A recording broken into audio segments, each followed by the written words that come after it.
At this point, you all know how I am about my special interests. My super addictive personality takes over, and I can get just a little passionate about things my brain becomes attached to. I just can't help myself. When I like something, I want to be completely surrounded by it at all times. Is that such a crime? No, it's not. I'm just enjoying life. You should try it sometime. My hyperfixations have always come in waves. None of them ever truly go away. They'll have their burst for a few months and then lay dormant in my head until something triggers them again. But guys, there's been a shift. The big one. It's finally happened. I've stumbled onto something that I have not been able to let go of. My brain has latched onto this new hyperfixation so tightly that even after several months, my obsession has only gotten stronger. It's this little guy called Chikawa. When Jacob and I were in Japan, August 2023, I saw these silly little figurines in a claw machine. They were funny and cute, so I got one and proceeded to carry it around in my pocket for the remainder of our Japan time. But as the trip went on, I continued to see this tiny white creature almost everywhere. Plushies and collectibles lined almost every store, posters, collabs, manga. Whatever this thing was, it was absolutely a big deal. And with every glance, something deep within me, some overwhelming force, urged me to buy as much as I could. I didn't know a single thing about this character, but it was addiction at first sight. This is a picture of the Chikawa haul I took back home to give you a visual of how much I descended into Chikawa madness after just 3 weeks of exposure. And as an update, this is my current Chikawa collection, a year and a half after my first encounter with the creature. The brainworms have fully taken over, and I am actively still desperate to obtain more. Coincidentally, a few months ago, the very first Chikawa pop-up shop came to America, and since it overlapped with my birthday, I made all my friends go to it and watch me buy everything. It was the best birthday ever. To anyone who isn't familiar, Chikawa comes from an online manga created by Nagano. The series hasn't really made its way to America yet, but it is huge in Japan. I'm desperately hoping this video will get more of the Western audience interested in Chikawa because I need it to be here. I cannot keep buying scalped merchandise through eBay. My bank account is melting. Please, Chikawa, I'm begging. But Jaiden, this looks like any other of those cute Japanese character mascots. What makes Chikawa so special? Look, unenlightened viewer, just sit back and let me spoon feed you the incredible world of Chikawa. I will bear the cross of spreading the Chikawa propaganda. Heed my gospel, if only this one time. So, Chikawa, what is this thing? It looks pathetic and puntable. And you are very right. Good job on that one. The word Chikawa can be translated to something small and cute. And this is the introduction to the manga. I want to become something like this. Some kind of small and cute creature. If someone gets mad at me, I want to cry like this and run away. When I get tired, I want to cry and fall asleep. If something makes me happy, I want to dance like this. I want to become something like this, some kind of small and cute creature, and then get something like a big cream puff and bury myself in it while feasting. Then I want to cry because I got cream all over myself and ran out of cream puffs. Gently clean myself, and then fall asleep while reminiscing. I want to become something like this, some kind of small and cute creature. And then on a rainy day, or when I'm carrying a lot, or when my legs are tired, I want to fall over and cry, and be picked up in a cart like this.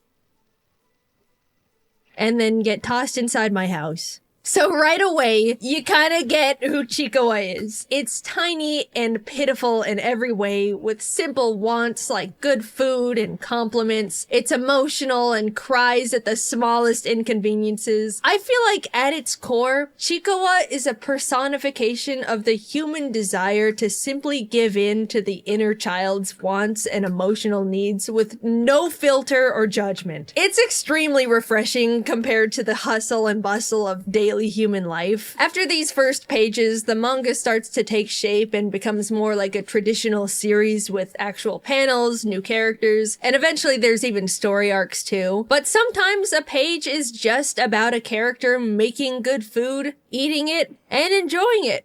And I love that. When I read Chikawa, it makes me feel like I'm timing out for a moment. I enter this world where life is simple and everything slows down. Each little moment and feeling gets to be highlighted. It helps to remind me to savor the joys of the smallest experiences life has to offer. Even though some parts of Chikawa's world are unrealistic, like rice cookers found in bushes that always refill with rice, or a magical geyser that spits out fun candy, it's not a complete escape from reality because it still offers very real experiences. At one point, Chikawa sees that its friend Hachiware has a cool weapon to protect itself from dangerous creatures. Inspired, Chikawa goes out and gets a job where it pulls weeds for money. After some time and hard work, it gets to show Hachiware they now have a matching weapon of their own, celebrating and playing with them together. Not everything that happens in the world of Chikawa is good, though. Sometimes the characters work hard and fail anyway. Watching their tiny minds struggle to deal with defeat is such a whiplash because you definitely expect nothing bad to ever happen to them. I have to admit, the manga has made me cry on multiple occasions. No judging unless you've read it too. But when they do succeed, you really get to slow down and appreciate their effort to achieve things. It's so rewarding to watch them come out on top. You get to celebrate the characters' little achievements with them. I don't remember the last time I felt this happy even achieving something for myself. And here I am getting the warm fuzzies over a creature eating ramen with its best friend. I don't mean to make it seem deeper than it is, but Chikawa really makes me feel like I need to slow down and let myself feel more fulfilled by the smaller wins life has to offer. This manga is just so charming. Something about how Nagano draws these things makes me both extremely happy and also laugh really hard. This is one of my favorite pages in all of Chikawa. Hachiware and Chikawa are running with their container of sushi, excited to get home and eat it together, but Hachiware trips and falls, completely ruining the sushi inside. And the face Chikawa makes absolutely kills me. I use it to message my friends all the time. It's just such a specific portrayal of this tiny, pitiful creature's feelings. I cannot get over it. Hachiware then decides to mix the sushi together and they get to eat it as rice bowls. Happy ending. I'm trying to explain it, but you really just have to read it yourself. I love the art. I love the content. I love how I feel when I'm consuming it. I have to buy merch. Looking at them, you probably think all the characters are all just sweet little cute things and don't really have distinguished personalities, but you couldn't be more wrong. This one's actually an alcoholic. Let me show you my personal favorite because, yeah, surprise, surprise, it's actually not Chikawa. This is Momonga. It's the complete opposite of what you would expect a character in this series to be like. It's selfish, needy, always telling everyone what to do. The complete opposite to Chikawa. Momonga should be absolutely insufferable, but at the same time, it also has this burning desire to act and be perceived in the most cute and likable way possible. It has no idea how social norms work. It is simply a conversational tornado, and I love it so much. I get the feeling I look really cute. Look! Look! Look! Hey, you're bumping into them. The thing falls down. They made them cry. Will they apologize? Look, compliment me. They're terrible. Momonga might not be for everyone, but something about how unapologetically bratty it is lights up my world when I see it on the page. Like, look at this single panel. Creature lying on the floor, crying. Someone is wondering if it's gonna apologize for pushing it down. And Momonga is just standing there, not giving a single shit. I wish I could be Momonga. As you saw in my collection, I have a handful of Momonga things too. I just like buying Chikawa stuff more. There is a Chikawa anime too, and I like it. It's great at bringing the world to life. I still recommend reading the manga first, so you get to really appreciate the personality and charm of the drawings. But if you would simply rather watch cartoons than read, then absolutely go for it. I totally get it. I just want you to consume it one way or another, so it becomes popular in the West and they bring the merch here so I can buy it all. What's funny is the anime episodes are very short. 1 minute of animation, cutscene, followed by another minute of rolling credits. As I'm writing this script, there are 225 episodes of the Chiikawa anime, so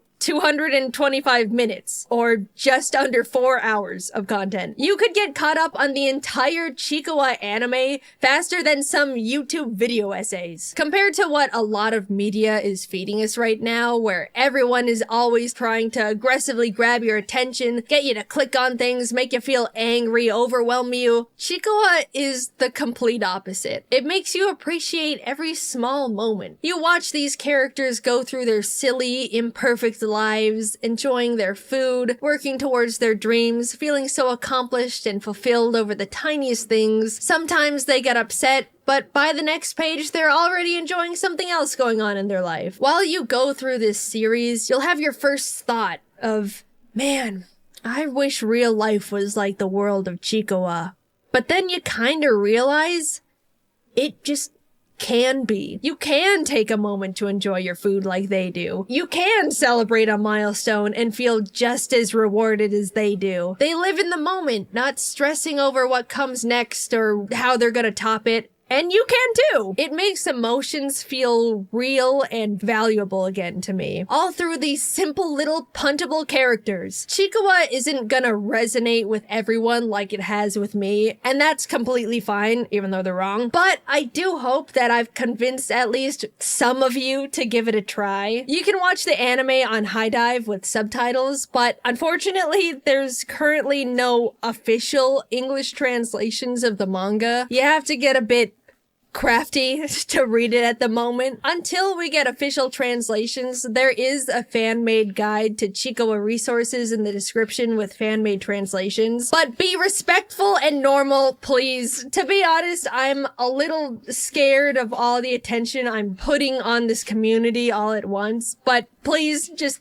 be chill about it, okay? Also, please, you don't have to bring me up every time you see anything Chiikawa related. I don't want to suddenly make this a Jaiden Animations thing. Just enjoy Chiikawa as Chiikawa, please. Thank you. I really want to be gentle with it because I love and respect the franchise a lot, but I also want to share this series with you guys as well. Hopefully, you'll be just as obsessed as I am, and then we can all buy merch once Chiikawa comes to the West, eh? Thanks for letting me ramble about my favorite thing. I love Chiikawa. I hope you'll give it a try. And if anyone out there watching can tell the Chiikawa company to send the merch to America, please, please. I promise I will buy it all. Please.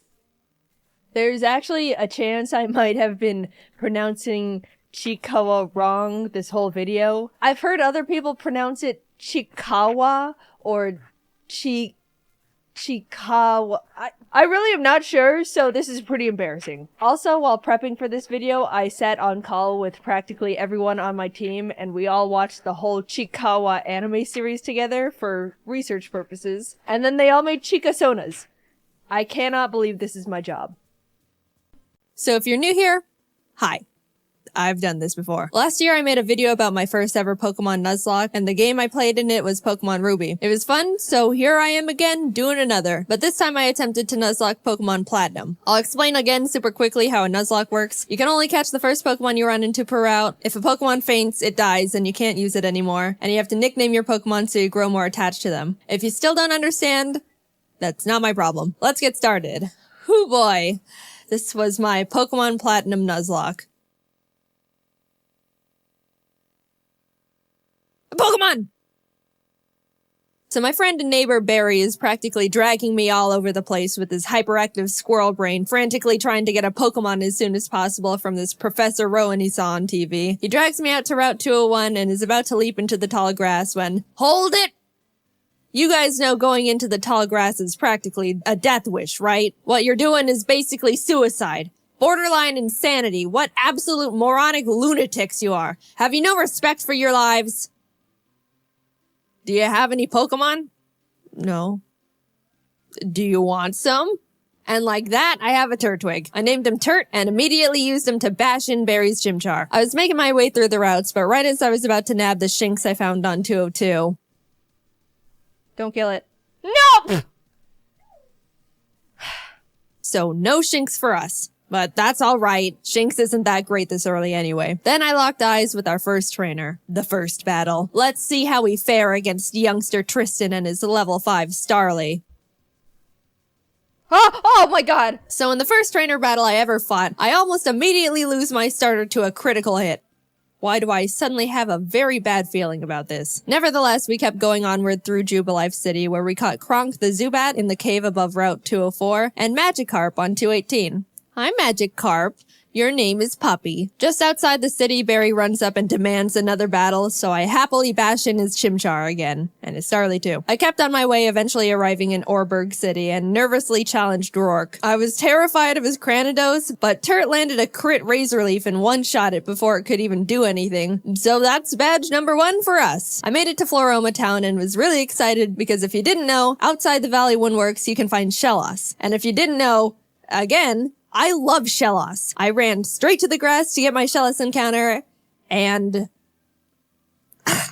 I'm not gonna pass up an encounter, so I very depressingly caught the Shinx and named it Failure to vent my sadness and frustration over not getting a slug. While there, we found Team Galactic messing around, stealing electricity, and this little girl's dad. So I beat up the grunt guarding the door, broke in, beat up the grunts in the building until Turt evolved, then found Galactic Commander Mars at the end of the corridor, who I was scared of because she's got a fat cat that hits like a semi-truck. But I had a plan. Back in the Orberg Mines, I caught Dwayne the Onyx, and I brought him to the fight because in case things got dicey, I would switch him in to buy time and heal up my other Pokemon. Basically, Dwayne was death fodder. Turt took out Mars's Zubat, and when Perugly came out, Kronk plucked off the Oranberry it was holding. But she got hit pretty hard in the process, and since Turt needed a bit of healing before he could get back into it...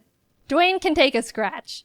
Look at that. Dwayne is fine. He's fine, guys. Don't pull the sad nose for Dwayne. Dwayne's fine. Don't worry about him. Don't worry about him.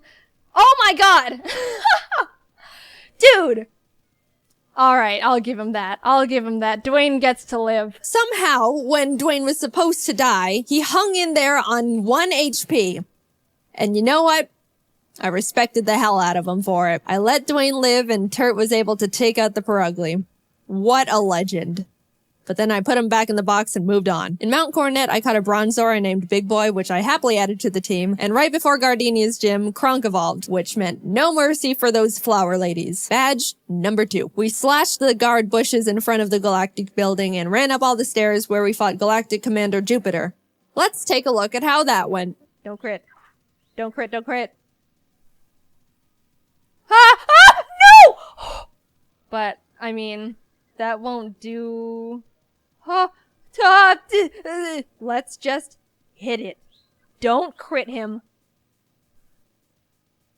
No. Oh my god. We finally were able to beat her, but that fight really knocked the wind out of me. I was shaking on my way back to the Pokemon Center when this lady Cynthia shows up and is like, Egg? Yeah. Anyway, even meeting Cynthia wasn't enough to calm my nerves, so to keep my mind off the absolute tragedy we narrowly avoided, I decided to start training up Big Boy on Cycling Road. And then he died. I've practiced this game and... So before you push up your anime glasses and tell me that steel is weak to fire, which I know, by the way, the reason I kept Big Boy in was because not only is his defense an iron wall, but he had heat proof, which negates his fire weakness. But then he got crit. So, first death. I'm sorry, Big Boy. You never had the opportunity to become a big boy. I walked into Wayward Cave and found a Gible. Gible is an amazing Pokemon. It turns into Garchomp, which is easily one of, if not the strongest Pokemon in the game that isn't a legendary. Adding it to the team would give us such a huge advantage, and now there is nothing in my way between that and...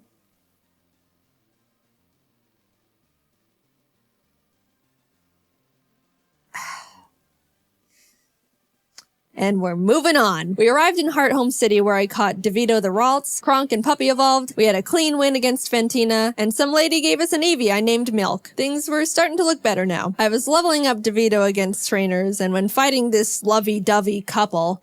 let's go into Puppy. Get rid of the Weasel. Oh no! You're kidding. You're kidding. And that's why I hate love.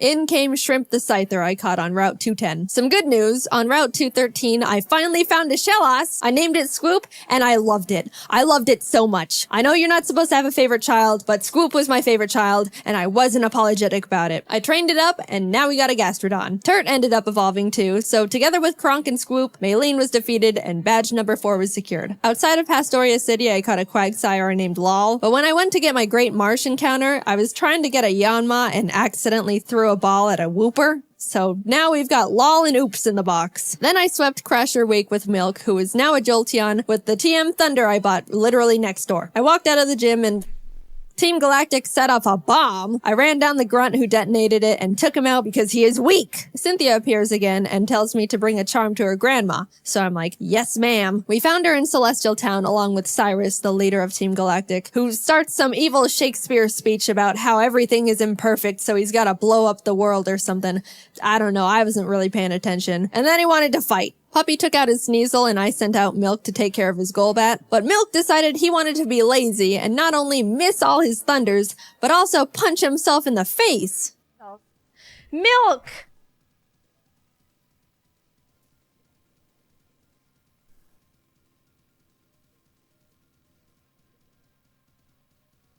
You can't be doing this. Kronk came out and killed the Golbat because Milk was being difficult, but I gave him a second chance and he took out the Murkrow. Anyway, here's your dusty charm. I went out and caught a Magnemite named C, then arrived in Canalave City where we barged into Byron's gym and demolished his team with Swoop and Turt. Then Team Galactic sets off another bomb, this time at Lake Valor. So Barry, Professor Rowan's assistant Lucas, and I split up to check on the lakes. As I'm strolling past all the flopping Magikarp, I run into Galactic Commander Saturn, who we swept the floor with. After that, we headed over to Lake Verity where we did the exact same with Mars. There was a part where Turt got crit and almost died.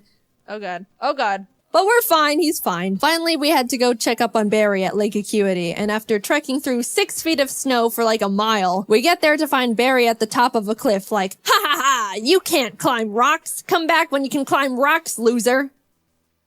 I'll go fight Candace's gym now, I guess. Now, we've been having some good type matchups with the past few gyms, so I haven't really been nervous about most of them, but Candace uses ice types, which like half my team is weak against. Which, you know, nervousness rising. Not only was I at a massive type disadvantage, but the main threats on our team were her Abomasnow because it hits like a truck and sets up hail, and her Frostlass because it'll use the hail from the Abomasnow to heighten its evasiveness with Snowcloak, spam double teams, and then just sweep my team. I walked in, took a deep breath, which didn't make me feel better at all, and started the battle. Shrimp took out her Sneasel and Swoop took out her Piloswine, almost dying in the process. And then she finally brought out the big bad Abomasnow. Since it's grass ice type, I taught Puppy Fire Blast. Yeah, I didn't know we could... Anyway, I wasn't sure it could one-shot because Puppy's not a special attacker, and lo and behold, it didn't. It didn't miss. Please kill it. Please. It's quad. It's quad. What? Eventually Puppy took it out, but that was absolutely terrifying. Last but not least, Frostlass. I wanted to have Swoop Rain Dance to get rid of the hail so Frostlass's Snowcloak isn't activated, but since Swoop was sitting at a not-so-chill 20 HP, that wasn't gonna work out super great. However, since I didn't want Kronk to be in this fight at all, right before the fight I swapped her with Failure the Shinx. Yep. Sorry, little guy. Failure looked up at the looming death that was Frostlass in front of her, and as I healed up Swoop, Failure was killed in its blizzard. It's really unfortunate we had to resort to it, but I give Failure a salute for stepping up and surrendering its life to the team. Swoop came out, got off the rain dance, and after a close battle, was able to pull through. We won, but it wasn't without sacrifice. We had a moment of silence for Failure, the true MVP of the fight. Gone, but not forgotten. Now we could climb the rocks to Lake Acuity, and when we got up there, Barry's got snot dripping down his face, crying in the snow because he got beat up by Jupiter, who looks at me and is like, see ya, I'm going to Veilstone HQ.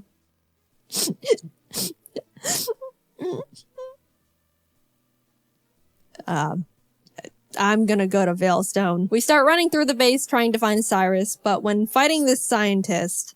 Psychic. Porygon 2 freaks me out. It is way too powerful, way too bulky, and it's way too weird. I do like Porygon too, though. I would like a plush of Porygon too. Very cute. What? What? What? What? No! No! Scoop! We lost Scoop! I wasn't okay. Kurt came out and curb stomped the Porygon 2 out of vengeance, but to put it lightly, I wasn't taking that too well. My heart is breaking. I'm like actually sad. But life doesn't stop when your dog dies, so I had to keep trucking and brought Lol the Quagsire to the team. With an intense, blood-curdling thirst for revenge, I stormed into Cyrus's room. Fight! Shrimp and Milk took out his team in no time. I snatched his Master Ball and used his teleport pad to enter the basement where Mess Spirit, Azelf, and Yuxi are all being held captive. Fight! And like Cyrus, Saturn was swept too. After releasing the Lake Guardians, we head to Mount Coronet because Cyrus wants to go there and destroy the planet, I think, and we catch up to him at the Spear Pillar. Before we can run up and attack him, Mars and Jupiter step in. Then Barry arrives. Honestly, I have no idea how he found us all here, and is like, I'll help! Lol takes out both their Bronzors, Mars's Purugly, and Barry's Munchlax, so I thought, you know, it was all smooth sailing, right? Well... Wow, Barry. Really doing a lot for the team, aren't ya? Oh my god, no, it has Giga Drain? No. No, oh no, oh no! It was a crit! Not only did I not know their Golbat had Giga Drain for some reason, but it also got a crit. So I was starting to feel bad, but then I started panicking. The thing is, after you fight Mars and Jupiter, you have to go into the Distortion World and fight Cyrus and Giratina. If Cynthia forces us into the Distortion World without us being able to get a new member, we're in massive trouble. We finished up the battle and Cyrus starts his whole spiel about how the world is imperfect, blah blah blah, everything must die except for me. Then he gets swallowed up by Giratina, a hole opens, a rip in space leading to the Distortion World, and I'm kinda just standing off to the side twiddling my thumbs like, Cynthia, please don't shove me in there without my consent. Cynthia, can I go? I have something to do. Our world will be destroyed. Are you ready? No! I'm not! Let me go! I'm free! Holy crap. Get me out of here. Goodbye. I'm sorry, Lol. We just got you, and then you died. But luckily, remember when I accidentally caught that Wooper while trying to get a Yanma? It's time, Oops. You are no accident. You're our lucky star who will carry us to victory. We got Oops leveled up, came back to the Spear Pillar where Cynthia was just sitting there waiting for us, and hopped in. Everything is topsy-turvy and the Lake Guardians are telling me to push boulders into holes. And suddenly I'm on a floating crust of land with Cynthia, who's basically like, Cyrus, get lost and never come back. And Cyrus didn't like that. So he came at me. Oops took out his Houndoom and his Gyarados came out, so I switched to Milk. But I was very terrified because Cyrus's Gyarados has Earthquake. So if Milk misses his Thunder here, he dies. And Milk is notorious for missing his Thunders. But it hit. Milk lives another day. He also took out Cyrus's Crobat and Honchkrow, and Shrimp finished up his Weavile. Cyrus steps aside, and suddenly, it's just me and the Angel of Darkness itself, Giratina.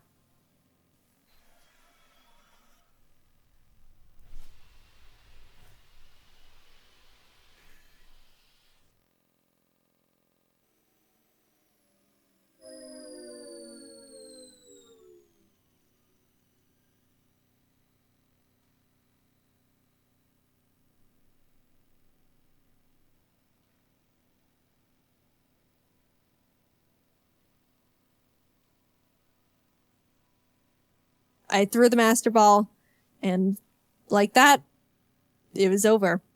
I saved the world.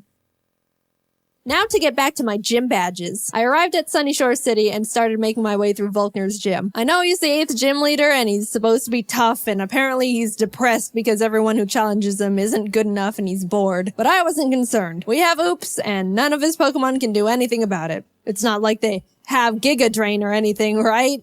They didn't, I checked. Oops was just Earthquake and everything, and at the end, I'll admit, I got a bit scared. Okay, don't crit.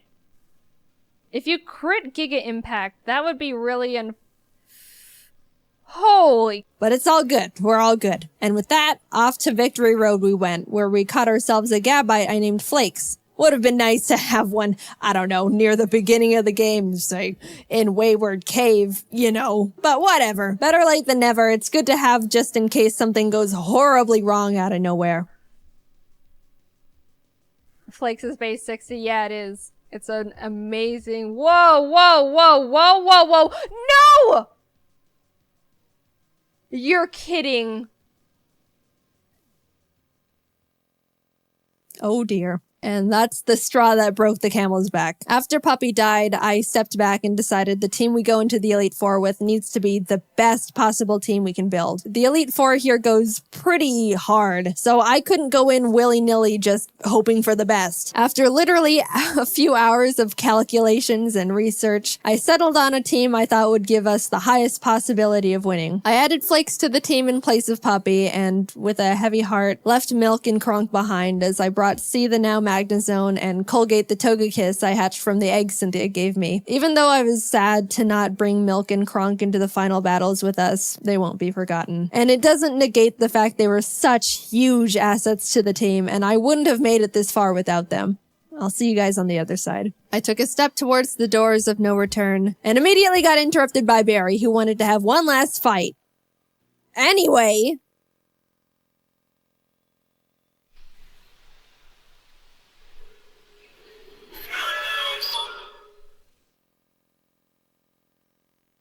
Welcome. This is the Elite Four. The battle starts and C takes out Aaron Xeon Mega and Vespiquen, Oops takes out his Rapion, and Colgate takes out his Scissor and Heracross. Next up is Bertha. Bertha loves ground types, but Turt and Oops had a smooth time smashing through her team. I felt a horrible shiver when her Rhyperior came out, but things went well. On to Flint.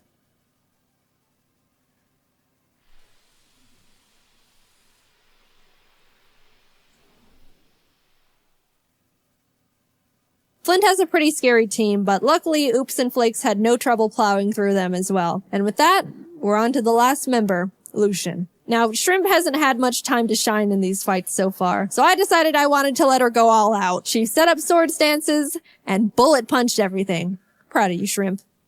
And suddenly, I'm at the entrance to the champion. The trainer who's been known to crush dreams in a single battle, and many still fear to this day. I took a deep breath. Things are going surprisingly well, and I don't know how to feel about it. But I looked up, and there she was. At this moment, I have only one last objective. Defeat Cynthia.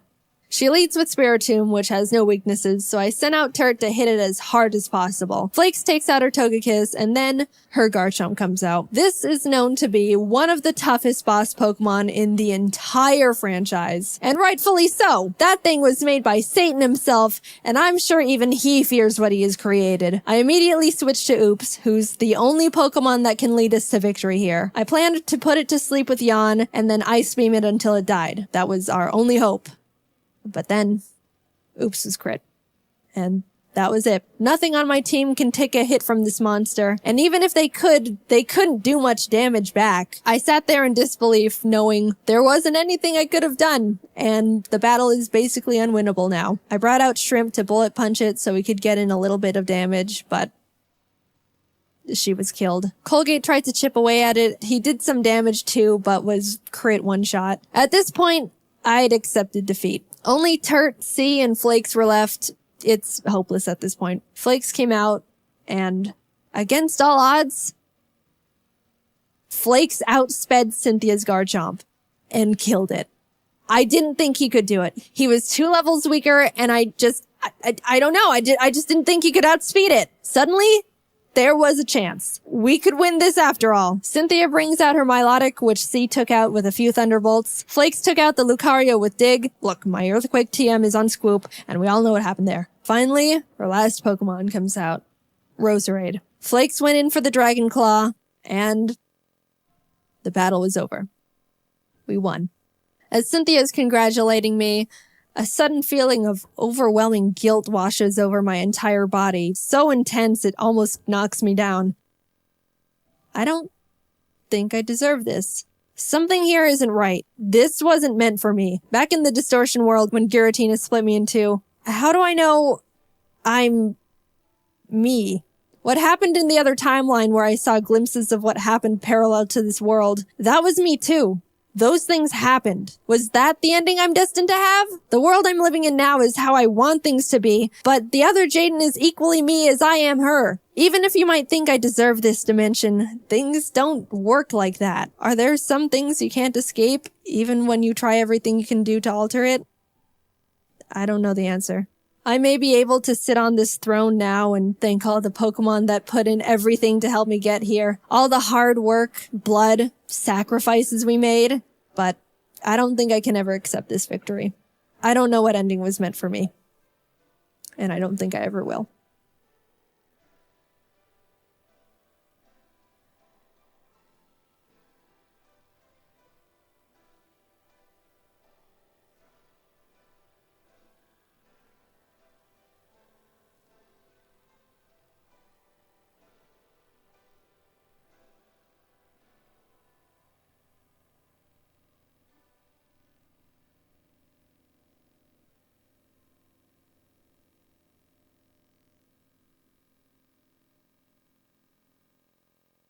Hello everyone, I am with Tony V Tunes, Hey guys, Tony B Tunes here. and we decided to do a collaboration, so we have one video here and one video on his channel, so after this, you can head on over to Tony's channel, link is in the description, Right and watch that. What are we doing?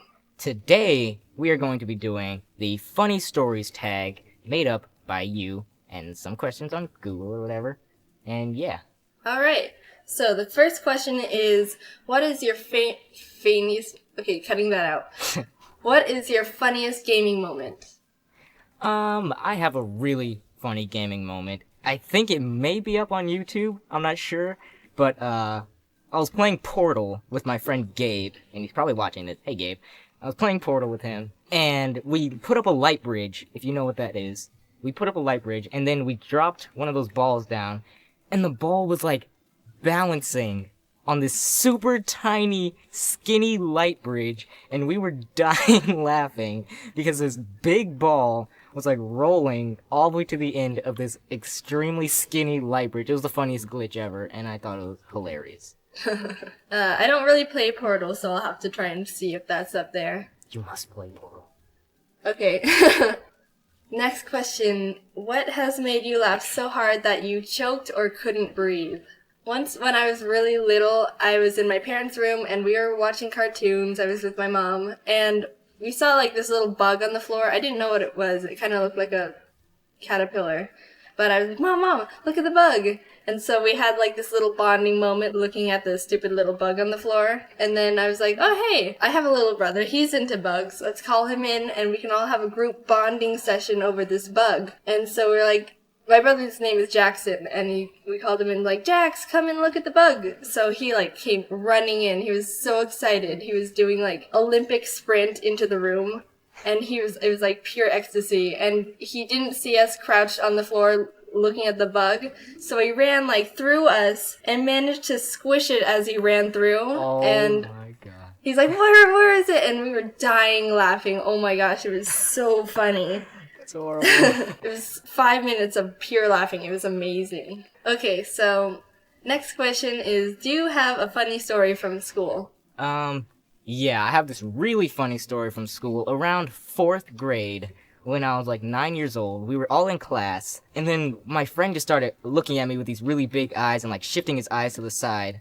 And I was like, what are you looking at? What are you trying to tell me? And he was like, look over there. And then I was like, what? So I turned my head around, and this kid is walking around in the classroom, completely barefoot, stepping on the desk and stuff. What? I'm like, what is he doing? Why is he running around the class freaking barefoot? And the teacher was like, I forgot his name was like Sebastian or something. She's like, Sebastian, can you put on your shoes? Your feet kind of stink really bad. And we're like, oh my god, what is this kid? And he just runs out of the classroom. What? Did he return? I don't know. He never returned for the entire rest of the school day. I think one of the security guards caught him or something. It was really weird, really disturbing, and no one needed to see his feet. Was he on drugs or something? Probably mad cocaine.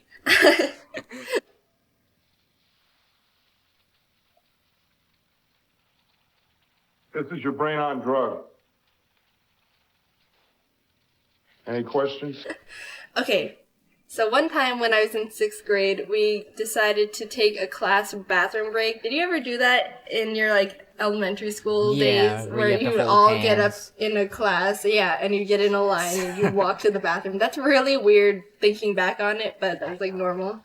So we were all standing in a line outside the bathrooms, and we saw the principal starting to walk by us, and the teacher was like, okay, class, if the principal compliments you on how good your behavior is, you all will get a piece of candy. And we're like, oh my god, we all want candy. So we were all like standing straight in a line. We were like army soldiers. And when the principal walked by, she stopped, and she was eating a banana. She took a bite of her banana, and she said, this is a good banana. And she walked off. And one kid was like, she complimented the banana, not us. That's sad when a banana has better behavior than you guys. It was a mean principal, though. Like, one of those, like, 3-foot tall, really intimidating people. That's exactly my principal. So the last question is, what is one of the best stories with one of your best friends? Well, I used to play tennis. I stopped almost a year ago to focus on animation and stuff. So last year, I was practicing with my friend Rachel, and we were in a doubles team together playing against a couple other friends, and there was a really good point, and it was like amazing gets, and we finally won it. We were like, yes, yes!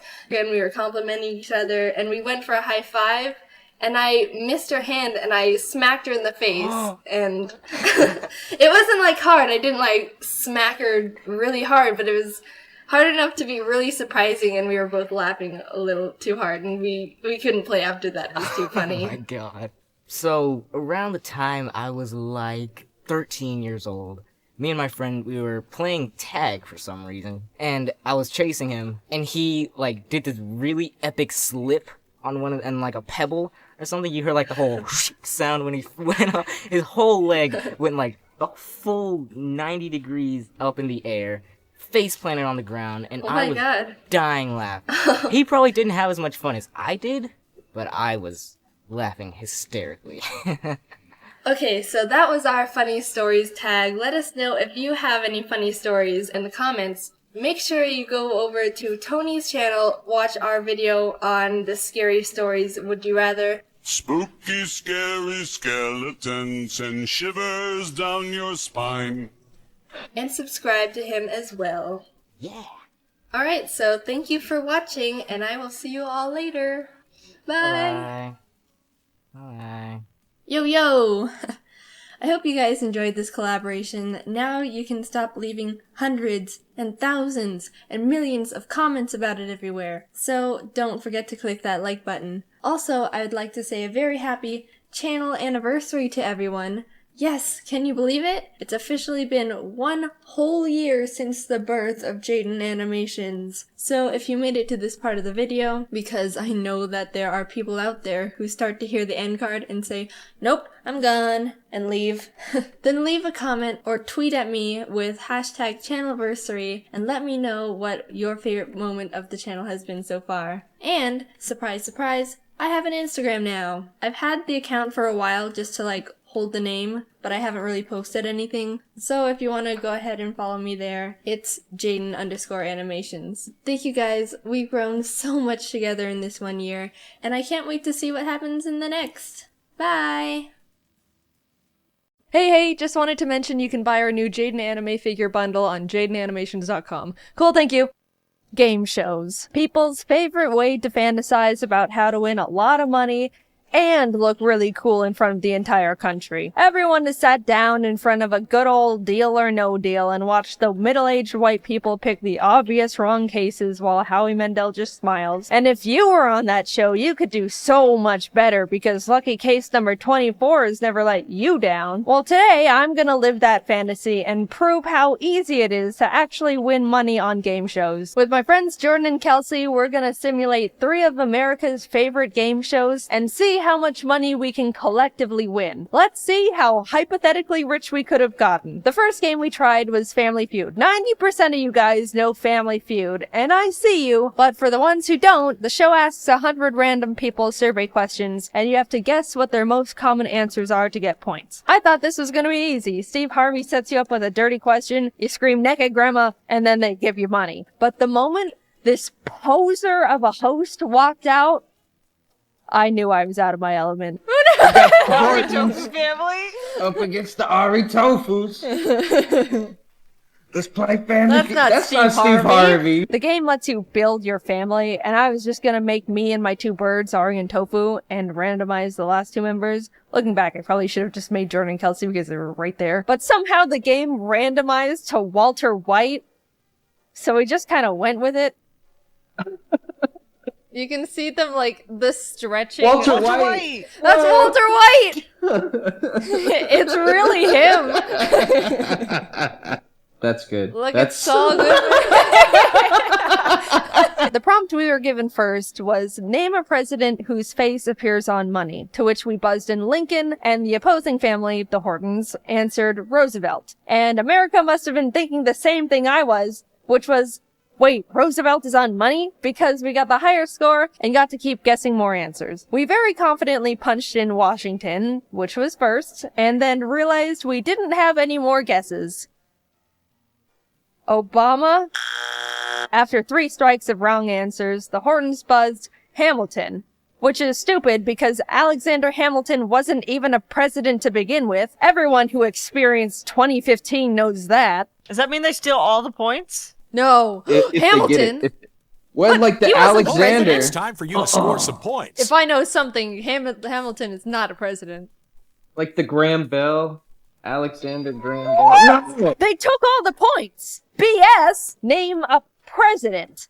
Alexander Hamilton. Ding, ding, ding, ding. Here's all the points. America is so dense and uneducated, they are literally pumping wrong answers into Family Feud, and I am suffering because of it. Name a fruit. Hot dog. Going into round 2, we were down just a bit at 0 points to 96, but we swept the next prompt. Something that helps a baby go to sleep. Milk.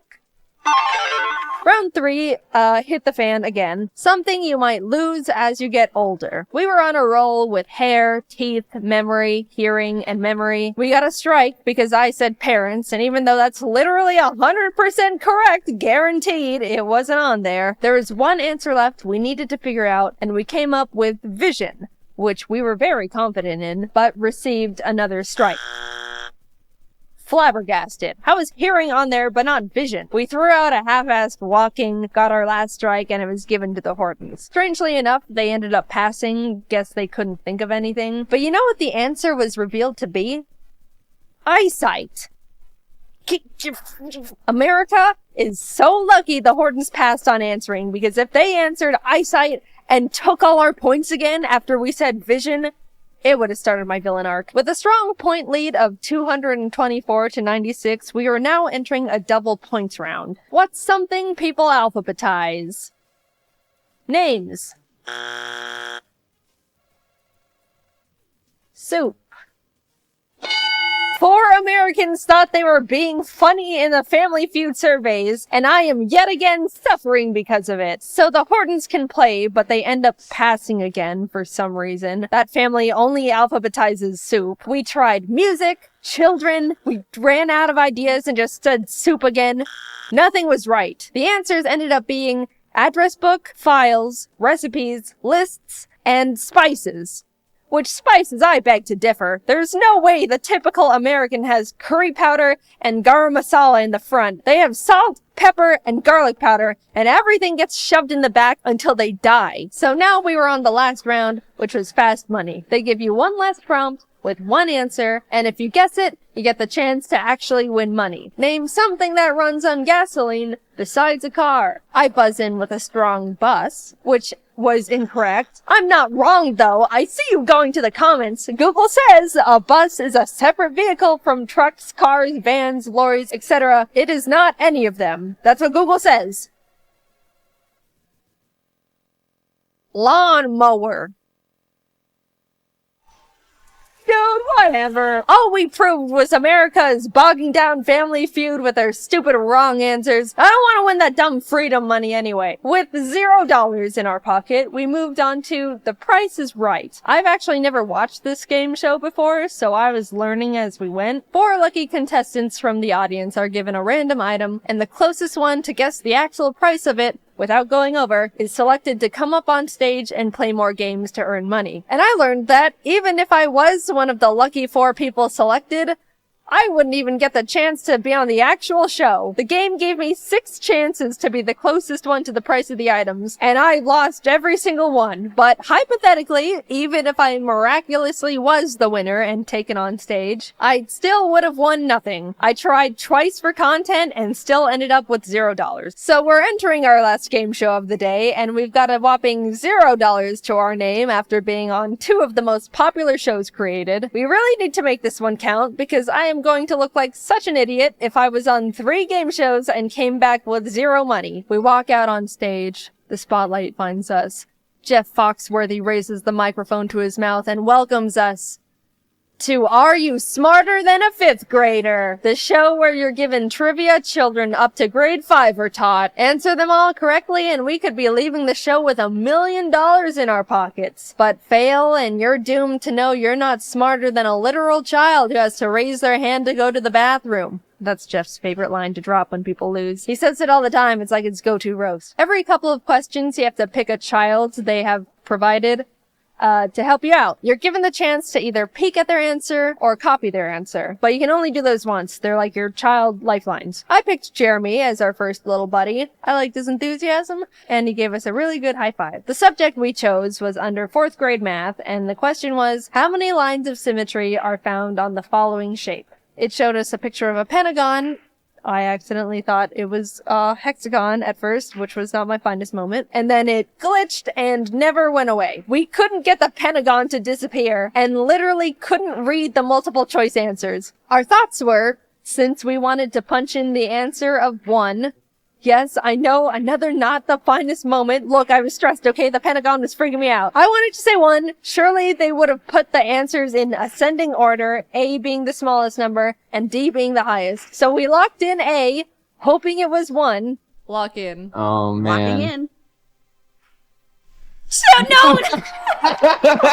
Let's restart. Let's restart that there, First of all, 7 was completely the opposite of what we were trying to say. Second of all, we wouldn't have been right in the first place. And third of all, Jeremy ended up saving our hides. So besides being able to either peek at or copy your student's answer, if you ever get something wrong but the kid gets it right, you get to be saved and are still in the game. Like the rest of the lifelines, it can only be applied once, and Jeremy was here to be our Pentagon-knowing hero. Anyway, we restarted. That attempt, we weren't counting that one because that was just a practice round, and the forever lasting Pentagon wasn't fair. It messed with our heads. But this one's for real now. Attempt 2 started and was going well. We ended up getting to the 6th question without any problems. But of course, as our luck would have it, we were given another glitched question where they gave us an image, and then we can't read the answers. This time the question was from 4th grade social studies. What is the shape of the following landmark? And then it showed us this. I didn't know what it was called, but Kelsey was sure it was the obelisk, and we could barely see that as answer C. Even though we were 99% sure we should just lock in C, I wanted to play it safe and copy our chosen student Alicia's answer. So we copied her, and Jeff Foxworthy revealed the correct answer, which was C, obelisk. Jordan, Kelsey, and I all celebrated because we were right, but in a very unfortunate turn of events, it was revealed that Alicia punched her answer in as B, pyramid.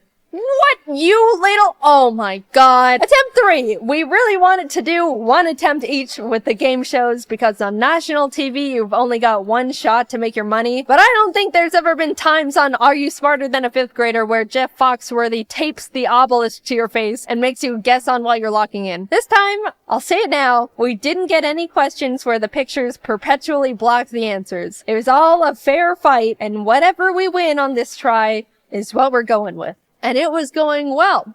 Really well, in fact. 3rd grade animal science. Which of the following animals has 8 arms? Huh. Octopus. I knew that one. 3rd grade music. A symbol that represents the duration and pitch is also known as what? Musical note. Then we got stuck on 5th grade measurements. 9 meters is how many yards? I don't know that. I am an unfortunate slave to the imperial system. So we decided to copy Juliet's answer, which was 9.8. She was right. We got to move on, even passing the $25,000 benchmark question. That means if we end up flunking out from this point on, we still get to leave with 25K. Solid, but we're going for that million. By the way, I had no idea you could win that much money on this show. They could ask you, what's this? And then you say the color wheel, and then you can walk out with $300,000. That's absolutely bonkers. Anyway, we were getting far. Really far. 50,000, 100,000, 175,000, 300,000. We were still in it. The $500,000 question arrived. 4th grade inventors. Which inventors' improvements to the steam engine were instrumental in starting the Industrial Revolution? We didn't know. None of the choices seemed right, as in, we didn't know who any of them were besides Benjamin Franklin, and I don't think he did that. After a lot of back and forth, we decided to guess on Robert Fulton, which was the wrong answer. We were out. But then we realized we still had hope. We hadn't been saved yet. If the student we chose during this round got it right, we can still keep going. Jordan, Kelsey, and I looked to our side to realize Alicia, the girl who thought this was a pyramid. We're doomed. We had no more child lifelines left. Where was Jeremy when we needed him? She reveals her answer. James Watt. She was right! We were saved! You were just saved by someone who needs to raise their hand to go to the bathroom. Jeff, we made it. We got to the $1 million question. Apparently, they tell you what the subject is gonna be, and if you don't want to take it, you can still walk away with $500,000, which is very generous. But the catch is, it's not multiple choice. You have to submit your answer yourself. Which, being real, if I was really on this show, I would just be like, all right, cool, see ya, and settle on the $500,000. Are you kidding me? That's $500,000. I've proven enough here. I'm going home now. But for the sake of the video, we went all in. The subject was earth science. And the question was, what do you call the process of heating water into steam and then cooling it to purify it? To which I was like, I don't know. But miraculously, Jordan knew it. I might know this. Fucking, Oh my god, I don't know this. that's distillation. Is Good it? job, babe. Yeah, right? How do you spell that? DIST. Isn't that what you do to alcohol? Yeah, ILL. Distill. I'm pretty sure. It's a better word than I would have said. I would have said, Jeff, I don't know. Locking in. I hope so. I hope. I hope they're not sounds like, right. actually it's distillation. Here's the correct word. Condensation. Now locked in for the final time. Oh my God, fingers crossed. Is on the line. Everyone First in of the all, audience crossed their congratulations for arms at the getting same to the end of the time. line. They're It's not pissed. easy. You will lose $475,000 and walk out of here with $25,000 is still a $25,000. juicy amount. That's a good amount. Like, I'd still be happy. Like, very happy. Me too. No, I'm sorry. No? What? What is What it? is I can't believe what a moron I am. You're this not is a my moron. bad. Show us the What- correct answer, please. I swear to God. We were right. We were right. I We were knew it. right. No. We won that million. I don't care what the game says. We won that $1 million fair and square. It's distillation, not distilling. Shut up, Jeff Foxworthy. Go back to making barbecue sauce. So let's see what we made. Family Feud? Nothing. Price is Right? Wouldn't have even made it on stage. Are You Smarter Than a Fifth Grader?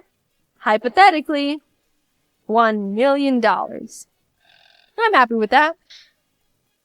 Thanks for watching. I wanted to mention again, we're selling a really cool Jaiden anime bundle that includes a new figure, vinyl record with Japanese and English versions of our Rise Above song, Ari cards, stickers. Go to JaidenAnimations.com and follow our shop Twitter at JaidenShop for updates and sneak peeks on what we're working on. Alright, thanks for letting me shill. Bye bye.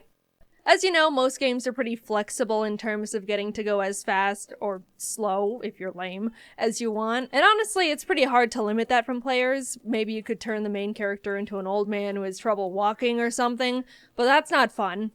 At least in theory, I don't know. But you know the one video game genre that forces everyone to play at the same pace?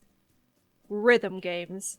Rhythm Heaven is one of my favorite games, especially in the rhythm category. I played it constantly growing up, and I wanted to come up with some dumb excuse to play it for a video. So today I'm speedrunning a rhythm game. How does that work?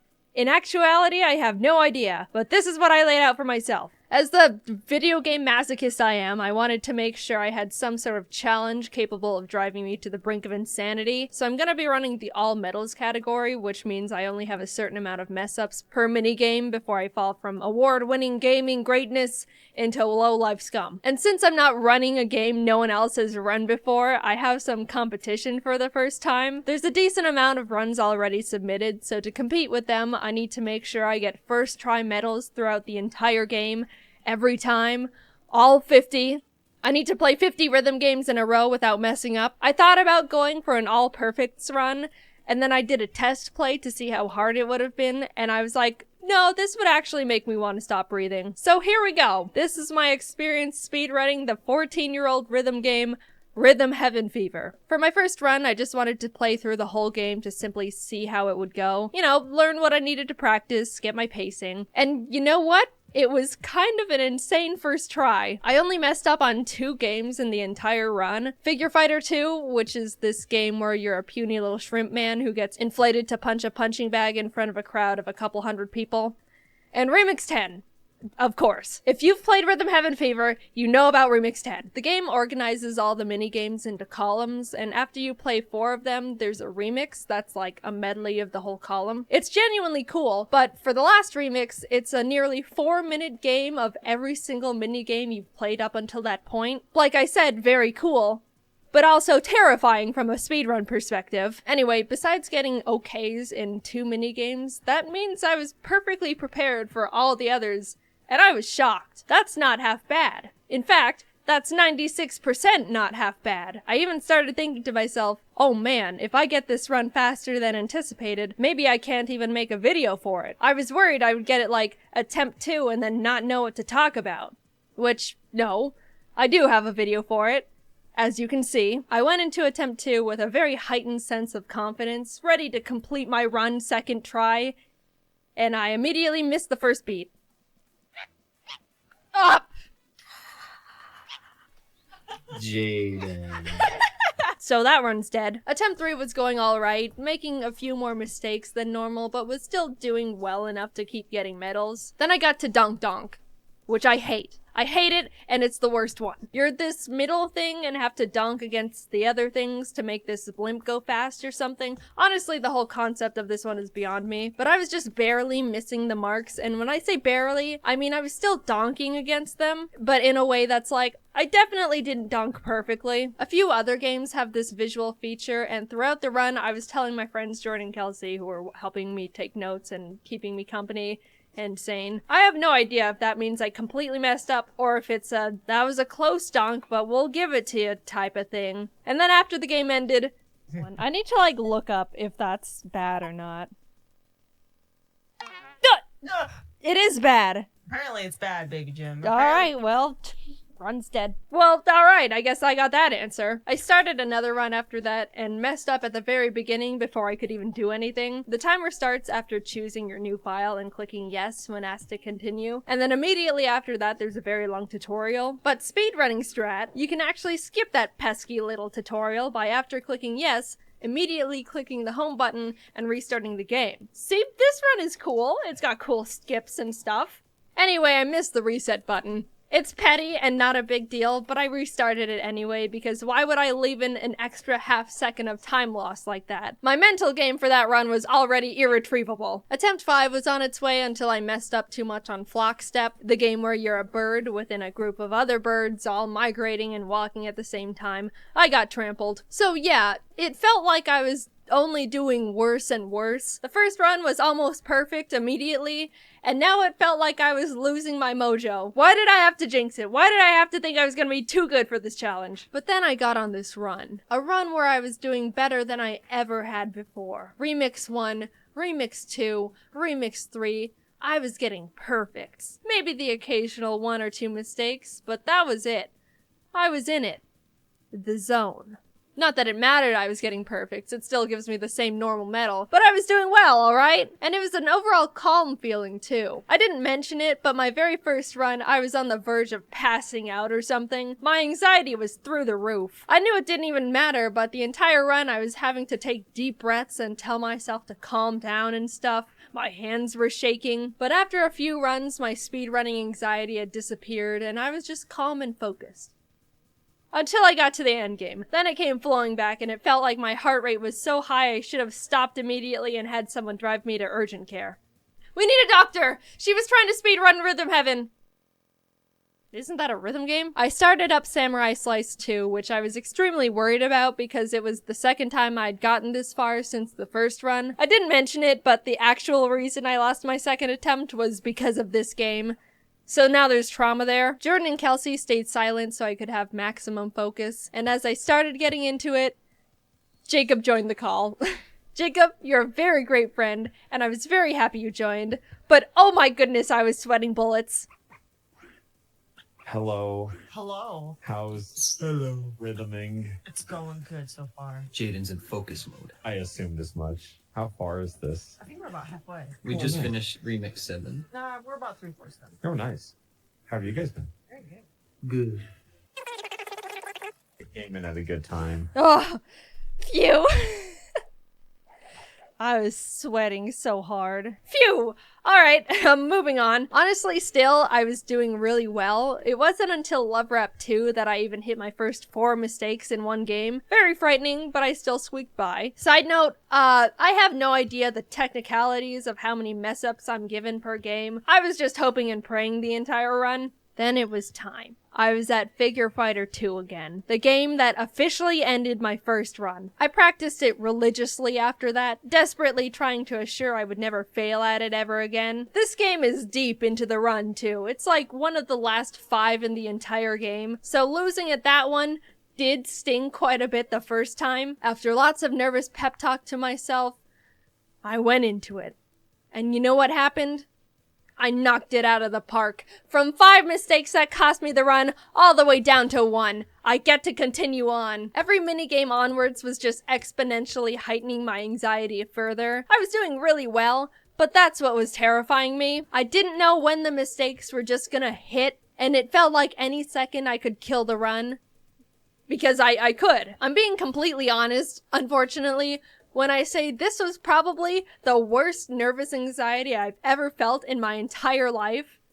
A Rhythm Heaven fever speedrun. I was taking deep breaths every chance I could. It felt like I had chills. I would have liked to pause and calm myself down, maybe get a cold towel, but I couldn't because, you know, it's a speedrun. I was saying things like, I can't handle this.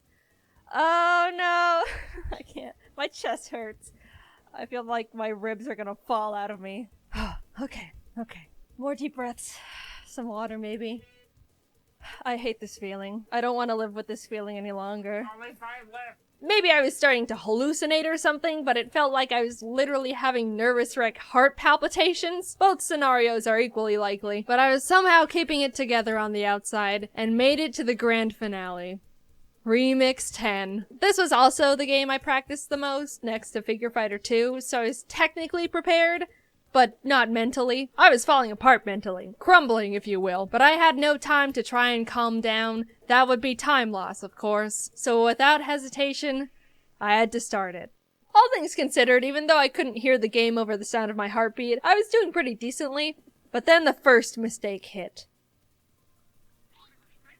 I don't technically know how many mistakes that counts for, but it's okay. It's assumedly the first one. Then it happens again moments later.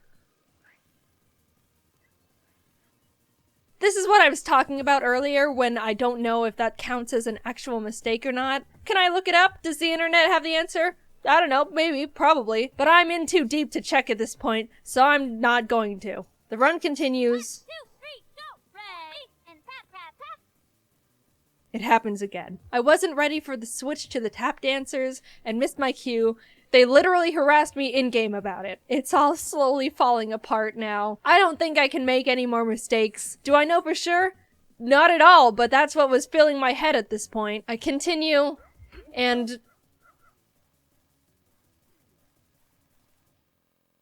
Dear God, no. I missed 3 of the little dots. I'm sure it's over now. I don't know how many technical mistakes I've made at this point, but it just feels like too many. I'm completely in the dark now if I'm even en route to pass or not. I will add in my Remix 10 practice, at the very end there's a little credits minigame, you know, like the ones I skipped, where you tap A on beat to make the little mascot guy fly in the air. There's one part I just couldn't get at all, and that was the double tap where he does like this little roll into a jump. There wasn't a single time in training that I could get that part, and always missed it, and when I needed it most, did I get it in the run?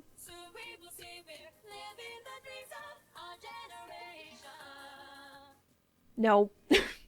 That's it. I don't know how many mistakes that was, but it was too many. My heart sank, dude. All that work just to fail at the very end. All that anxiety I'm gonna have to relive. I just didn't know if I could handle it.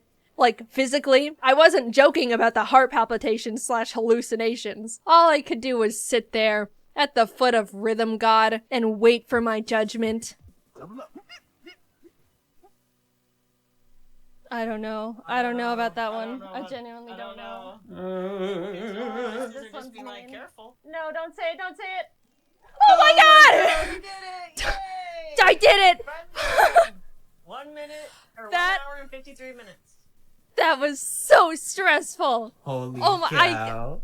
I don't know how, but I did it. I finished the run. I was free. I officially played all the Rhythm Heaven Fever minigames and didn't fail at earning a medal first try on any of them at all. 1 hour, 53 minutes, and 1 second. That's my final score. How does that compare to the world record? Honestly, not even close. I don't really know how they saved so much time. My main guess is that playing on the Wii is much faster in terms of loading time. I was playing on a Wii U, and that could affect how fast everything loads. I don't know. But also, there's no way I'm gonna play on a Wii for YouTube. Do you know how crunchy that would make this footage? I'd rather take the time loss bullet so I don't have to cross my eyes just to rewatch my footage. So how does my run compare to the people who did the same run on the Wii U? Second best. And you know what? I'll take it. I have no idea how this guy ended up saving like 10 seconds, but being the second best Wii U Rhythm Heaven Fever All Medals runner is fine with me. I am settling, and I am proud. Will I probably lose this record hours after this video goes up? Absolutely. But that's just how it goes. People message me for weeks, months after my Cooking Mama 2 speedrun video being like, Jaiden, you're not the world record holder anymore. And it's like, yeah, I know. Thanks for rubbing it in. I'm trying to cope over here. Nah, I'm kidding. I'm actually really happy people started running Cooking Mama, especially the burnt pie percent. I felt honored in a really strange way. Anyway, after trying my hand in speedrunning a game that has a semi-active, honestly at the moment kind of dead, running base, I now realize speedrunning is terrifying, especially if content is on the line. I'd probably like it more if I did it for fun in my free time, but yeah, oh well. I'm happy I finished my run. Despite everything, I had a great time, and it just feels good knowing I'm half decent at Rhythm Heaven now, a skill that will be very useful absolutely never. I really still can't believe I almost had a panic attack because I was speed running Rhythm Heaven, but hey, just put it on the resume, I guess. Sorry the videos have been coming out more sporadic in terms of frequency. Honestly, the reason why is because they're just longer in general, which takes a bunch more time to animate. But they're fun. I like the videos. I think they're fun. Maybe if I just stock up on a bunch of videos for like 6 months, I can post regularly like a normal content creator for like a month, and we can all pretend it's normal and awesome. Just an idea, I don't know. Anyway, thanks for watching, and I appreciate any and all support you guys have for me. Talk to you later. Bye-bye. One time I was at an arcade and saw someone with an Ari bag, so I went up to them and said, "Hey, I really like your bag." She turned around, looked straight at me, and said, "Thanks, it's from Jaiden Animations." Oh, cool. And then I just walked away because I didn't know how to salvage that interaction without being weird about it. As someone who has somehow amassed a big number on YouTube website, you'd probably expect me to be recognized fairly frequently when I'm out on the town. I do definitely get recognized here and there, but given that almost all of the content I've posted is me in cartoon form, it's much less than you'd think. I don't really expect to be recognized unless I'm going somewhere that attracts people who are more online, such as conventions or Hatsune Miku concerts. Of course, I've been in plenty of IRL content on other people's channels, so it's not like no one knows what I look like, but that barrier has given a bit of cushion on how often people will notice that Jaiden Animations is in their vicinity. The majority of my fan interactions are very positive and follow this general flow. Are you Jaiden Animations? Yeah. Oh, that's so cool. I love your videos. Can I get a photo? Yeah. Alright, thanks. Bye. It's simple. It's streamlined. Everyone's happy. Of course, not every interaction goes like this. And naturally, people always want to know about the outliers. The bad interactions. The weird ones. Any freaks out there that you've met, Jaiden? I'm lucky enough to be able to say, you guys are pretty normal. There's not really any single experience that comes to mind when people ask me that. So thank you. Gold star to every single person I've met in my entire career so far. However, I do have some funny stories I've collected. Like one time, Jacob and I were sitting down at the Toadstool Cafe to film for their video about Nintendo Land when this one guy walked by and recognized Jacob. Oh my gosh, are you Alpha Red? Yeah. Oh, that's so cool. I love your videos. Can I get a photo? Yeah, you know, everything's going as per the script. At this point, I piped up and asked, would you like me to take the photo for you? And as I said that, Jacob and I both saw that the guy suddenly recognized my voice, and therefore, me. Now knowing there were 2 YouTubers at that table, he started to ask if I was Jaiden, but mid-sentence realized that if he was incorrect, it would look a little tiny bit racist. You know, you can't always just assume the Asian girl with Alpha Rad is Jaiden, even though 90% of the time you'd be correct. So he ended up pivoting halfway through to cover for the mistake, which ended up like this. Would you like me to take the photo for you? Oh, correct me if I'm wrong, but who are you? Of course, we knew what he meant. I say I'm Jaiden, everything is fine, we all take a photo together. But being able to see the line his brain took in real time was so funny. It's one of my and Jacob's favorite stories because he meant so well. Like, I completely understand what happened. But also asking, sorry, but who are you? To someone offering to take a photo is just...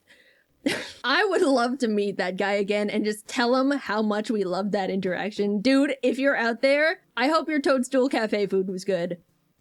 Because ours wasn't. There actually have been times, though, where people have thought they've run into me and were just wrong. I've seen tweets tagging me like, OMG, just met Jaiden Animations! As I'm currently sitting at home looking at a photo of some poor random Asian girl. When we were all on tour for Scribble Showdown a while back in Chicago, James and Emily went to go look at the bean, and James ended up getting recognized. While he was talking to the group of people, one of them saw Emily and went, oh my gosh, it's Jaiden! James immediately starts laughing his ass off trying to correct them, but somehow wasn't clear enough because when they were all taking a photo, they were like, Jaiden, get in front! Another time, when Jacob and Joe posted a video of themselves playing Mario Wonder in a GameStop, at the very end, Joe turned the camera around to the girl filming and said, are you Jaiden Animations? The bit being it was our friend Sarah Moon, who is not me, but has been called Jaiden by confused viewers in the past for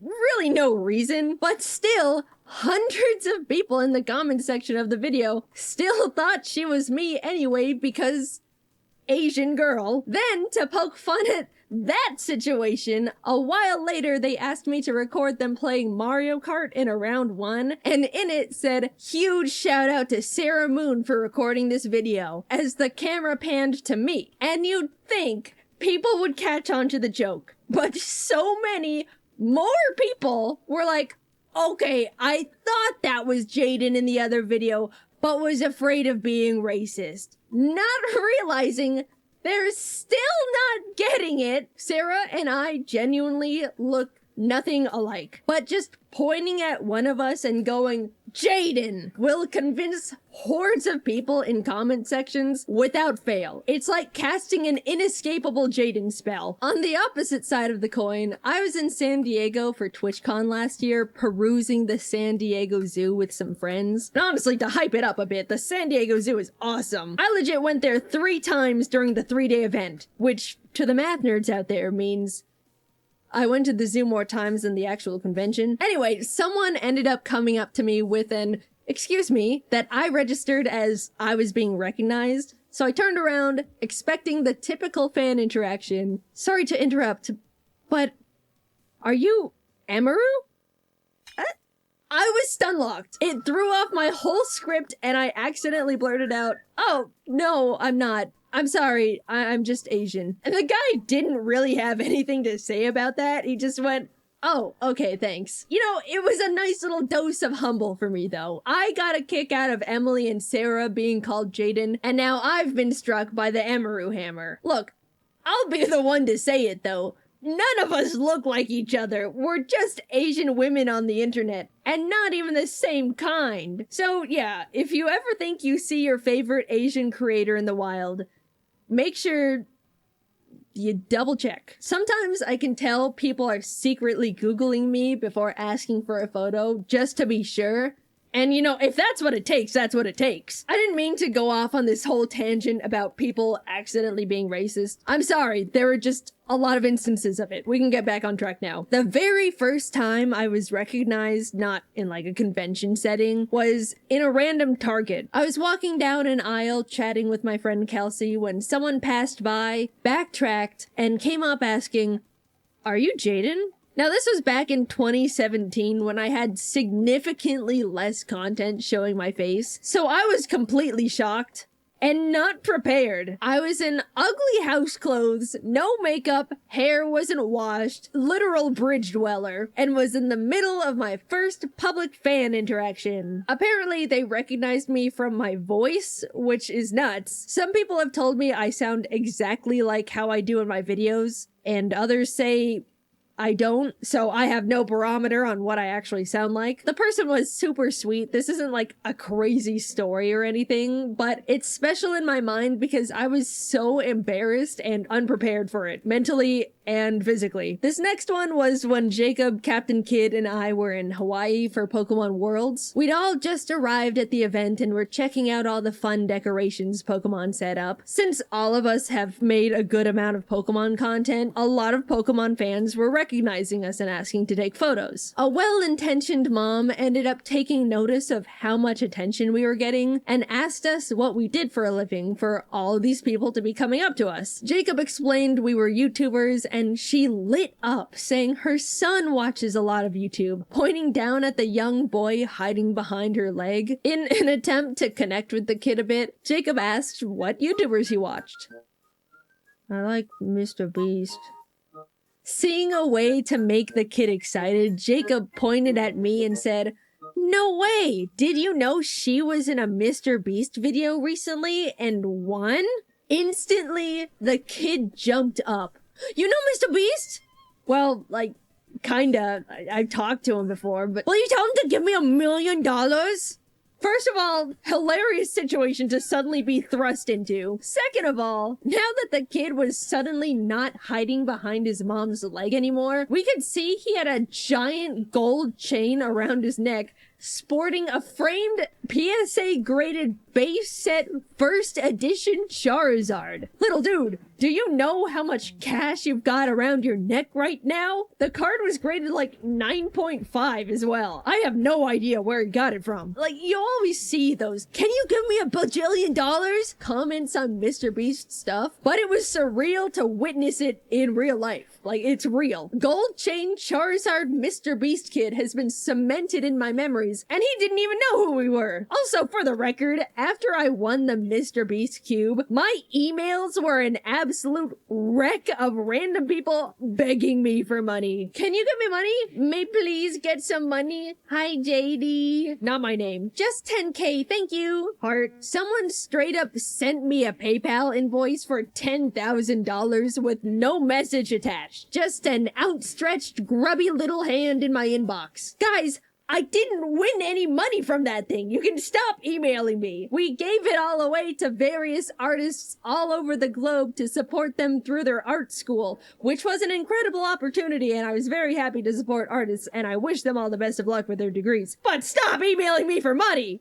Gosh, I don't even want to know what Mr. Beast's DMs look like. One time my phone screen died on me, not my fault, so I had to take it to a repair shop. This was, unfortunately, during a time when my car's driver's side mirror was smashed. My fault. So I also had no street legal car to take me back home while I waited for my phone to be fixed. Needing to kill 2 hours, I ended up sitting in a nearby Burger King equipped with my Switch to play Hello Kitty Island Adventure and an iPad as a second monitor to watch YouTube videos. I almost made it the entire time with no issue, but like some sort of pathetic Scooby-Doo villain, my plan was foiled as a nice girl came up to me and quickly said, "I really like your videos," before walking back over to sit with her friends. Now, the interaction itself was completely fine. I'm just embarrassed at what it looked like on her end. Internet personality Jaiden Animations sitting completely alone at a single seat table in a random Burger King. No food in sight, just a table covered in devices like some sort of 27-year-old iPad kid. She didn't even let me explain my situation. She just said hi and walked off. So, kind girl, if you're out there, or even still a fan, it wasn't as pathetic as it looked. It was pathetic, but it's not that bad. I was just passing the time. Please resubscribe. I feel like I lost you that day. Speaking of unfollowing out of shame, a couple of years ago, I went with some friends to my first furry convention. The furry convention isn't the shameful part, though. That itself was great. The actual shame began when my group wanted to check out the 18+ section, mainly out of curiosity and entertainment. I sheepishly followed them in, and just as I was thinking to myself, man, it would sure be unfortunate if I got recognized while in here. Oh my gosh, are you Jaiden Animations? Yeah. So admittedly, there's a single photo out there of me, a fan, and a very colorful background. Quickly moving on from that one, this story is by far the most I've ever been recognized out in public in my entire life. There's probably a teeny little slight possibility I curated it myself by accident, but it was when I went to a Hatsune Miku concert in California. The community somehow has caught on that I like her, and said community was all right there in one spot. Before the concert, I was getting recognized like every few minutes, which is very not normal for me, but, you know, completely fine. I don't mind at all. Eventually, everyone was led into the venue. I was meeting a few more people inside. Then the lights went down and we all got to enjoy the concert as per usual. However, when the show was over and the lights turned back on, everyone rotated 180 degrees to head to the exit, which meant people could see my face again. We would make it a few steps forward, get stopped, then 3 more people would come up, and I'd suddenly be against the wall. All while my poor friends just had to watch it all happen and wait for me. For the first time ever, I needed to figure out a way to get out of there, or else I would have been taking photos with the entire concert audience as my friends withered on the floor. Sarah put her big hoodie on me, another friend gave me their sunglasses, and suddenly, I vanished. No more Jaiden Animations. Poof. She was gone. The Clark Kent strategy actually works. Sarah and I quickly headed to the exit, squishing past unsuspecting Miku fans, and it wasn't until we made it all the way to the parking lot where we turned around and realized we were alone. I was successfully smuggled out, but the downside was the disguise was so overly effective, even our friends didn't know who I was anymore. At least now I know if I'm ever in a sticky situation, a simple hoodie and glasses is really all it takes. I will no longer be making fun of Superman's public disguise. Dude knew what he was talking about. Despite all of these stories, if you ever see me in public, please don't be afraid to come up and say hi. I'm more than happy to meet you or take a photo. Again, basically every person I've met who watches my videos was absolutely wonderful, these stories included, and I promise I won't make a video about you if you accidentally say something a little awkward. Unless it was really funny and the world needs to know. Also, I can tell when you recognize me, I've essentially got a spidey sense for it by now, and it's more uncomfortable for both of us if you just stare at me for 30 minutes and then leave. Please, just say hi or something. It's okay. I'm lucky to have such a normal and kind group of people watching my content, and I do really enjoy getting to meet you guys. I guess if you were to take anything from this video, make sure you know it's actually me. This is not me. This is not me. This is not me. I'm this one. Hope that helps. Man, it has been quite some time since I've done a good old classic story time. What is this, 2016? The fact that I really only have lighthearted funny stories to share and not really any bad or scary ones with meeting people who watch the videos is a huge testament on how kind and respectful you all are, and I really appreciate it. Like, half of these stories are about how I was the one fumbling it, you know? I always look forward to meeting more of you guys in the future. Thanks for watching, and I'll see you later. Hello, everybody. Friends. Hello, friends. I've got a special surprise for you all today.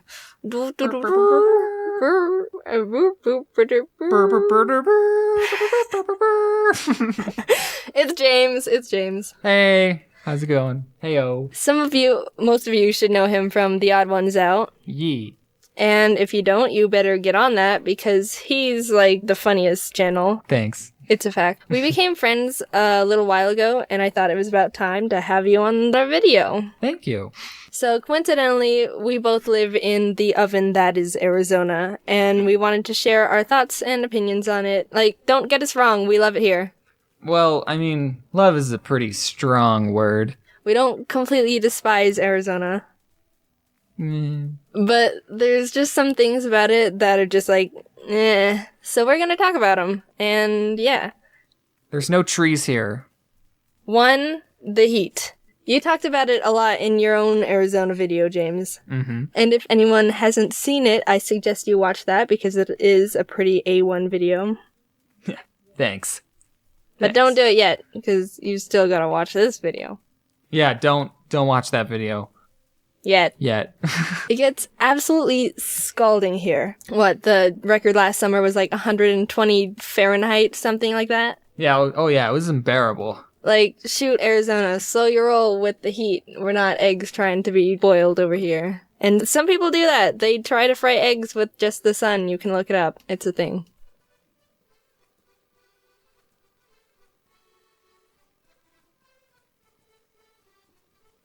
Oh, it's disgusting. You didn't put any salt on it. The heat is so bad, especially in the summer. If you wanted to do anything outside, then you had a 50% chance of having a heat stroke. It's just a risk you had to take. Also, cars become literal toasters. You open the door and you're hit with just a massive wave of just Satan. And you'd sit down with like as little skin touching the seat as possible, and you kind of just have to wait and sit there, wait for the heat to die down just enough to be able to do anything. The seatbelt's too hot, the dash is too hot, the steering wheel's like, holy Jesus. You think we're exaggerating, but no. If your car was parked in direct sunlight, you have to wait for it to cool down because you have to touch the steering wheel to drive. And you don't want to be driving like you're playing hot potato with the wheel. I think someone needs to invent like a little compartment for holding oven mitts or something in the car, because that's really the only way you can actually drive without burning your hands off. If someone actually does that, then we should get 50% of the profit because we came up with that idea. And then when you're all done and you get out of the car and you hear your sweaty back being pulled apart from the leather seats like a sticky note. It's gross.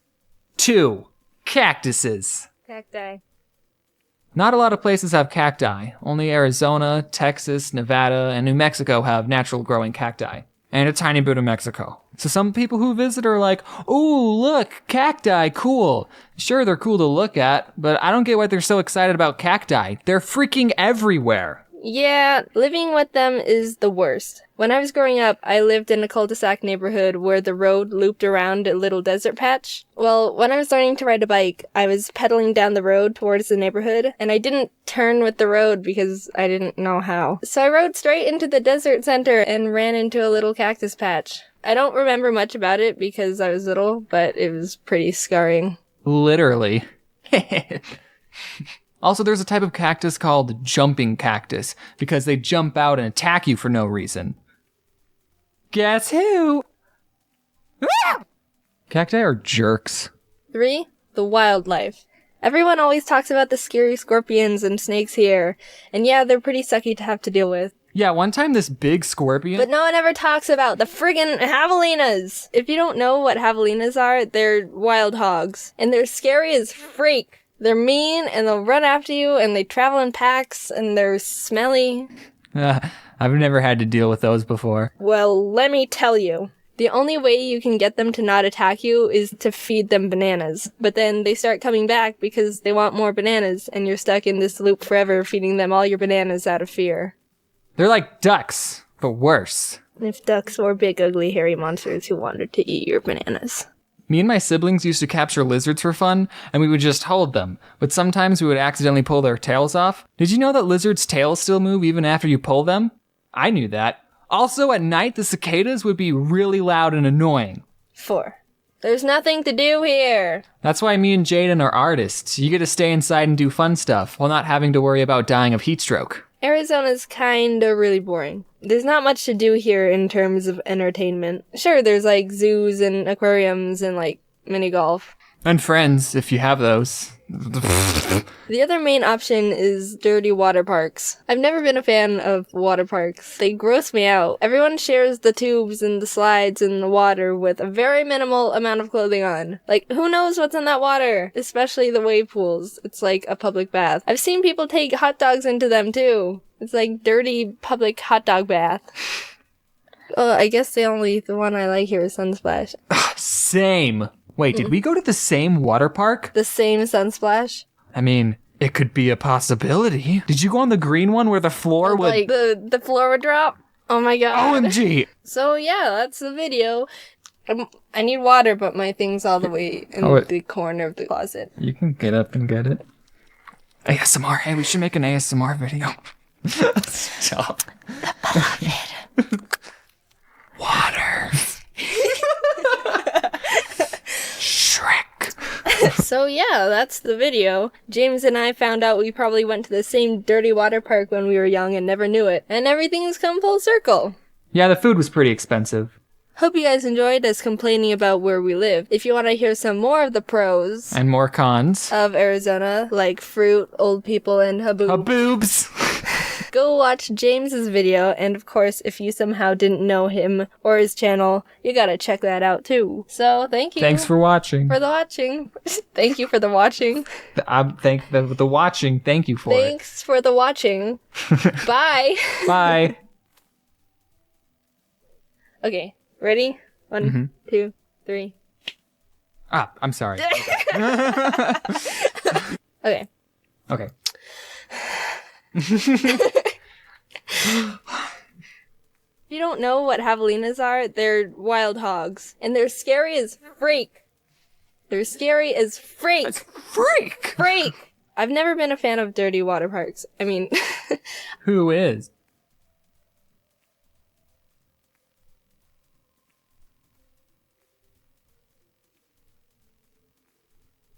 Well, would you look at that? The first video I'm posting in 2017. In a year, we can look back at this video and say, we had no idea what we had coming. So another year has passed, which means we're all 1 year older, which means we're growing as people, which...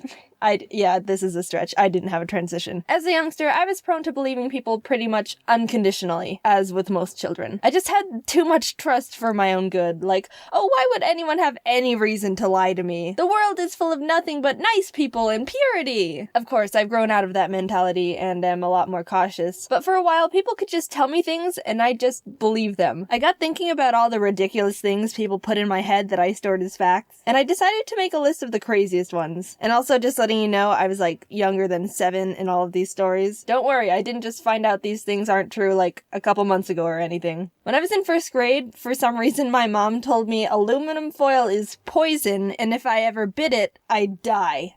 A bit strange, but I think I know the idea behind it. Apparently, biting foil can induce a galvanic shock. Basically, if the foil comes in contact with braces, metal fillings, something like that, the metals will react with each other and create a little electric shock. But all I knew as a kid was teeth, contact with aluminum foil, death. And I was petrified. I didn't even have braces or anything metal in my mouth at the time, so nothing would have even happened if I tried it. I also remember going to school the next day and telling my friend, "Did you know that if you bite aluminum foil, you'll die?" And she goes, "I think I've bit foil before."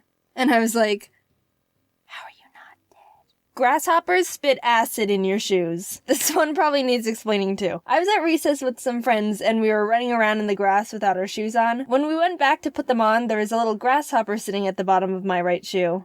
"Guys, look, a cute little grasshopper is wearing my shoe." And one of my friends goes, "Oh my god, grasshoppers spit acid! Get it out!" And then we all start panicking at the fact there was a death grasshopper in my shoe. I looked up why she could have thought that, and it actually is a fact that grasshoppers can spit a brown liquid to protect themselves from predators. It's called tobacco juice, and even though it's slightly acidic, the worst it really can do is stain your clothes. It's pretty much harmless. But oh dude, no, I had the image in my head of some Breaking Bad hydrofluoric acid dissolve through everything it touches kind of meme. Also, just saying, I didn't mean the drug acid, even though that could be equally terrifying. Speaking of staining clothes, I was at lunch one day with the rest of my class, and one boy took out a bag of pomegranate seeds his mom packed for him in his lunch. A lot of us hadn't seen them before because it's a bit of an exotic fruit, so it caught some attention and we were all asking a bunch of questions about them. The boy said, "Did you know pomegranate seeds can stain your clothes and it'll never come out?"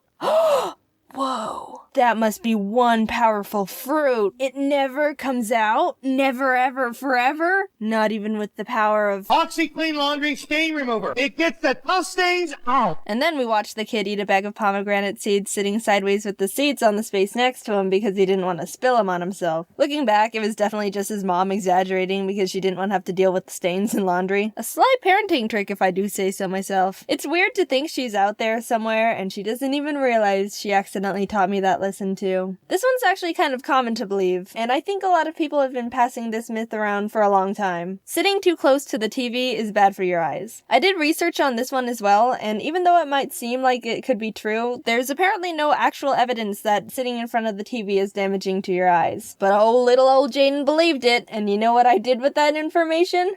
Stand directly in front of the TV. Yeah, for some reason when I was younger, I really wanted glasses. I don't know where that came from, I just liked the look of glasses and wanted them. So when no one was looking, I would go up to the TV screen and stare at it, like 1 inch away from my face. This'll get me glasses. But it didn't work, obviously. I actually have really good eyesight. Maybe standing too close to the TV will improve your vision. But yeah, I'm glad my eyesight sabotage plan didn't work because having glasses just seems like a hassle and inconvenience. Tip of the hat to anyone out there with glasses or contacts or even glass eyes that are annoyed by them. Wish you the best. We people without those things forget how good we have it. This one's a bit related because it's about eyeballs again. If you try to use your eyes to look back into your head at your brain, they'll get stuck and you'll be blind forever. It's a bit of a spin-off of the other eyeball myth of if you cross your eyes too much, they'll get stuck like that. I never believed that one, but I believe this brain one. A friend told me once that if you tried to look at the back of your head with your eyes, you might be able to see your brain, and we spent the whole day trying to do it. Then, when I went home, I asked my mom about it, and she said,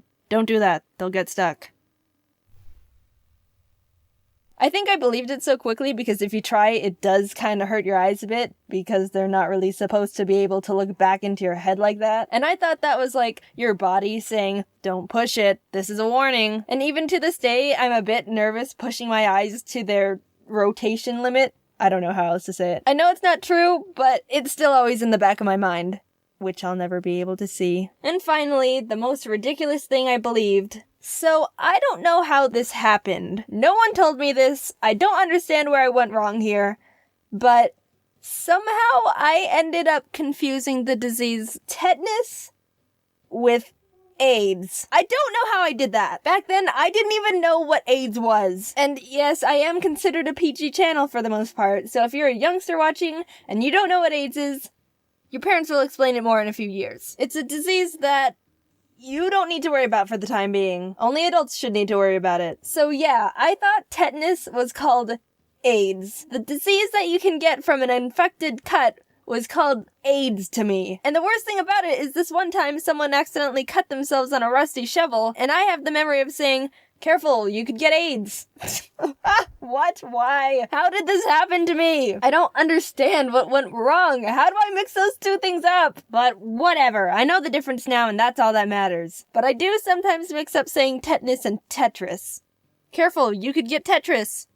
I ended up learning a lot while making this video, and since I debunked a bunch of lies, I'm gonna tell you a truth I found out recently. Real quick, since this is the end card. So a friend asked me, "What's the purpose of pink lemonade?" And I was like, good question. So I looked it up, and I'm not talking about the lemonade from strawberries or any fruit to change the color. Classic pink lemonade. So apparently, pink lemonade originated because a long time ago, way back in the day, there was a concession guy selling lemonade at a circus. And he ran out of water and he had to hurry and find some more. And there was no river or stream nearby. And he found that a performer had just washed their red tights in some water, which turned it pink. So he used that pink water to make more lemonade, and just told people it was a special strawberry type lemonade, and he sold a bunch more lemonade. So next time you drink pink lemonade, the image of dirty circus tight water might pop into your mind.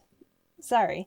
I know absolutely nothing about Digimon. Pokemon is my entire life, so why would I need to branch out? Well, I happen to be a very open-minded person, and the only way to prove that is to play a Digimon game for the first time. I wanted to see if, putting all my bias aside, I could bridge the gap between the two, and they could live together in harmony in my tiny little brain hobby drawer. So thus began my journey on finding the perfect Digimon game to start out with. At first, I didn't think that would be a difficult feat. Every community kinda has the general agreed consensus on what media is best to consume as a newcomer, right? All it takes is a quick Google search, I play what the internet people tell me, and now I'm a Digimoner. Well, apparently not here. I've come to realize that it's a bit complicated for them. Everywhere I looked, there were threads upon threads of people trying to agree on what Digimon game is even good in the first place. Pretty much every comment I read said something along the lines of, "This game is pretty good, except for these things," or "This game is great,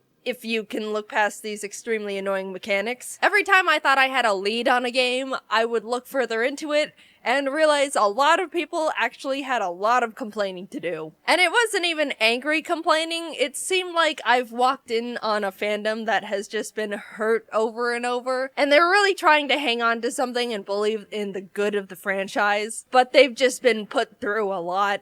You know, kind of like the Sonic fandom. I've never had to do so much research just to find a single game in a franchise that people can just all agree is good. People were talking about how they like Digimon World, but apparently it's like a tedious and frustrating Tamagotchi game where you just start over if they die. Digimon World 2 is apparently a dungeon crawler, but extremely grindy and complicated, and I read a lot of people complaining about it just being bland. People said Digimon World 3 is a typical RPG, but the battles get tiring and annoying, lots of backtracking and never feeling like you get anywhere. Digimon World 4, Digimon World Championship, the list goes on and on. Con after con. I spent multiple research sessions searching, even opted for a last-ditch effort by asking, Twitter. Everyone was saying different things. No one seemed to be able to agree that there was just one game that was overall good and easy to start with. And Digimon fandom, if there truly is a good game out there, you guys need to start pitching the franchise better. You made this difficult. I will say it seemed like the majority of people enjoyed Digimon Cyber Sleuth, but the thing is, that's not really the type of game I wanted to play for the channel. It looks like it's got more of a Persona 5 vibe that focuses more on the story and characters and stuff. That's just what I've read, I don't know. Either way, it wasn't the fit for what I'm looking for. I'm sure I would love it as a casual playthrough, but it just didn't hit my content checklist. All this research led me to a game I decided to settle on. Digimon World Dawn. It didn't seem perfect, I saw complaints with it, but I thought, you know, it seemed like the same amount of complaints other Digimon games were getting, and there were enough people talking positively about it. I figured I could look past the criticisms, maybe even if I was aware of them beforehand, they wouldn't bother me too much. And plus, I thought it looked nice. I like the pixel art, and I'm a sucker for good pixel art. So after all that, all the research, knowing the flaws beforehand, having a positive mental attitude, I settled on a good enough Digimon game, right? Something at least playable, right? As much as I want to say yes, this was one of, if not the most miserable video game experiences I've ever forced myself to go through. And that isn't even as a biased Pokemon player, that's as an enjoyer of fun. I was aware of Digimon World Dawn's criticisms, I knew what I was getting myself into, yet despite all the warnings, all the positive outlooks, all of the manifesting to be able to frolic hand in hand with both the Digimon and Pokemon franchises together in a beautiful field of 1,000 sunflowers, it was just awful. It started out lighthearted. I tried to put my name in and realized they only allow 5 characters for the main character's name. So I'm Jaiden. Before any gameplay, I'm given 4 different packs of 3 Digimon. The Balance Pack, Attack Pack, Speed Pack, and the Japanese Pack. And honestly, I was shocked to see how huge and powerful they all looked. Look at these big men! Pokemon starters don't look like this. This is awesome! I chose the Attack Pack because the big worm guy was my favorite, and then the game forces me to nickname all my Digimon. It's not an option, and if I try to name them their original Digimon names, I can't, because they don't give me enough characters. Again, out of everything I read about this game, this is hilariously not mentioned in anyone's criticism list. I don't know if it's a Digimon thing, or I don't know. So here I, Jaiden, am with my Charmon, Tony Tiger, and Big Worm. I'm not even given a chance to breathe before I'm thrown into this Digimon gang tournament, having to fight for my Digimon and friends' lives and glory in an environment I'm not even sure how to comprehend. Like, first of all, where are we? This sure doesn't look like the States. Or Japan, I think. Also, what is a Digimon? I win by figuring it out, kind of, not really. Still don't know what's going on. And then win a few more times before the tournament is over, and our team or gang or something, Light Fang, is the winner. Yay, Jaiden! You won the tournament for us! What's going on? Oh my god, what the f is that? In a complete twist in story direction, a genuinely terrifying virus of death spawns and starts turning all the Digimon into Digi-Eggs, including mine. I checked my guys, and Charmon is the same. Tony Tiger is a bit smaller, but Big Worm is a dinosaur now. He's not a big worm anymore. Now his cleverly tailored nickname doesn't make any sense. How was I supposed to know I was getting fully grown Digi-Guys, and they were gonna turn them back to small Digi-Guys again, and Big Worm starts off as a lizard? That's like the opposite of how evolution works. I knew I didn't know anything about Digimon, but after the past 5 minutes, I've realized I am completely out of my element. I go up and fight the horrific demon virus that I'm IRL scared of, and despite still not knowing what the hell I'm doing, I end up winning, even with my little Digibabies. The virus deuces out, and the head of the Lightfang clan, this Glare guy, that's his name is Glare, is like, this is so weird. Go climb a mountain and look around or something, I guess. I'm sent out to look for virus clues at Login Mountain and run into my Lightfang friend, Kenpa, who's like, I don't know what happened. We got here and all the wild Digimon started attacking me and the other members. They left me behind to be mauled with no escape equipment. I'm fine now, but I think I'm just gonna go back to the city. She does that, and I start traversing the mountain. And this is where I experience my first complaint that everyone was talking about in this game. All the dungeons and areas and stuff are mazes. They're all mazes with absolutely bonkers wild Digimon encounter rates. You don't have a mini-map to know where you're going or where you even are any point of the dungeon. And there's no item to avoid the random encounters. Basically, I am realizing this is like playing a Pokemon game, but the whole game is a maze. You never know where you are because maps don't exist. Everything is wild grass, and there's no repels. I think I chose the wrong game. I end up stumbling my way to the top of the mountain. At least I think it's the top. I have no idea where I am and never will. And the other 2 guys who left a defenseless little girl to be roasted over a Digifire are getting beat up by a Digi-Eagle. I knock the bird in the head hard enough to make him come to his senses, and he apologizes for being mean, which is more than I expected, to be fair. And the guys are saved. By the way, I didn't know that Digimon spoke. I didn't know that they spoke to the people and talked and interacted. It's weird to me.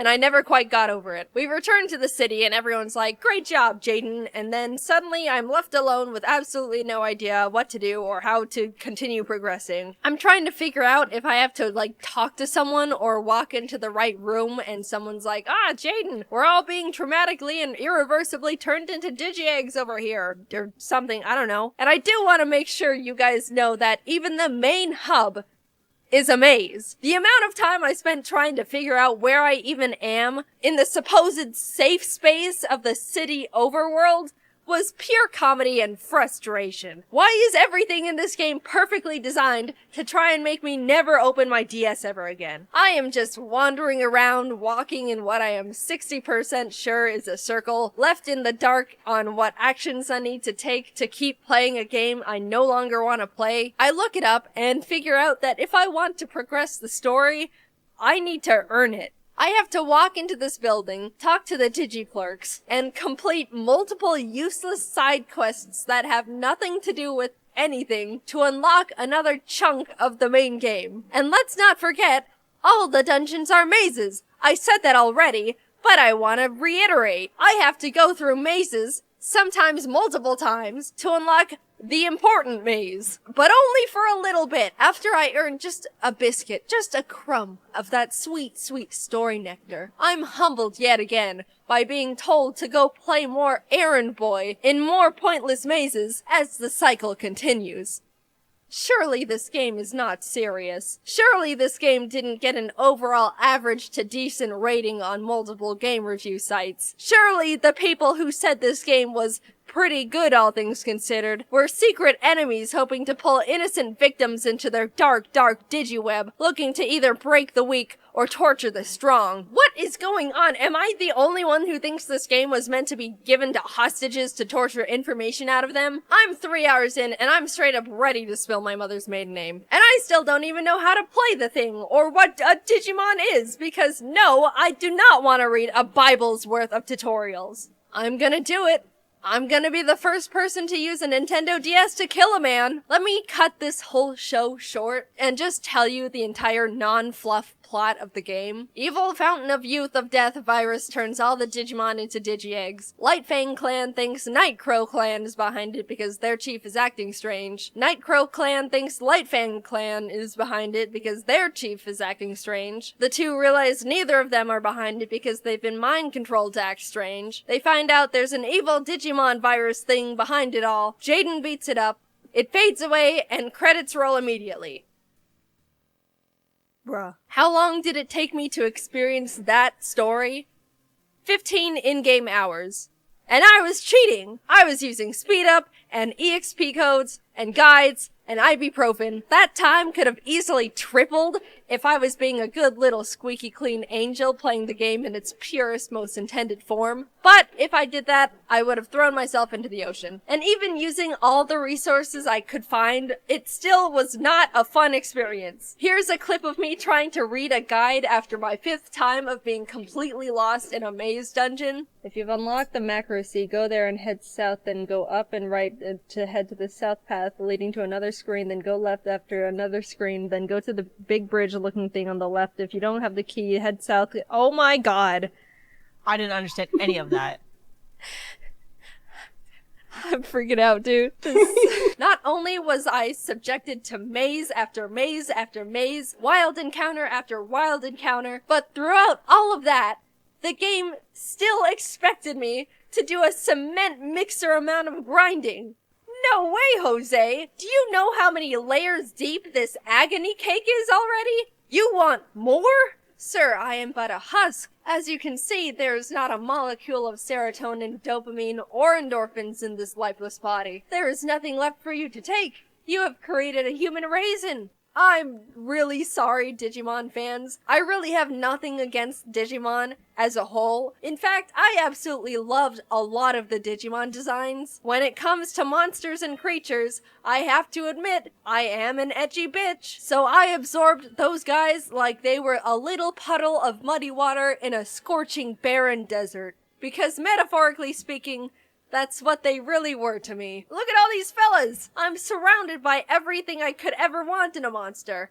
Pokémon could never. maybe Aggron. I even got Big Worm back. He's my friend forever. Despite all my efforts, I chose the wrong Digimon game. I really did try. I'm sorry I didn't play Cyber Sleuth. I didn't know the other option was 1,000 punches to the skull. Regardless of the pain this game has inflicted on me, I can, against all odds, say I am coming out of this experience a bit of a Digimon enjoyer. Maybe I still don't know a single thing about any of it, but I have some favorite guys. I think they're cool. This evil game somehow didn't tarnish my view on Digimon as a franchise. I am damaged, but I forgive. One day I will play Cyber Sleuth and hopefully be able to commit to being a fully fledged Digimon fan.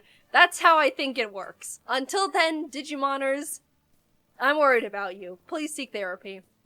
Hello, thank you for watching another video. If you're still here, I would like to announce secretly that I have an announcement, and it's gonna be announced in a couple days, so stay tuned.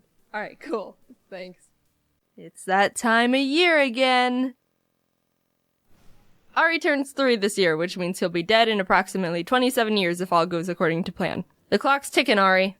When are you gonna get a job? But for now, we can just focus on giving him a good birthday. Since he's still just a wee lad, he hasn't accomplished much yet. And the world is full of amazing treasures to be experienced, like making friends, or, I don't know, going to a park.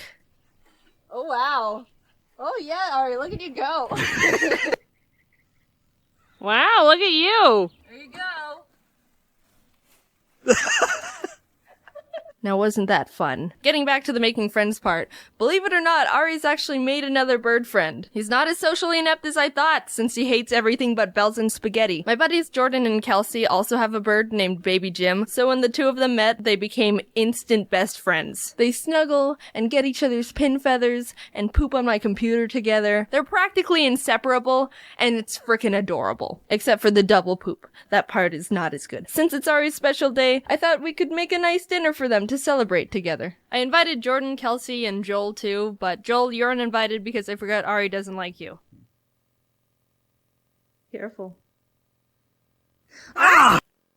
We got a bunch of party stuff, so Jordan, you're working on the spaghetti, so maybe Kelsey and I we can decorate the table. Alright. You got confetti. Want to sprinkle some on the table? Well, I want to open it gently. I don't want it to just... Kelsey! No, he said... I think I got confetti in my eyes, guys.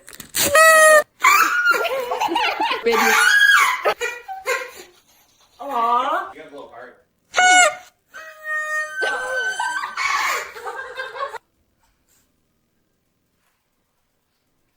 Jordan, what's your spaghetti secret? Garlic bread. I got a lot of candles. They only came in packs of 24. Oh, it's the fanciest thing Ari's ever gonna be a part of. Oh, it's so cute! Ari. Oh, get on the table. Oh no! You got confetti in your spaghetti. Wanna see it?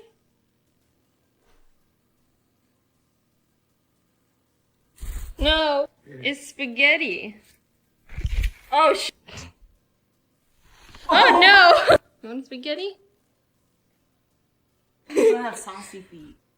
Oh, that's the good stuff, isn't it? Oh, it's a good party after all. Yeah. Oh, good boy. Oh, it's like Lady and the Tramp. He's got spaghetti on his wing. Right here. Does he? Yeah.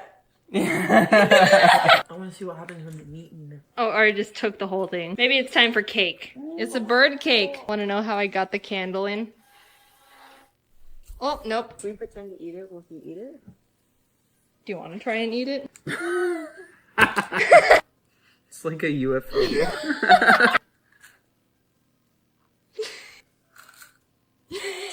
Hey. I'm getting styrofoam. It's good. Get a piece. Oh my god. See, now you like it. Oh, see, it's good. Look at Ari, he's got his piece too. We could just pretend that they're eating right next to each other. There you go. What if we take the plate away? Maybe he doesn't like gay. Oh, there we go. Go get it. Get it, baby Jim. Get it, baby Jim. Why is there a staple? Ari, why do you have a staple? Want the toy? Why are you on the floor? Come here. Where are you going? He's gone. Bye, Ari. Last year, we supported a local bird rescue with helping fund their renovations, which they were really thankful for. I followed up with Anika, who works there, and she said with the donations, they were able to revamp the electrical work and AC to be more stable, and are in the process of building more aviaries and a shed for extra storage. I was blown away with how much we were able to help, and I want to do something like that again this year. This time, I want to help out the Bird Gardens of Naples. They're a non-profit Florida-based organization that takes care of birds that need a home and prioritize education on general bird knowledge and care. They put a lot of time and effort into caring for the birds they have, and all the donations they receive get put back into the birds through vet bills, flight cages, toys, renovations. I asked them to set up a GoFundMe for this occasion, and if you donate at least $10 to it, you'll be entered into a raffle to win a special Ari's birthday shirt or an Ari plush. I'm giving away 20 shirts and 10 plushes, and they all come with a signed card. I've also donated $1,000 to the rescue as well. If you can't donate or want to do more, there's links on their website to volunteer, adopt or sponsor a bird, or just tour the sanctuary. I hope Ari enjoyed his birthday, even though he's a little brat poopy bite toddler. He's my buddy, and I love him very much. Hopefully we can celebrate by doing good things for the birds and eating spaghetti. Merry Christmas, everyone! And if you don't celebrate, then happy normal day for you. Happy Christmas, Hanukkah, Kwanzaa. I hope you all had a great holiday season. This is actually a very special year because it's the first time Ari's been alive for Christmas. Happy being alive for Christmas, Ari. We can't forget little old Ari, even though he's a brat. So we're all gonna share Ari's first Christmas together. Yay! Ari, look what you got! You want to open that one first? No, open it like on the blanket. Oh, it's a bandana! What do you think? It's so festive. You want to put it on? Oh, look at you! He's just chewing on the strings. Let's open this one next. This one sounds good. Oh, you like the jingle ball? Can you say thank you? No? Rude. Let's look what's inside this one. Come on. What are you doing? No, it's not. Why are you running away? Take the gift. Ari, what's the matter? Don't you like clothes? We can put that on later. Alright, we've got one more present. Ari loves these, like, little bagels. So I got a bunch of them for him. Got a bagel? Why are you walking like that? There you go. Ari loves bagels. Or loops. I don't know what you call them. Ari loves to look out the window. So we got a nice little perch for him. And look, he's looking at the rain. Of course it would be snow somewhere else, but we get rain. Can you say Merry Christmas? Now, these weren't all the gifts we got for Christmas. A very special cinnamon roll sent us some presents as well. Santa Senpai Weeaboo Misaki is back, everyone. He actually messaged me again after iDubbbz called my Samurai Buyer video. Pretty good. And wanted to do another. He's asked me before if we could collaborate again, and I wasn't planning on doing another one even though you all seemed to enjoy the first video. But then the idea came to my mind that he could send us some Christmas gifts. I asked Weeaboo if he wanted to say another message to the people, and this is what he sent me. Hi guys, this is Weeaboo Misaki from Samurai Buyer. Merry Christmas, guys, and Merry Christmas to Jaiden Animation and her pet Ellie. Come to my website. You will see a bunch of Weeaboo Japanese merchandise. Thank you. Isn't he sweet? Everyone loves Misaki. Right, let's get into the box. Blah. Misaki sent us a nice box too, and there's like these cute little dogs on it. Do you like them? Or are you still playing with the loop? Alright, let's get into the box. Merry Christmas, what did he send us? Oh, that's kind of creepy. Merry Christmas. Let's look at this. This looks pretty. Oh, it's a mug! What do you think? No? I think it's cute. Alright, let's see what else is in here. Is this one of those, like, Japanese banks that, like, you press the button and then the thing opens? Do I need batteries? I'll get batteries later. Wow, we're getting a bunch of mugs. Okay. You like this one more? Do you have any input at all?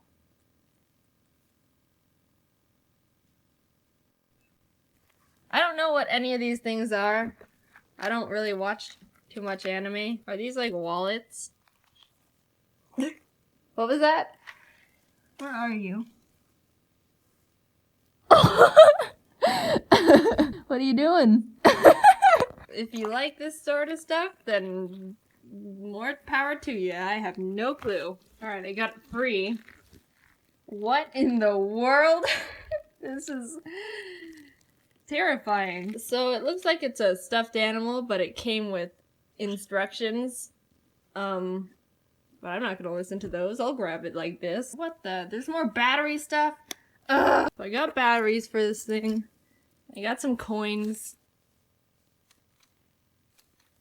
You gotta turn it on.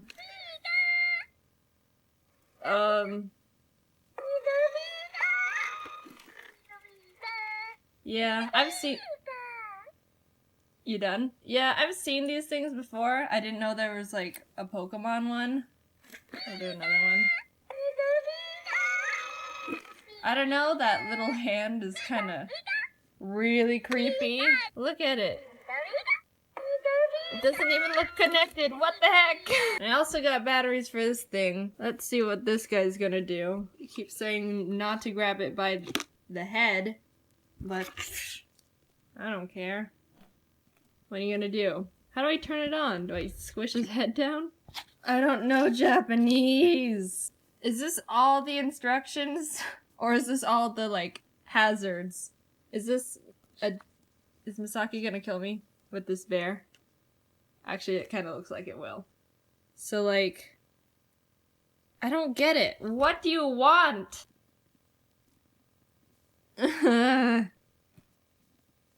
What do you want? Ah! What was that? I got... Oh. I see what this is. That seriously jump scared me. Stop interrupting me. I don't even know what I'm gonna do with this thing. I don't want this. What do you think? Oh, alright. Stop. It's not even doing it like good. It's like terrifying. I can't even say anything. Turn off. It didn't even do it like good. It's just like... So this is the Misaki haul. Not as good as the other one. There's a serious lack of ducks, and even Ari's afraid of this thing. Merry Christmas, Ari. Oh, are you eating that? No. I hope you all had a great season. I'd say I hope you all had a good 2016, but we all know that was an absolute train wreck. Here's to another year together, and I hope we all don't implode as a society next year. A while ago, I went to the bank to get a new debit card. I walked in, the lady asked, "Can I help you?" And I said, "I'd like a new debit card, please." Her face scrunched a bit, and then she replied, "Let me see what I can do. Would you take a seat for a moment?" I sat in the lobby chair for 30 minutes, assuming that she was doing everything in her power to get me a new debit card, and when the lady finally came back, she simply said, "No, we don't do that."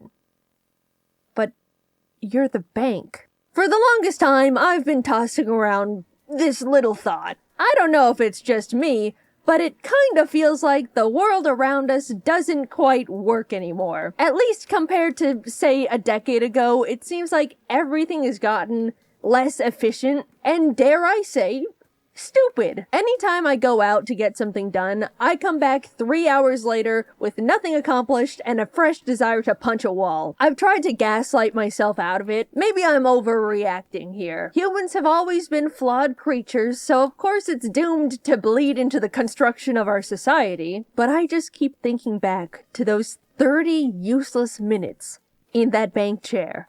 And I simply don't believe it. You're not gonna convince me that a bank has always been incapable of giving people new debit cards. And also that it took 30 minutes to tell me. Something has changed. It really dawned on me when I watched the Always Sunny in Philadelphia episode Dennis Takes a Mental Health Day, where Dennis tries to have a normal, relaxing day, but is faced with inconveniences at every corner that spike his blood pressure. Highly recommend watching. The whole show is phenomenal, but that specific episode was so real and truly made me process things are getting less efficient.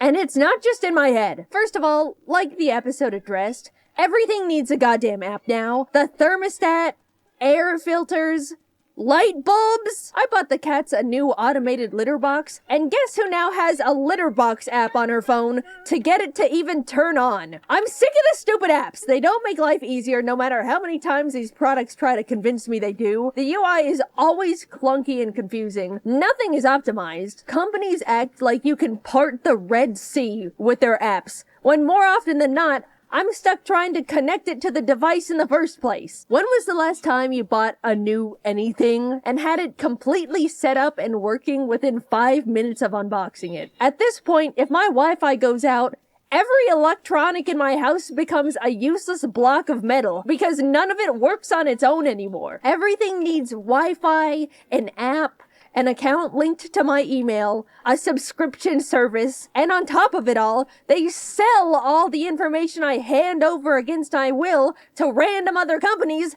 so they can send me stupid junk mail. Also, when did unchecking the sign me up for online newsletters and discounts just not work anymore? Every single time I buy something online, I make sure to not sign up for the website's stupid email notifications. And what do I find fresh in my inbox when I wake up the next morning?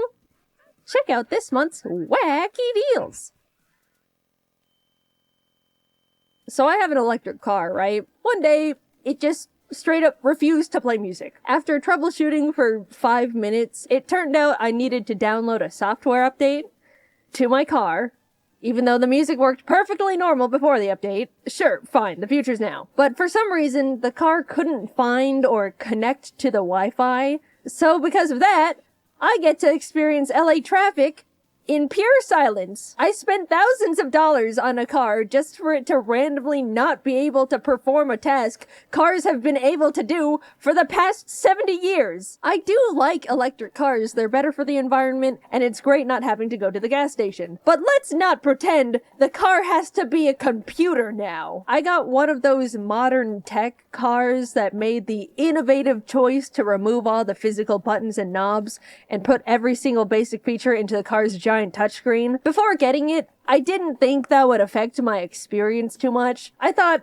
well, when I drive, I normally don't fiddle with the buttons all the time anyway. But now I have to deal with things like not being able to manually open the glove compartment because it has no latch. I have to speak into the car microphone, "Open glove compartment." And every single time it opens the charging port. Didn't think about that one before buying. Also, when I do need to do something while driving, it feels way more unsafe than I initially realized. They didn't even build AC knobs, so to turn up the air, I have to essentially play on the car iPad while paying attention to oncoming traffic. Correct me if I'm wrong, because I'm neither an engineer or car specialist, but that feels stupid. Apparently, enough people started complaining about the lack of buttons in high-tech cars, so they started putting them back in, which now puts into question these experts making these decisions in the first place. What do you mean thousands of people had to say using a giant iPad while driving is unsafe? Before they were like, you know what? these people might be onto something. A few weeks after I bought the car, I accidentally stepped on glass and needed to go to urgent care. So Jacob and I hopped in, and as we started driving down the neighborhood, the screen got covered with "Software update required." Thinking it was a simple fix, Jacob pulled off to the side of the road and clicked download, to which the car completely locked and became undrivable until it finished the download, which was 45 minutes. I ended up having to call an Uber to go to urgent care, despite owning a fully functioning car. Lesson learned, I suppose. They got me again. Also, I don't know how a car can download a software update on the side of the road and not in my own goddamn garage. It all just feels so dumb. Nothing feels like it's checked to make sure the customer has a half-decent user experience anymore, because companies think slapping an app together makes something high-tech enough to get away with slop. And on top of it all, everything is a subscription service. Why can't I simply buy my stupid computer car and have it come with the tech that's already built into it? Subscribe to be able to connect to the internet. Subscribe to enable auto steering. For a while, companies were thinking about turning the seat warmers into a subscription. The heating coil is already in the car that I bought. Just leave us alone. Imagine pitching to someone 15 years ago, "Oh yeah, the car you bought? Yeah, it's all yours. But you have to pay money every month to use the windshield wipers." It's become so common for us to buy products and not even actually own them, and you need to pay money every month to keep using them. And they're bad! Businesses have always prioritized profit. That's never changed. I'm not upset about that. But at least in the past, they had to, in good faith, offer something that actually did the shit it was advertised to do. Now they just go, "Oh, damn, we can give less and charge more? Hell yeah, brother, lock the cold out the fridges." The other day, I wanted to get a new router for my office. Jacob and I headed over to our internet provider store, and I said, "Hello, can I buy a router?" "Oh, we don't actually sell routers here. You need to go online and ask customer service to send you one." As I was processing this, Jacob decided they wanted to get a phone upgrade. "Excuse me, could I actually buy this phone?" Yeah, we don't have those in stock here. You can buy it, but it'll have to be shipped to your house."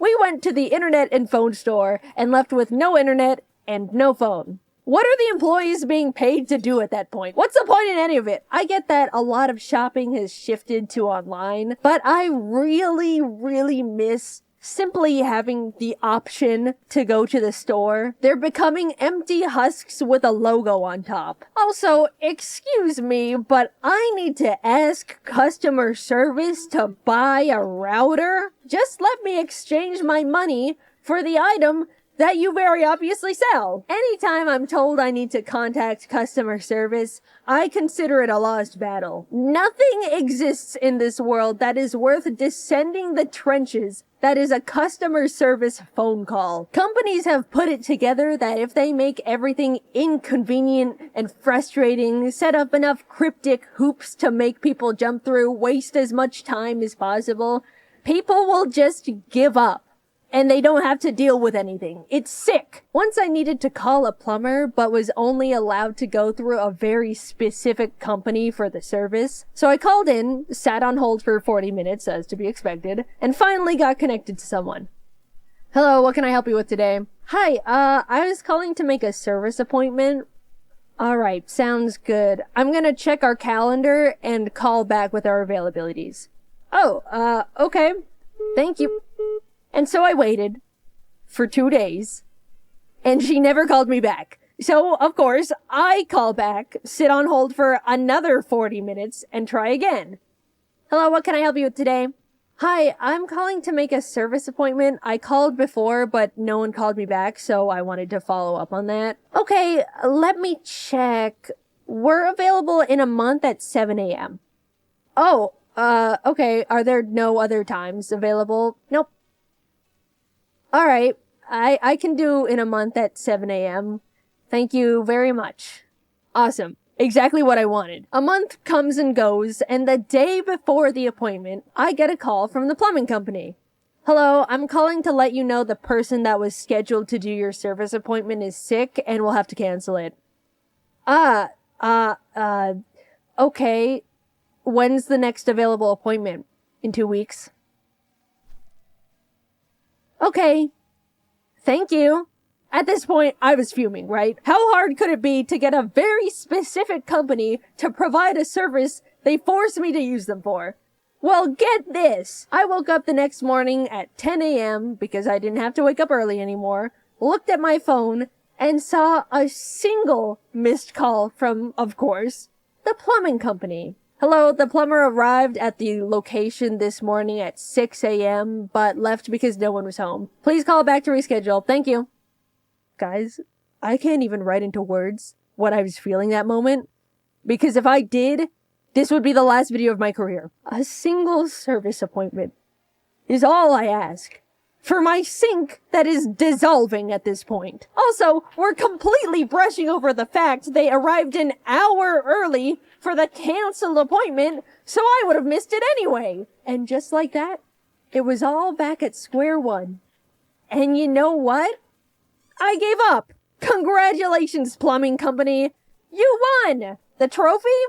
My sink is broken. I was justifiably feeling upset, so I wanted to go out and get myself those Pillsbury Halloween cookies with the pumpkins and ghosts on them, because it was the season. I looked online to see if the grocery store had them, and the website said, in stock, confirmed in the past hour. So I got dressed, drove over, and lo and behold, the store had 0 Halloween cookies. I did the same charade 2 more times until I just went home and cried. What's the point anymore? Really, my car doesn't work.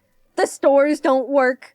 The litter box needs Wi-Fi. I'm just so tired. We're doomed to be wrung of every single dollar we have, cursed to scroll endlessly on social media because it's evil now. It's nothing good anymore. We're being left behind over here, and no one can do anything about it cares. I don't want to get too doomer in the silly animated YouTube video. Sorry, maybe a bit of reality started to seep in there between the funny little stories. Quickly, I'm going to talk about things that do spark joy in my life. There's been an influx of people going back to old tech as a way to step out of the overwhelming and predatory modern innovation era, and I am also on that boat. A while back, I started playing on my old 3DS, and something about using a classic handheld rewires my brain in the best way. Being all bundled up with your DS, no second monitor content, maybe some snacks, it feels like my mind gets to heal from the constant rot, cleansed from the addicting flashing colors and stimuli of current media. Another way I heal from the evils is by seeing all of my best friends. Truly going out and being with people in real life is the medicine that heals all. I'm not joking. No matter how much the world breaks me down, a good hangout with friends to vent and blow off steam really does take the edge off. And getting to turn annoying moments that piss you off into something to share with your friends as a funny story is a great way to laugh it off and just move on. I'm sure many other people have their own ways to break free from the ever-looming capitalist clutches, but overall, I've just been trying to go back to basics, depend on things less, not constantly overwhelm my senses. I think it's unfortunate that a lot of us have gotten to the point where we need to police ourselves in what we consume because everything is trying to be the most addictive little parasite ever created by humans with no empathy. But until the pendulum eventually swings back the other way, it is possible to break out of the bubble, and if you've been feeling similarly to me, I recommend giving it a try. In the meantime, even though everything feels like a constant mess, I suppose it does make for funny stories to share. I didn't realize I scripted 2 different complaining videos in a row. I'm really sorry about that. I didn't mean to, and it comes across really negative.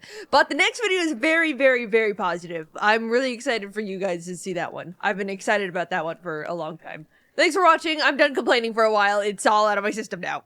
Jaiden, what is this? 2 Pokemon videos in a row? Yeah, and you clicked on it, so I've already won. Back in April, I went back to Japan and had the pleasure of being invited to the Pokemon Cafe alongside Jacob, Braden, Captain Kidd, and his girlfriend too. Courtesy of Pikachu himself. and the Pokemon Company. Legally, I have to disclose that, but it was mainly Pikachu. Apparently, we were the first creators who have ever been personally invited to the cafe, which absolutely blew my mind. That's insanely special, and I felt so honored. So naturally, I thought, why not channel a bit of Emily's aura and make a video about the experience? We walked in and were greeted by a wall of the cutest cafe-themed Pokemon merch. Chef Pikachu plushes, plates, cups, decorations. Oh, it was beautiful. We'll come back for you, my beloveds. Let us feast first. The staff brought us to our table, taught us how to order food from the little tablet, and our Pokemon experience began. We decided to start with the drinks first, and there were genuinely so many to choose from. Cute character soda floats, tea sets, flavored milks. How could you even decide? Basically, between the four of us, we ordered almost one of everything. I think visually, my favorites were the Paldea soda floats. Sprigatito was melon flavored, Fuecoco was apple, and Quaxley was Ramune soda. I know I'm saying it all American-like, but I'm embarrassed to try it the Japanese way. Ramune.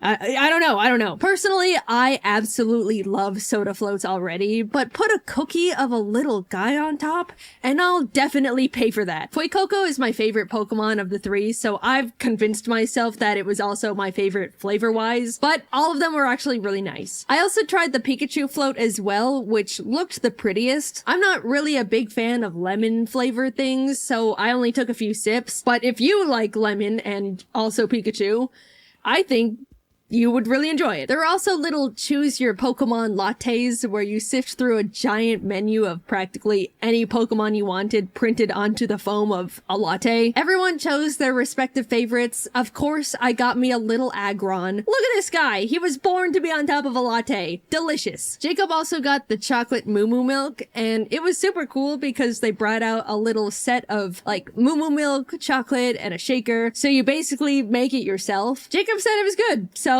I'm sure it was. I can't confirm. I didn't try it. Last but not least, we ordered one of the Poltergeist and Sinistea tea sets. I don't really drink tea, but the pot and cups were so cute. We ended up buying them when we left. This is just genius merch on their behalf. Well done to them. I love it. On to the food. As you can see, there were a decent amount of options here too. Unfortunately, as some of you guys know, I don't eat meat. And even more unfortunately, since vegetarian diets aren't very common in Japan, every food item on the menu included some kind of meat. We called over Pikachu and his employees to double check and see if they offered something to fit my diet. And after flipping through their menu, they came to the conclusion there was nothing.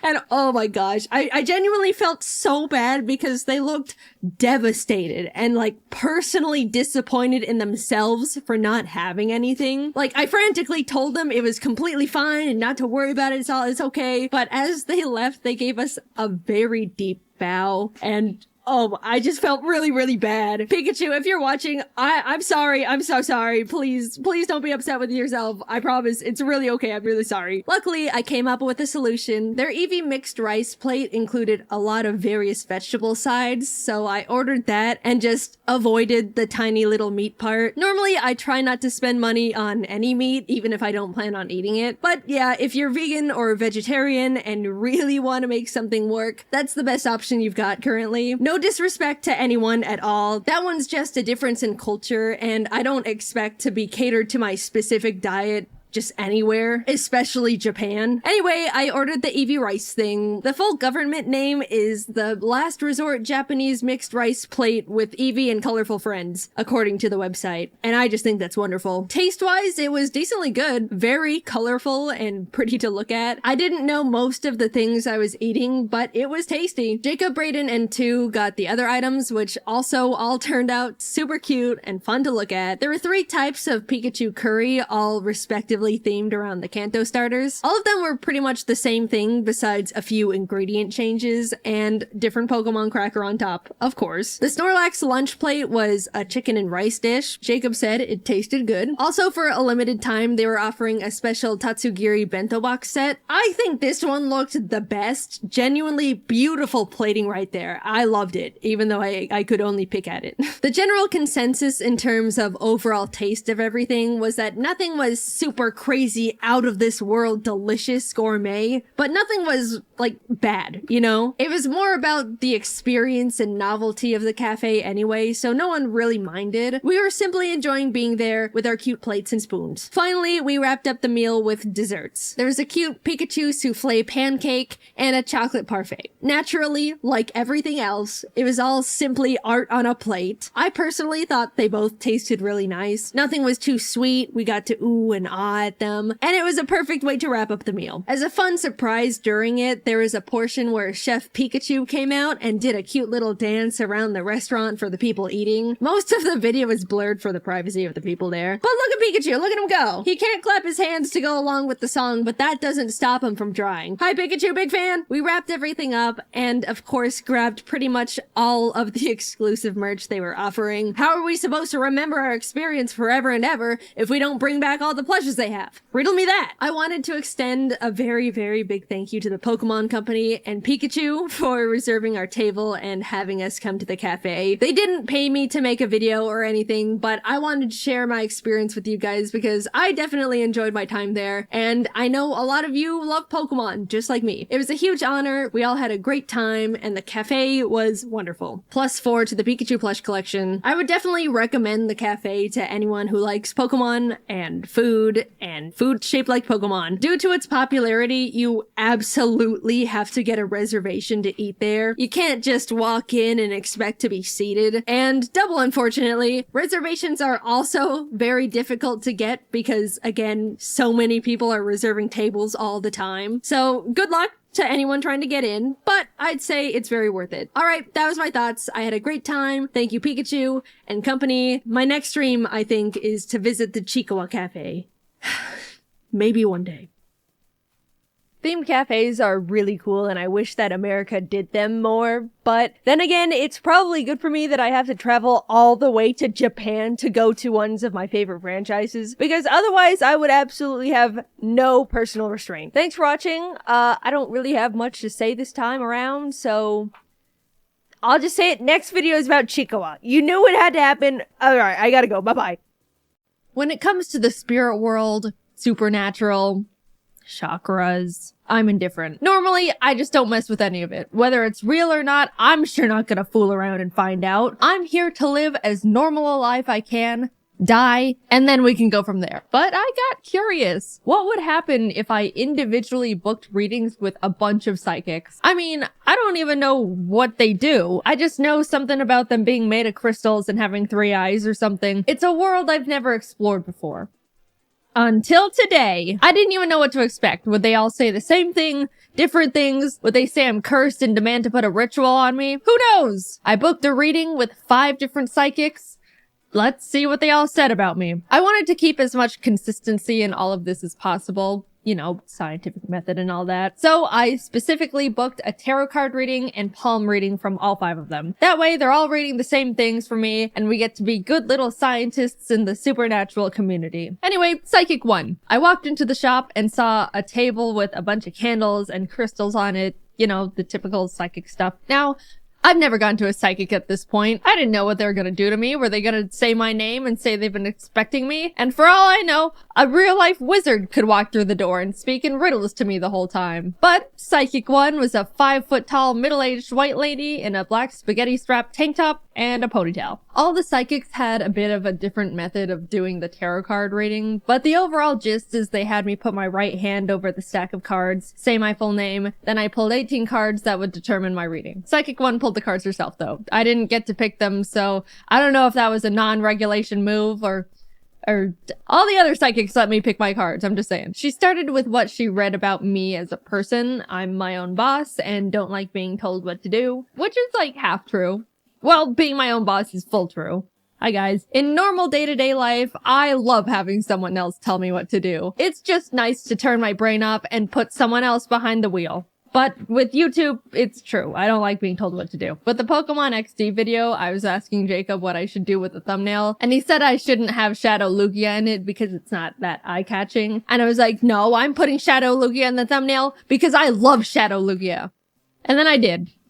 So the psychic's pretty on point so far. She said I don't like asking people for things. Everything I have, I worked to gain with my own 2 hands. I'm gonna live a long and healthy life beyond my 80s, and I'm gonna have 3 kids. All of those things are pretty fair. I do think you could say that to the majority of people though. Even if it's not genuinely true to their personality, I think most people like to believe that's the type of person they are. And if I don't live to be 80, what am I gonna do? Sue her? But that's the very strong skeptic in me talking. She do know me for real, for real. Then she asked if I had any questions for her, and I told her that I constantly worry that my birds are gonna die in some freak accident or sudden disease, or they get out and fly away never to be seen again. She pulled more cards and said she sees that they're safe, but would recommend placing a spiritual protection over them, which was very interesting to hear. From what she explained, I'd be doing a 3-day, 3-night meditation for them to create a spiritual barrier that can protect them physically, mentally, and medically. Promising medical protection is a big deal. You can't just throw that around lightly, might I just say. And to perform the meditation, I would need to buy the materials from her to do it. She was very big on making sure I knew I wasn't paying for her time, just the materials. Which, how thoughtful. Until she dropped the materials would cost $427. Let's just do a quick rundown on this whole session so we're all up to speed. During this psychic reading, this lady learned I'm my own boss, am successful enough to run my own animation team, care very deeply about my birds, enough to pay a psychic $90 to ask about their safety, and all I have to do to fully protect them from basically anything and everything in this world is set up this spiritual protection for the low price of $427. I didn't know you could repel cancer for under $500. Someone distract the government. I think we're onto something here. I just told her I don't have the money for it right now. A lie she most definitely didn't believe at that point, but I had to say something to stop this snowball in its tracks. And immediately she said, "That's fine, but this isn't something you should wait a long time on.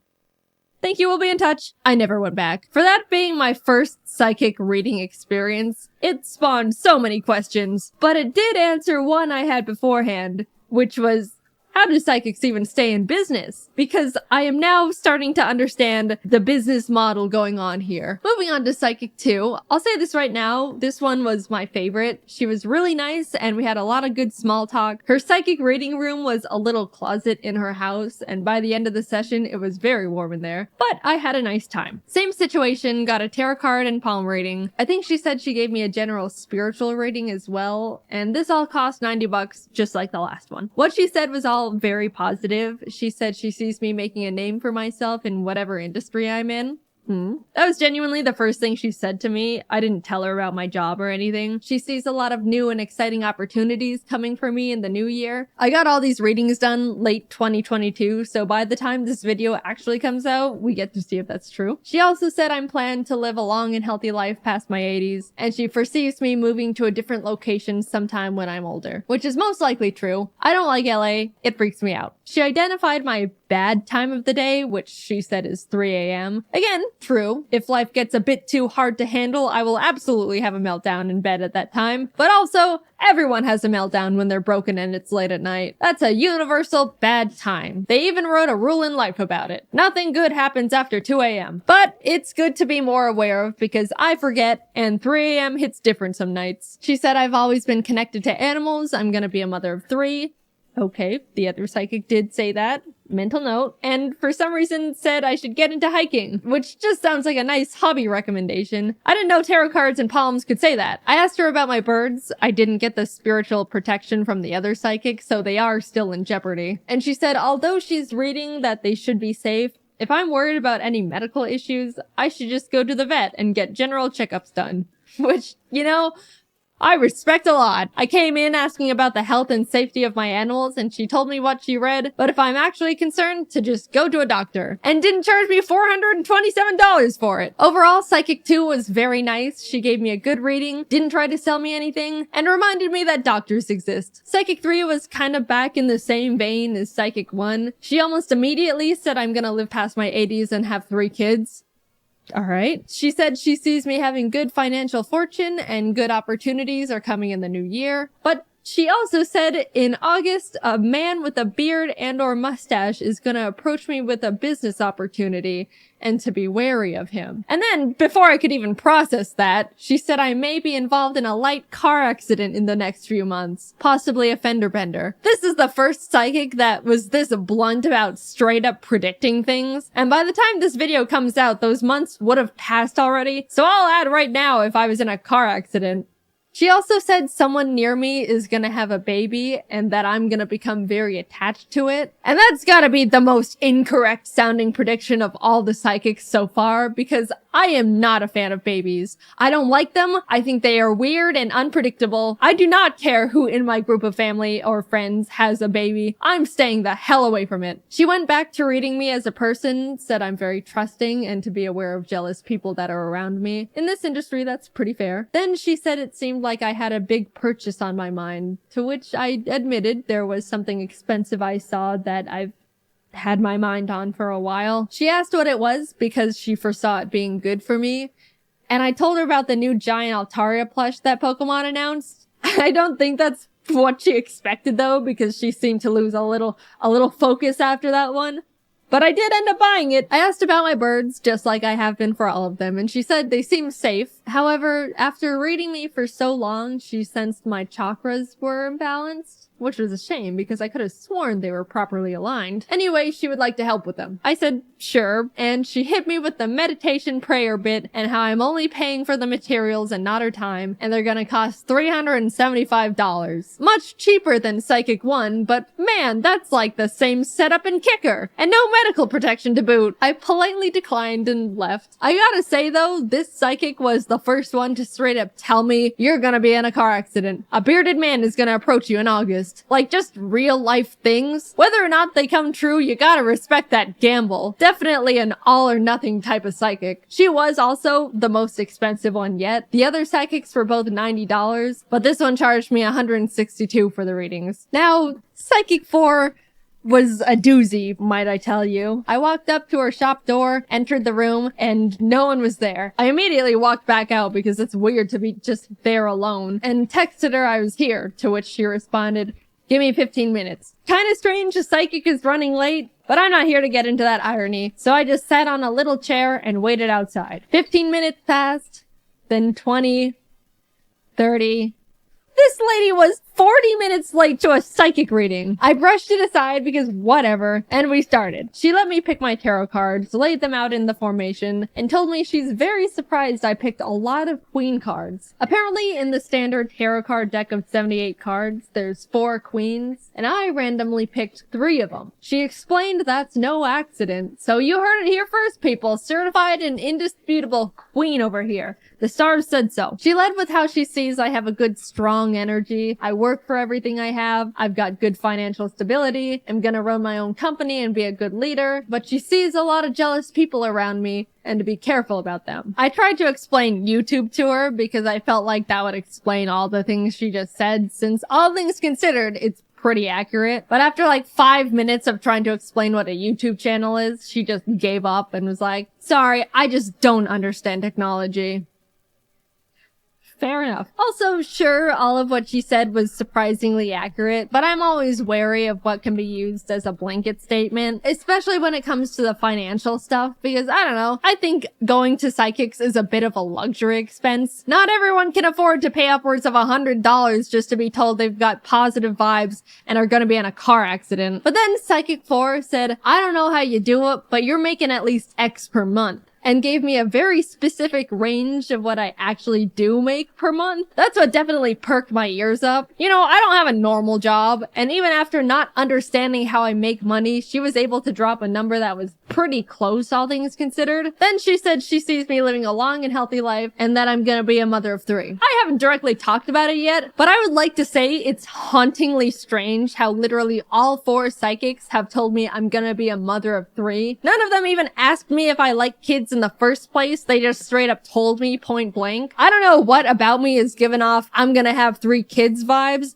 But it needs to stop. I absolutely do not want 3 kids. It's too many kids for me to handle. I'm gonna have to figure out how to change the fates, like, immediately, because it's all feeling a bit too real at this point. They also all said I was gonna live a healthy life past my 80s. So if I die at 50, I want all of my money back. Anyway, Psychic 4 kept talking, saying it seemed my birds are safe, because I asked, but there seems to be a negative energy trying to attack them, to which she'll start meditating to protect them. Also, my chakras seem unaligned, and my third eye isn't very developed despite how old my soul is. Which sure is a sentence. So she recommended a chakra meditation thing. She had me lay on her table under a lamp of RGB crystals and turned on relaxing spa music. Then she told me to close my eyes because when your eyes are closed, your third eye opens. And that's why you dream when you sleep. It's your third eye.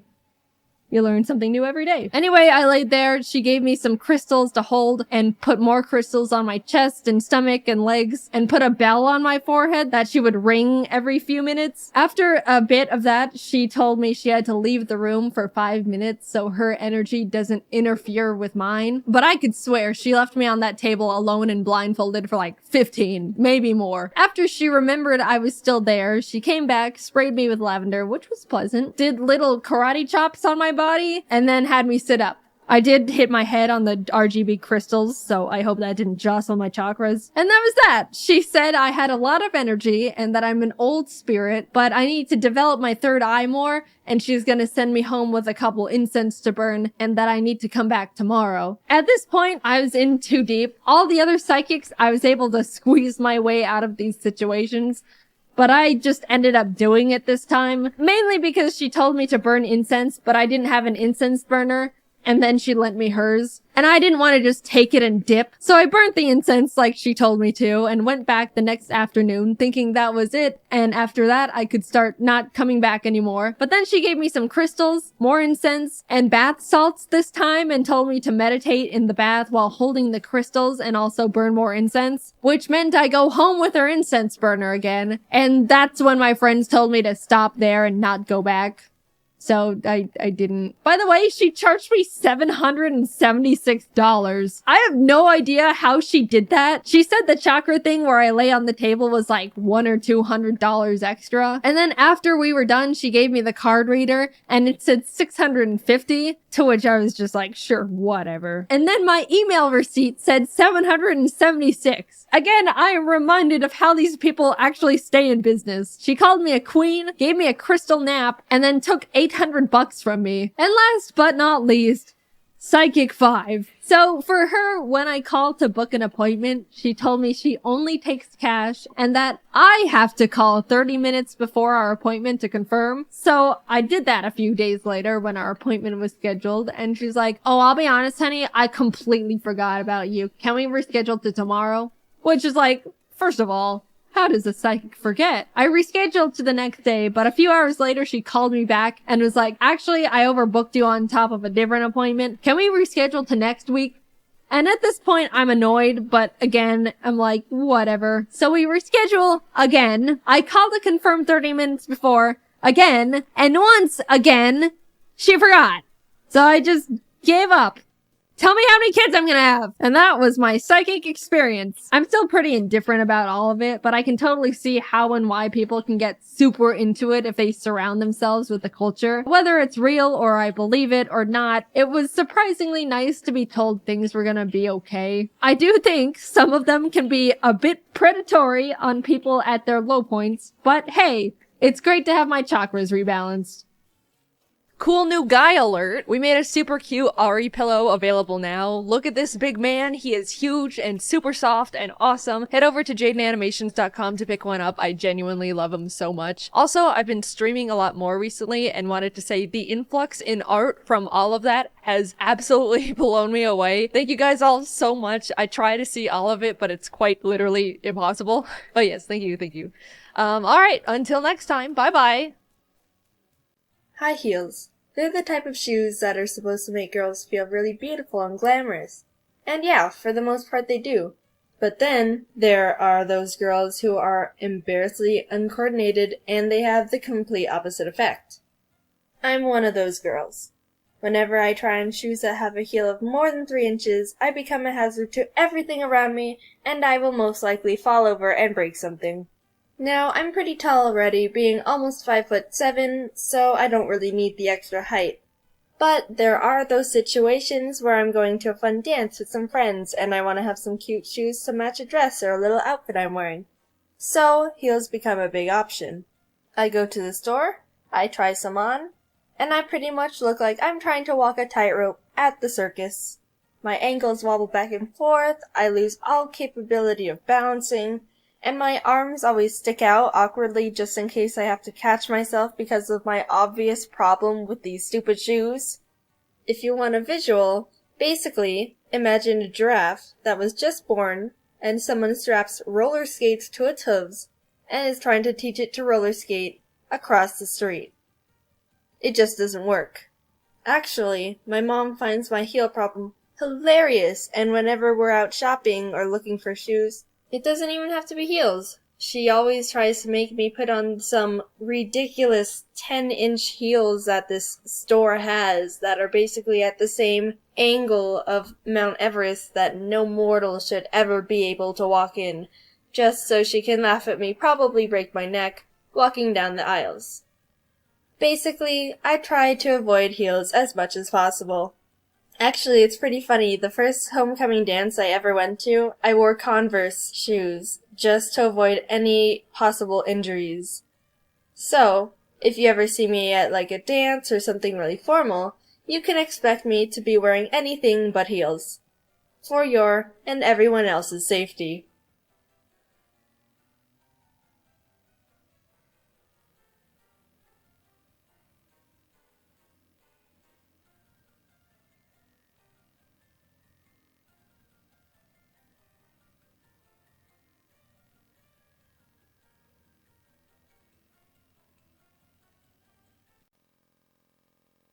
Hi! Oh god, I don't know how to start this. So, it's about time I remake this channel's introduction video, because the old one was the very first video I ever posted, and I cannot even look at it anymore. Hey everyone, my name is Jaiden, and Hello everyone, my name is Jaiden, and I recorded this audio on a toaster because I didn't have anything else at the time. Yeah, don't watch that anymore. Here's a new one. So, hello, I'm Jaiden, and I make stupid animations about my life and stories and stuff. Hopefully they're funny, but I don't know. I run the channel individually, and even though it's hard making a living on just YouTube right now, especially as an animator, I absolutely love doing it, and I think you'll enjoy the channel too. I hope you will. Not convinced to subscribe yet? Here's some lovely things people just like you are saying about Jaiden Animations. She's, cool, I guess. Wait, who is this about? Jaiden is great, and everyone should subscribe to her YouTube channel. She's a super awesome person and makes great videos. Is that good? Like that? What do you need this for again? Oh, she's great. Wait. Who are they? Hey, who's this video about? Oh, yeah, I love Domics. Wait, you said Jaiden? Jaiden Animations? I think I liked one of her tweets once. She doesn't post animations enough. There are so many things you could say about, Jaiden Animations. Can I have my $5 now? So what are you waiting for? Hit that subscribe button, please. Now, I know what you must be thinking now. Wow, Jaiden, how can I support you outside of watching all your videos over and over and telling all my friends about you? And to that, I say you can support me on Patreon, where you can get extra behind-the-scenes looks at animation screenshots, flash files, and even a drawing from me. Whoa! Don't want to donate to my Patreon? That's okay, I guess. I don't really mind. It's okay. There's also merch you can buy from my shop. That's right. There's a Jaiden Animations shop now, and I totally didn't spend an entire week trying to figure out how to frickin' make it. Bam! That's some snazzy clothing right there. Yeah! Well, I have nothing else to say. Thank you for watching, and goodbye. Reading, books, libraries. It's all boring. I don't know if that's an unpopular opinion or not. When I was growing up, it was pretty normal. But now I always hear people gush about how great it is to bundle up in a warm blanket with, quote, a good book, while the faint light of the fall evening peeks out of their cracked windows and hits their collection of plants perfectly. They've got a warm cup of chamomile tea they've prepared with the Keurig they use daily, and actually it's a funny story. They were about to get one at Target because they were on sale, but they received one as a gift instead. What a coincidence. And they have a cat. I'm not saying that isn't a poetic life you've got going on over there, but I still don't like reading and have a cat allergy. It's kind of complicated. The thought of reading sounds really nice to me. It's supposed to be calming and good for your brain in some sort of way. I don't know how exactly, but people repeat it all the time, so it might be true. But I think I've got some weird reading PTSD from school because the other part of my brain thinks about how boring and slow and too quiet it's gonna be, and I feel like I have to take notes and memorize things and identify the plot points and know the names and symbolisms and To Kill a Mockingbird.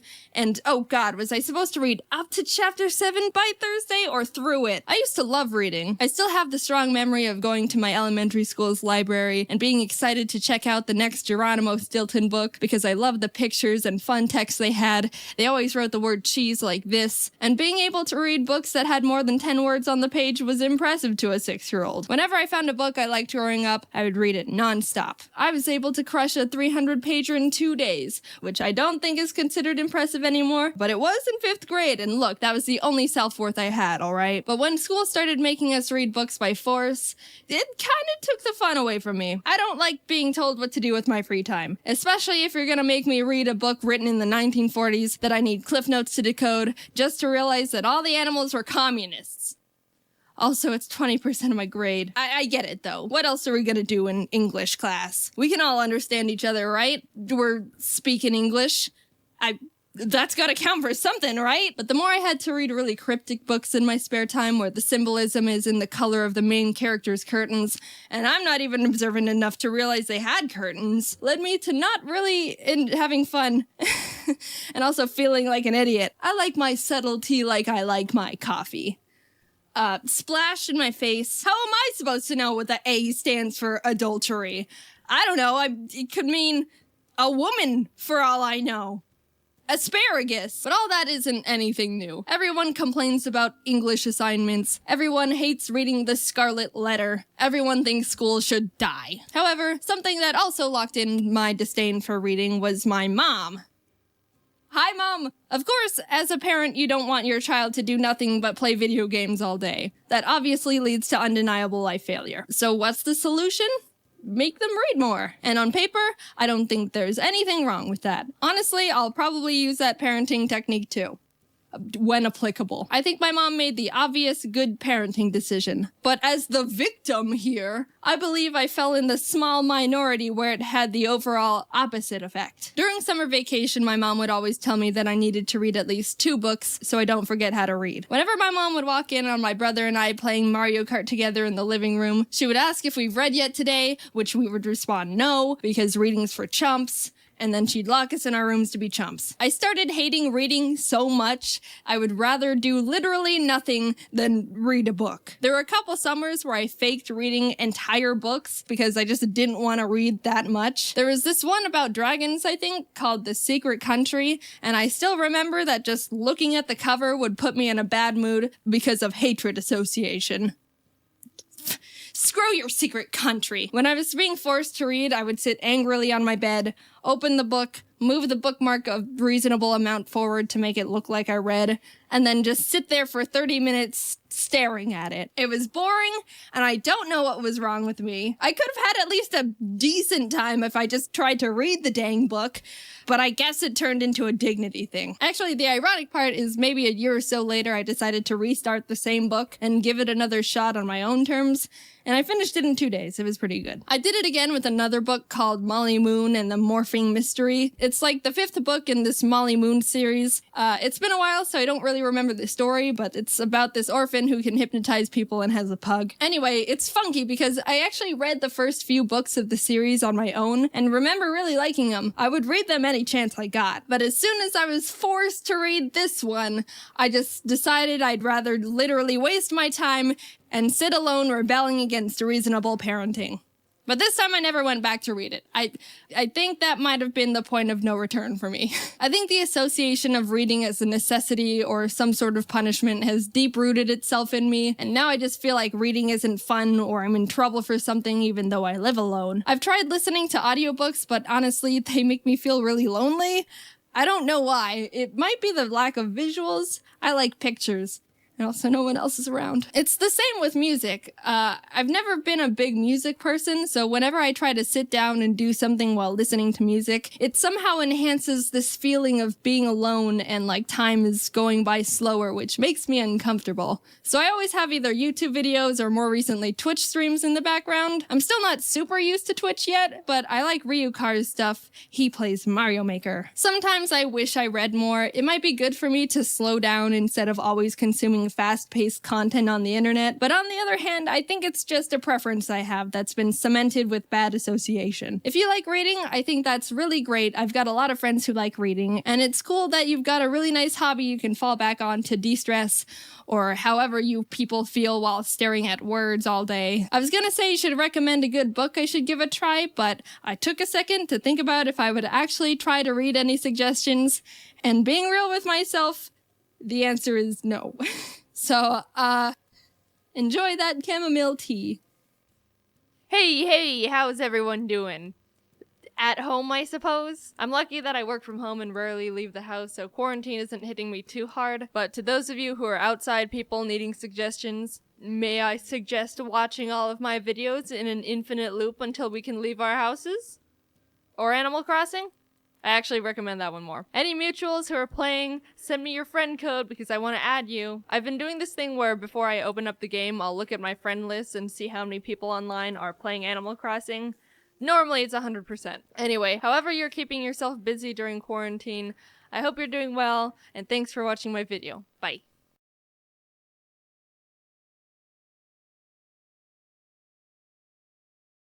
So, this is a weird video to follow up with after I just talked about how much I don't like reading for like 7 minutes. But I guess it kind of works out because since you've obviously seen that video, right?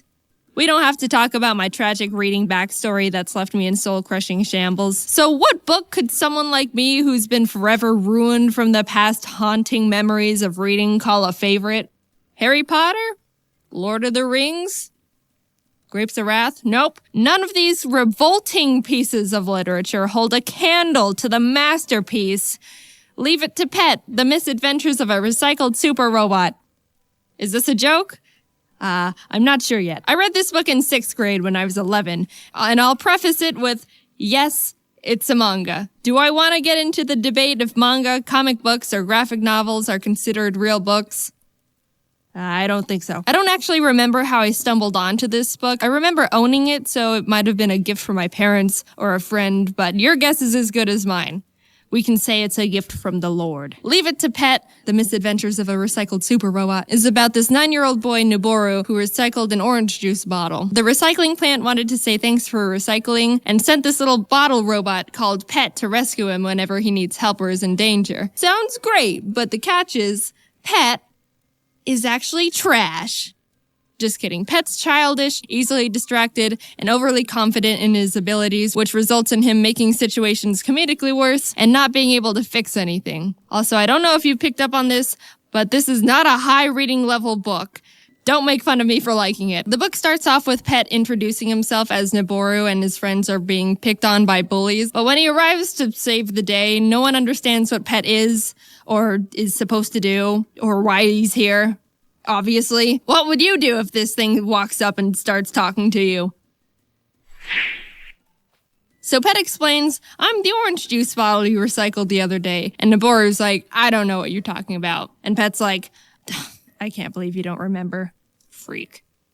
and the dynamic grows from there. There's not really a specific story. It's more episodic chapters where the characters are in different everyday scenarios that just get a little out of hand. And Pet, of course, is being a little bag of trash, complicating things that should have been an easy fix or weren't even problems to begin with. Chapter 7 is a good one. Nabor is out fishing with his friends and his line is caught on some rocks, so he calls for Pet. Leave it to Pet, what seems to be the problem? And as Nabor is explaining, Pet gets overpowered by the current. Not a problem. It's like it never happened. Pet assesses the situation. I see your hook is stuck at the bottom of the river. Ka-ching! Ka-ching! I know exactly what to do. Whoosh! And he cuts the line off. Nabor is like, what the heck, dude? And Pet's like, what, you wanted that old thing? And he's like, yes, of course I wanted it. More characters are introduced later on, but my favorites are P2, where in his debut, when he's describing how he's the new and improved Pet model with his 200% faster speed, larger body, but lighter weight. He blows away because he's so light, and Pet's all, dang, that's awesome, and explodes off his arms and legs to try and be lighter too. I wish humans could do that. Also, Bottle Doggy is a great character. You drag his limp body around on a leash. I think the reason I love this book so much is, frankly, a lot of nostalgia. Not sure a 20-something-year-old would pick this up and deeply connect with Bottle Doggy's character arc. But the author, Sonishi Kenji, also created, in my opinion, a really cute little knucklehead I just want to have in my life. And 11-year-old me was obsessed with. Pet became one of my favorite characters for a bit, and I would draw him all the time. In class, we had our desks arranged in groups, and I had a bit of open space on the side because my desk was on the corner. So I drew a little Pet and stuck him on the side for the world to see how much of a stan I was. No one cared. Why are you drawing orange juice? I would make my own little original characters of bottle robots that I would want. I believe the original term might be trash Sona, and recycled extra things in hopes I could have my own pet. I was really big on imagination and stuff as a kid, so anything that played around with enhancing reality in fun and creative ways was right up my alley. And it taught me how to recycle, so you're welcome, Greta Thunberg. I don't think I've ever heard anyone talk about this book. Ever. It seems like it slipped under the radar for some reason. And I think it deserves more love because the humor in it was suitable for 11-year-old me, and I bought the book to read through again, and the humor is still suitable for me. So either it's fun for all ages, or I haven't mentally progressed since grade 6. Of course, naturally, there's nothing wrong with having things targeted towards certain age groups, but I think there should just be more things like Pet, The Misadventures of a Recycled Super Robot, bringing families and people of all ages together with his charm, froggy hat, and massive glistening samurai muscles. I'm telling you, there's something in here for everyone. Sure, the story is pretty simple, but the humor, which I always value the most, is great for all ages and doesn't try to dumb anything down to baby younger readers. I think it's easy to think kids are children until they're not, but they're still people and can tell when they're being talked down to. Now go file your taxes, pathetic little boy. Anyway, I just really like the book. It's cute, funny. Pet reminds me of Ari if Ari was a recycled super robot made from an orange juice bottle. You can read the whole thing in like 20 minutes, if not faster. If I were to critique one thing, I wasn't too keen on how they kept introducing new recycled robots, and the crew just started getting a bit too crowded by the end, in my opinion. I liked when it was just a few characters, and would have liked to see them play around with more ideas instead of just bringing in a new character to depend on new ideas for. But Bottle Doggy was a masterpiece. He can stay. There's actually 3 other books that come after it, but I haven't read them because I'm worried that they won't be as good, and I want to remember Pet as the example of perfect literature it is. Are there hundreds of books that I would probably enjoy more than this one if I gave a chance? Yes. But am I still gonna end the video without giving a reasonable explanation for me not trying to find them? Yep. Hey again, it's me. Thanks for watching the video. I wanted to say thank you to everyone who stopped by the charity live stream the other day. I was blown away the entire stream, and you can probably tell by the fact I couldn't get myself to do anything the first 30 minutes because I was so blindsided with support. If you missed it, I was hoping to raise $30,000, and we raised $260,000 in 4 hours. So thank you to everyone who was there, participated, donated, everything. And thanks to Sean for putting it all together. I had fun, and wow, you guys are just amazing. But don't let it go to waste. Make sure you still stay inside, stay quarantined, wash your hands, everything. We're all in it together. Anyway, thanks for watching my video about a recycled orange juice. When I was living on my own for the first time, I had to go to the store and get milk and paper towels, and that was the first time I was like, wow, I am such a freaking adult. I really appreciate the childhood my parents were able to give me. I'm really privileged to have grown up in a functional house where my parents didn't want me to die. I made a parent stories video a little over a year ago, and I rewatched it to make sure I didn't repeat any topics. And all I'm gonna say is those stories and animation are not worth 10 million views. That video, I don't like it. I don't like that video. My parents were really big on manners and being polite. We've got some Asian blood in us, so we can't bring dishonor to our family. We do all the typical things like call adults Mr. and Mrs., ask to be excused from dinner, make sure to thank everyone for everything ever, bow to our superiors. When my mom had new people come over to the house, she would make me introduce myself and shake their hand, and then when no one was looking, she'd pull me aside to a different room and quiz me. What color are their eyes? That was my mom's training course to get me to be good at eye contact, because I guess I used to be stupid and not look at people when they talked. But I remember that kind of backfired because I'd be so focused on memorizing their eyes that I wouldn't pay attention to what they were saying. Hi Jaiden, how are you? Shh! Alright, loser, I've got a quiz to take. Now that I've got 20 years of aced eye quizzes under my belt, I'm an eye contact wizard. I graduated top of my class in eye contact. I've got eye contact master's degrees. Well, every once in a while, some people make me nervous, and I get shy.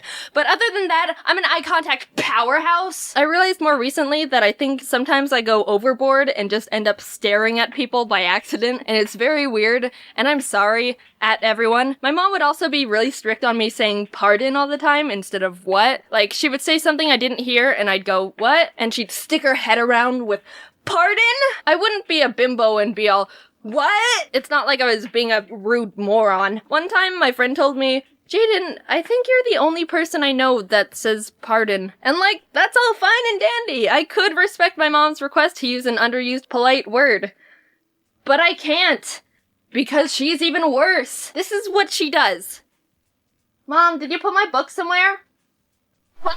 Objectively speaking, a what is exponentially better than a huh? I started mocking her whenever she did it, and then she gradually stopped bothering me about saying pardon. Also, I realized I never told you that I had a lisp as a kid. My parents meme on me about it all the time, and a running joke in the family came from when I used to be babysat by my mom's friend, who's Italian. Which means she'd talk like this, and have her house full of a spaghetti, and oh mamma mia.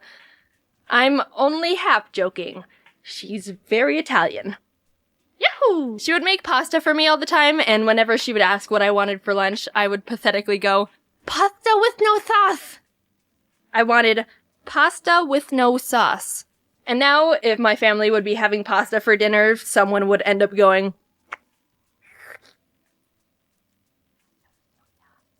I don't have a lisp anymore. Sometimes it shines through when I talk too fast or get sloppy with my words, but somehow I fixed it by myself. In first grade, we were learning about letter pronunciation, and when we got to S, the teacher explained that some kids say S with their tongue, when it's actually supposed to be behind your teeth.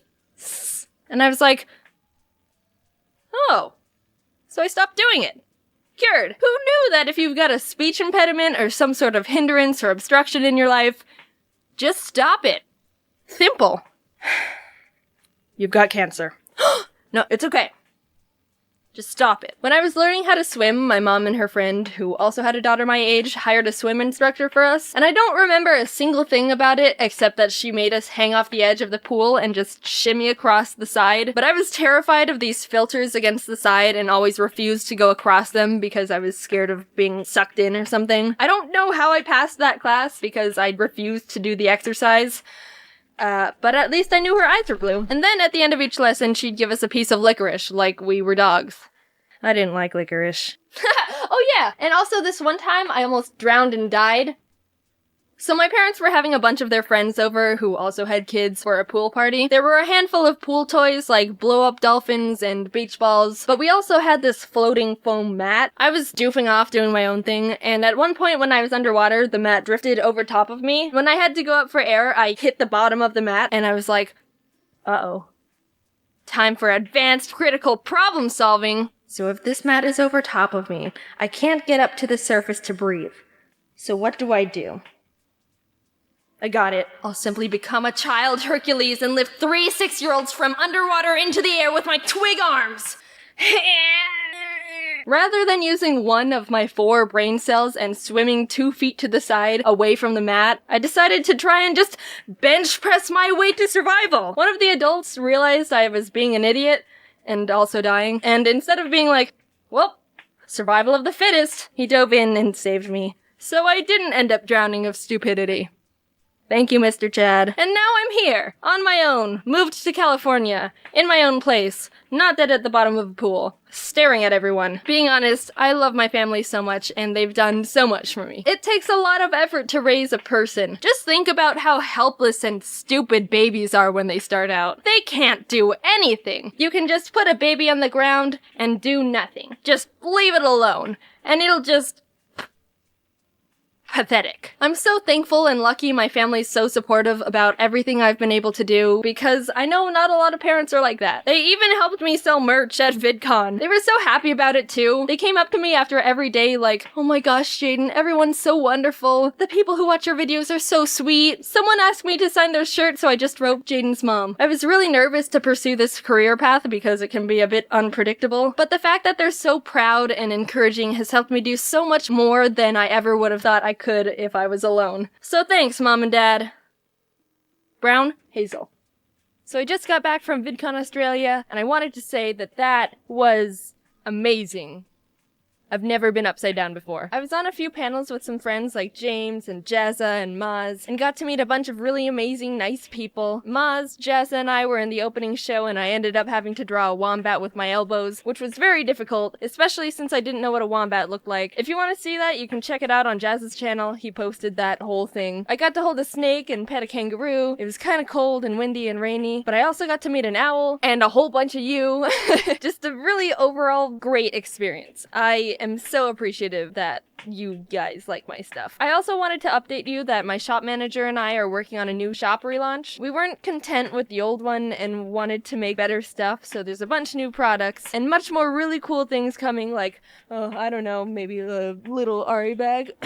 I don't know. Oh, geez. Link is in the description if you want to check it out. Thanks for watching. I really mean it. I'm excited to start pushing for more video improvements and just get a bunch of really cool stuff done. Okay, it's getting really hot in this closet. See you later. Bye. Thanks for everything. I love you. Forgive me, Father, for I have sinned. You know how in my last video I said I was an obedient child who never stepped out of line or broke rules growing up? I wasn't lying, but I do have things I've secretly carried on my shoulders for a long time and still feel arguably guilty about to this day. This video isn't just for your entertainment. It's gonna serve as me clearing my conscience and finally being free from these chains of guilt. Also, don't get your hopes up. None of these stories involve murder. Sorry, I didn't kill anyone. Every once in a while growing up, my dad would let us sit in front of the television while we ate dinner. That would be a special treat for my brother and me because Mom wasn't home from work yet and she wouldn't let us watch TV during the week. This is when we were really young, by the way. Don't worry. I'm allowed to eat in front of the TV at least 3 days a week now. We were eating in front of the TV one night, and I wanted to have chips for dessert. Our dinner rules were always eat dinner and then get a little treat or dessert afterwards. And I wanted chips, everyone's favorite dessert. So my dad got the bag of chips, and normally my parents poured us bowls, but there wasn't much left, so he just gave me the whole bag and said, "Don't eat them all." He got 2 cool parent points that day. It was going good so far, eating chips in front of the TV. This is the height of luxury! I looked down, and I ate all the chips. Dang it! What do? My dad gave me one rule. My parents are never gonna trust me ever again. They're gonna disown me. My life is over. I'm gonna be living in a box on the side of the road and I'll have to search trash cans for chips. I might as well pack my things and get a head start right now. I started to panic and my little kid brain started racing to think of some sort of way to avoid punishment.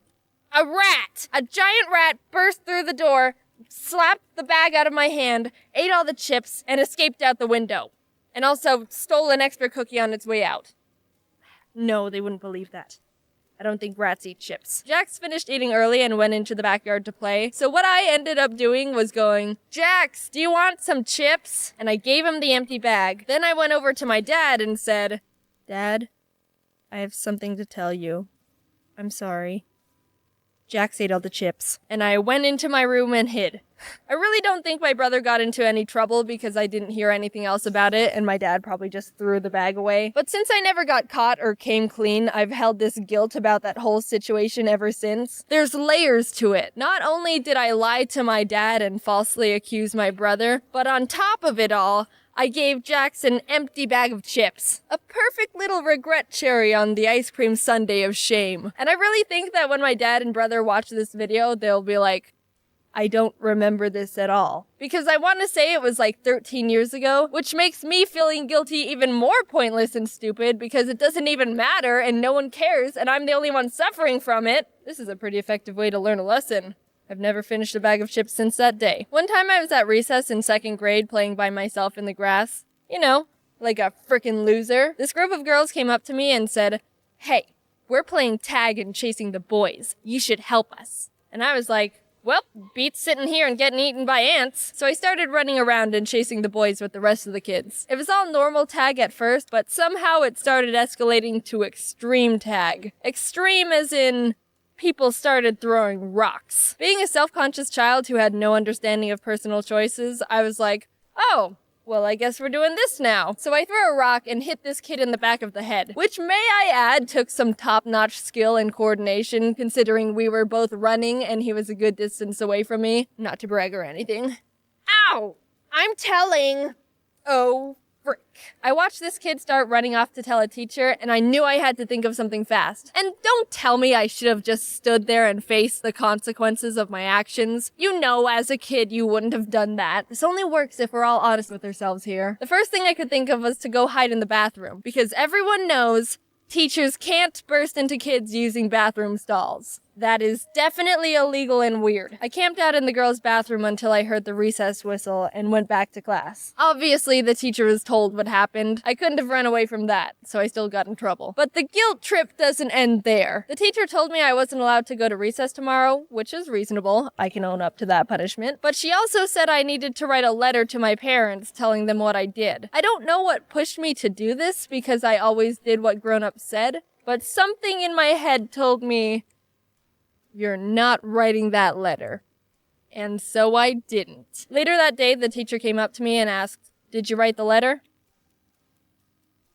Yes. Please don't ask to see it. Please don't ask to see it. Good. And so my parents never found out. Until right now. In this video. Please don't ground me, Mom and Dad. I don't know the statute of limitations on throwing rocks at little boys, but it's been 8 years.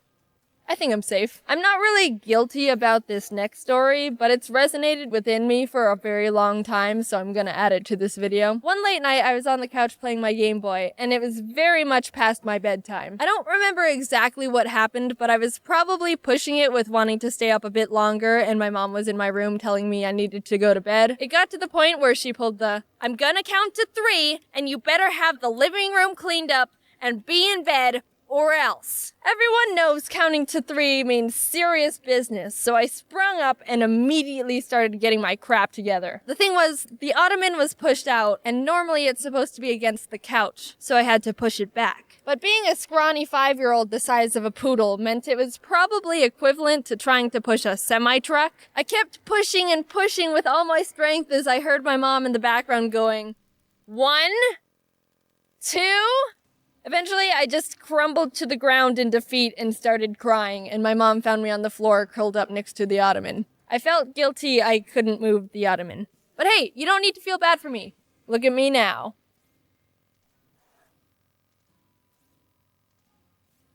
Yeah, it's pretty inspiring.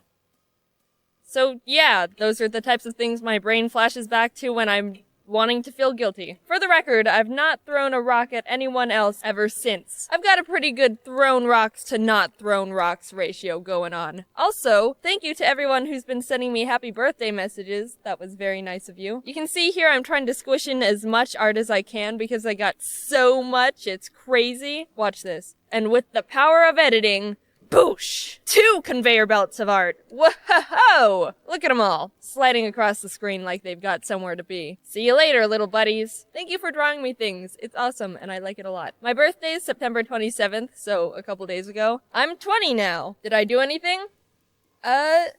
No.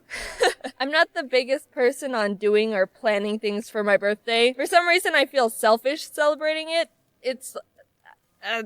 I don't know, my brain's weird. I know that thought process is kind of ridiculous, and I love celebrating other people's birthdays. I just have trouble celebrating me. But some of my friends got me gifts and made me feel special, so that's nice of them. Anyway, thanks for watching the videos. I'm 20 now. I'll talk to you later. I'm hanging up now. Bye.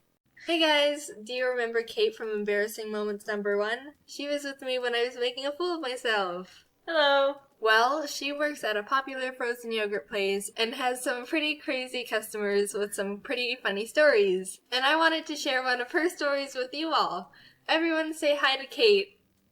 Hi, Kate. Okay, so it started when an old man and his elderly family and friends walked into the store. Now, a little background on yogurt handling. Every night at 8:15, one of the employees has to clean and drain one machine that holds a yogurt flavor. This means that customers can't order that flavor for the rest of the night. My coworker, we'll call him Kevin, was over draining the salted caramel flavor, which just so happens to be the most popular yogurt flavor. Since Kevin was over handling the machine, I was the one who had to take the customers' orders. Hello, what can I get you? Give me some of those salted caramels. Oh, I'm sorry, sir, but we're draining that machine tonight. Is there another flavor you'd like instead? What? You had to go and drain my flavor first, huh? Oh, no, sir. That's the only machine we're draining tonight. But yeah, you took away my flavor first. I looked over at Kevin, who was overhearing the old man's nonsense. We made eye contact, like, what the heck? And he walked over to the old man and started explaining why he had to drain the machine, emphasizing the fact that we only have to clean out one machine a night. But you had to go and drain my flavor first. By this time, we figured that the old man was just crazy, and there wasn't any way we could reason with him, so we stopped trying to explain, and Kevin started suggesting other flavors he might enjoy other than salted caramel. Is the vanilla any good?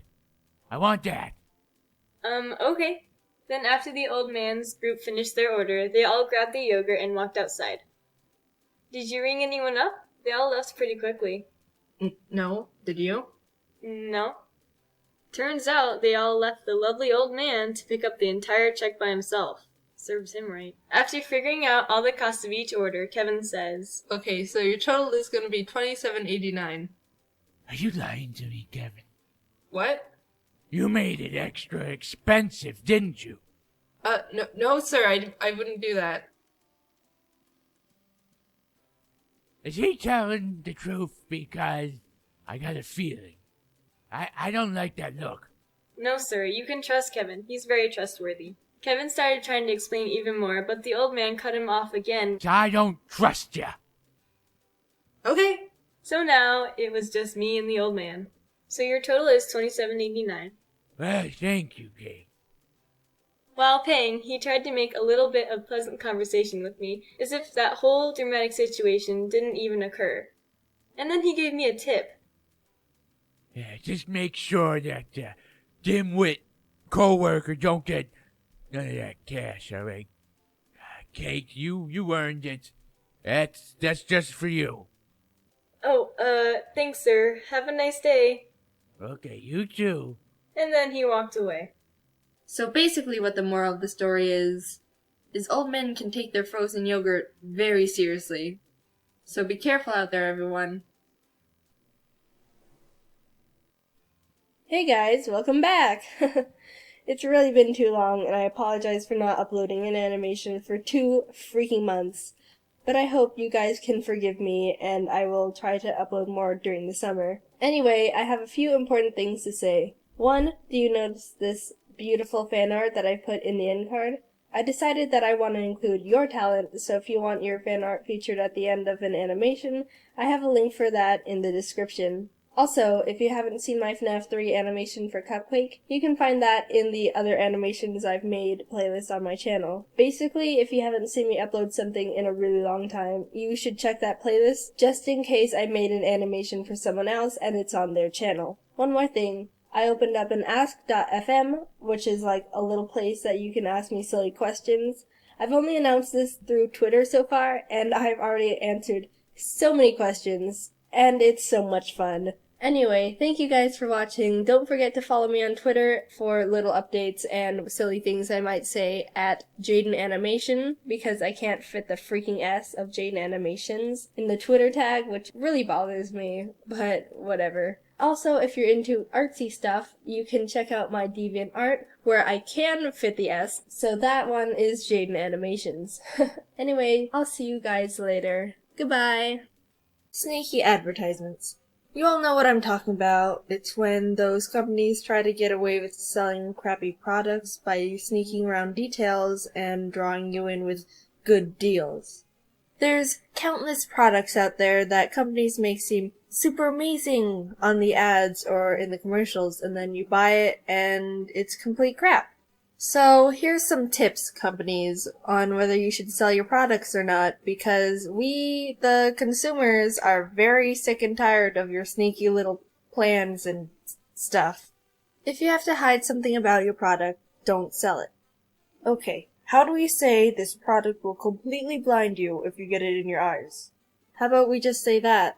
Blindness is pretty serious and we don't want anyone getting hurt. But we can't have people looking at the bottle and seeing that they could get blinded and get scared and not buy it. Jeremy, how about we write, "Do not let come in contact with face." But that makes it seem not as serious. Exactly. Jeremy, make the print really small and put it at the back at the bottom of the product. If you have to hire actors or write a script for the people on what to say about your product, don't sell it. Okay, so what you're gonna say is, "I love this product. It saved me countless hours of work." But I haven't even used the product before. How do I know if it does? Just say it and we'll pay you lots of money, okay? Don't try to make things seem better by making all the warnings all proper. So you're saying that if someone were to drink this, the product would slowly break down their stomach wall, causing the stomach acid to digest itself, resulting in serious injuries and maybe even death in a matter of days. Yes, that's correct. Not for consumption. If you have to woo people into buying your product with gifts, don't sell it. Special offer! If you buy the self-heating coffee mug, you'll also get a second one, free! Also, if you pay shipping and handling, you get 5 free packs of coffee beans of your choice to go with your amazing new mug. And there's also a limited time offer for a really neat spoon for your coffee mixing. But wait! If you act now, you get a very exclusive mystery prize! Order your self-heating coffee mug today! If you're selling a medicine and the side effects are worse than the actual problem, don't sell your product. Side effects may include sneezing, itchy or irritated eyes, runny nose, dizziness, sore throat, depression, suicidal thoughts or actions, vomiting, some forms of cancer, and memory loss. Some deaths have also been recorded. That sounds like a lot of side effects for just curing allergies. Yes, but it's worth it. But most of the side effects include what allergies actually are, like sneezing, itchy or irritated eyes, runny nose, and sore throat. It's basically like you're paying money for allergies. Yes, but it's worth it.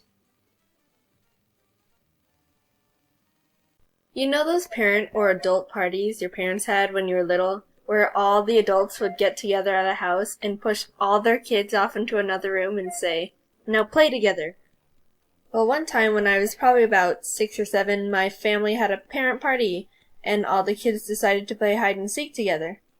So I ran into the bathroom and hid behind the shower curtain, and looking back at this, I realized how horrible of a hiding spot that is, because that's basically the only spot you can hide in the bathroom, and I probably would have been found easily in a matter of minutes. But anyway, I was sitting there in the bathtub when someone walked into the bathroom, and I thought it was a seeker, so I stayed really quiet, but then I heard the door shut and the sound of someone opening the toilet lid.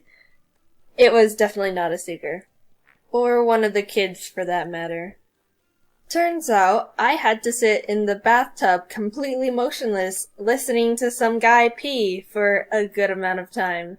And the whole time I was so scared he would look behind the shower curtain and find me just sitting in the bathtub, thinking I was trying to watch people pee or something. So eventually he left and I could get out of the bathroom, and after that I was done. I was done playing hide and seek for a very long time after that. And no, he didn't wash his hands.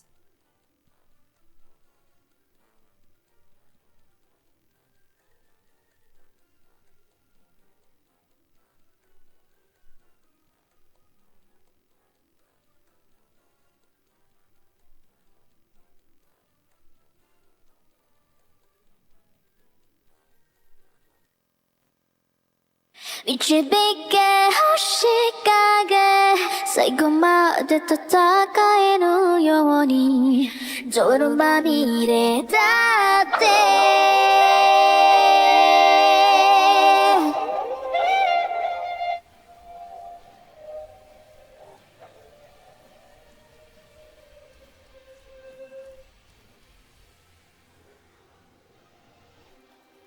逃げ続けて嘘でローリーギロッとして走り回ってやっと溢れ出した遅いたびに気にビン逆らって飛べなんて押してしまえば君が追うのか変わらずに No my name No my name 導け星影最後まで戦えるように泥まみれだって決して諦めないよピアテオにはそばにいるから二人で立ち向かおう僕らきっと Rise above 転んだとしてもやめないと決めた君がいるからそう二人で立ち向かおう僕らきっと Rise above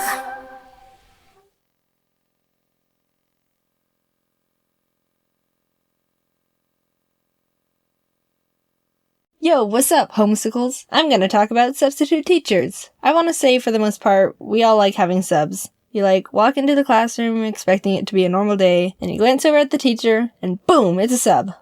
Yes, don't have to try today. Most subs are pretty cool. They don't really care too much either, and everyone just ends up having a nice easy break day. They have this attitude okay, so I'm just gonna pop in a movie or something, do whatever you want. I'm just here to make sure you don't all go Miley Cyrus wild and poke some kid's eye out with a ruler. But sometimes they don't care too much, and it gets kind of weird. Once I had a math sub where we were just doing a worksheet or something, and this girl behind me was eating carrots, but all of a sudden she started choking on one of her carrots and was gasping and gagging and stuff, and everyone turned around and was mortified.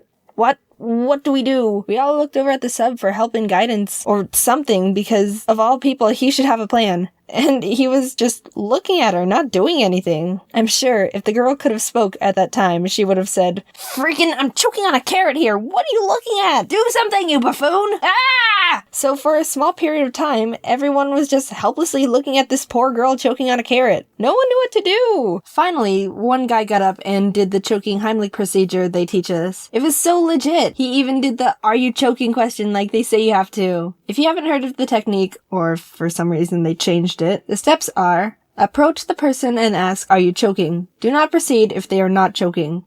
It actually says that.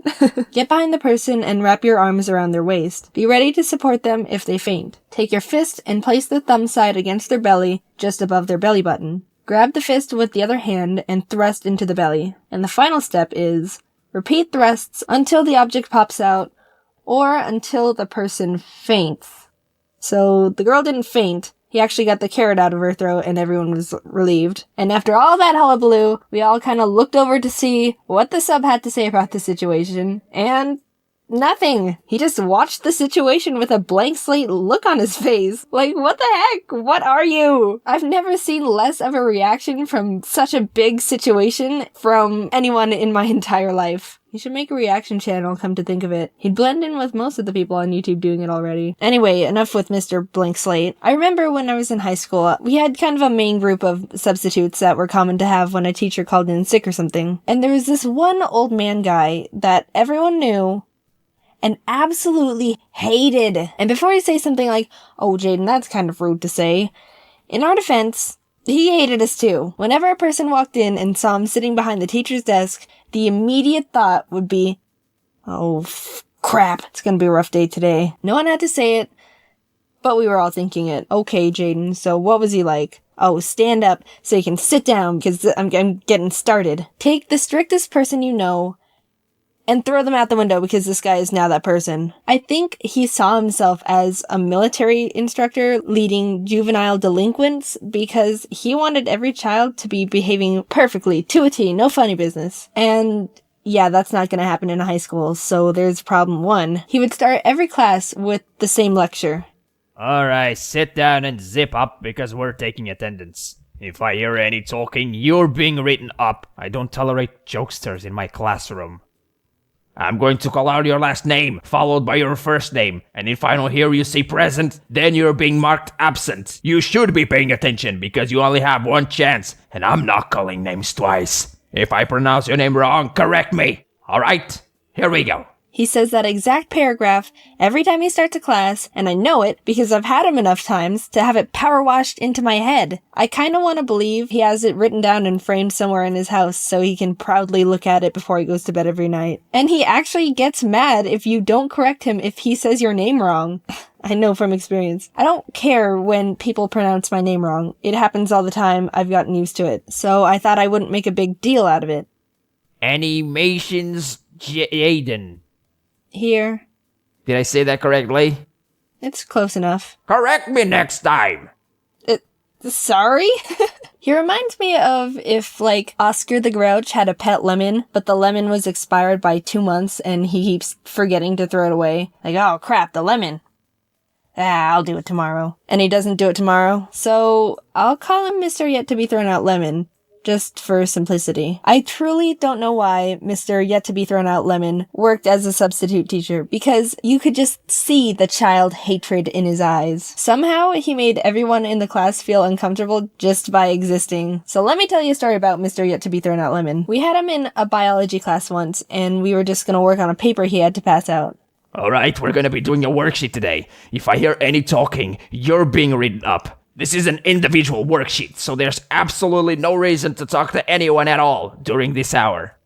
Everyone come up to the front of the room right now and grab a paper. Mrs. Grapes does it so each person at a table has a number, and she calls out a random number, and that person just gets up and gets the paper for the rest of the table, so it's easier to— I will not have slaves in my classroom! What did he just say? This man just compared picking up papers for other classmates to slavery. Slavery! Good God,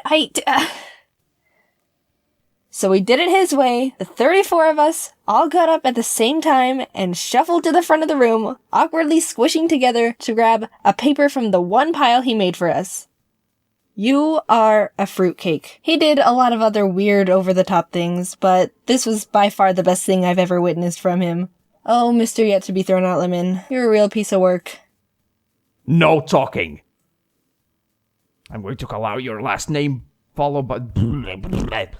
This is an individual worksheet or reasons. I will not have slaffles in my classroom. I don't know what those are.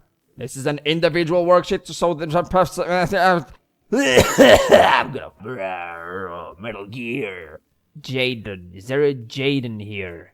Jaiden, Jaiden, with animations of Jaiden. Is there a animations Jaiden? Jaiden, what the fuck? Everyone, I have exciting news. We're having a baby! Well, okay, I was gonna hype this video up to make you think that we were having a child, but it's not a child. It's a dog! Aren't you excited? I know this is all probably kinda sudden, but I mean, come on. Everyone likes dogs. Save it. Now, before you all go crazy with your obvious dog hype, I bet you have some pretty big questions like, oh, Jaiden, what's its name? It's Ari. So now that we've got all the big questions out of the way, you probably want to see him now. Well, you can. Here he is.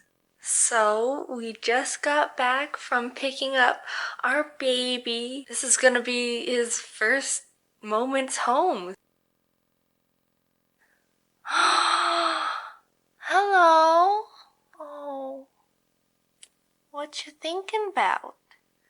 Yay, dogs! Parents are right. Having a child is a magical experience, and I'm glad I'm part of it now. Come to think of it, since we're all parents of this dog now, your parents are grandparents. Mom, you're a grandma now. What? We as responsible parents have to make sure we raise our child right, with manners and good morals. And don't worry, I've already started the process. Alright, Ari, hold the door open for me. Come on, you have to learn how to be a gentleman. Ari, it's rude to eat without utensils. Here's a fork. I'm trying to teach you manners. Here, let me help you. Ari, we have to have a serious talk about peer pressure. If all your friends were jumping off a bridge, would you do it too? I also filmed me putting Ari's room together, which was an experience. So here's the cage I bought, and I'm gonna put it together now, but I'm gonna put it together in my room, which is around the corner. So...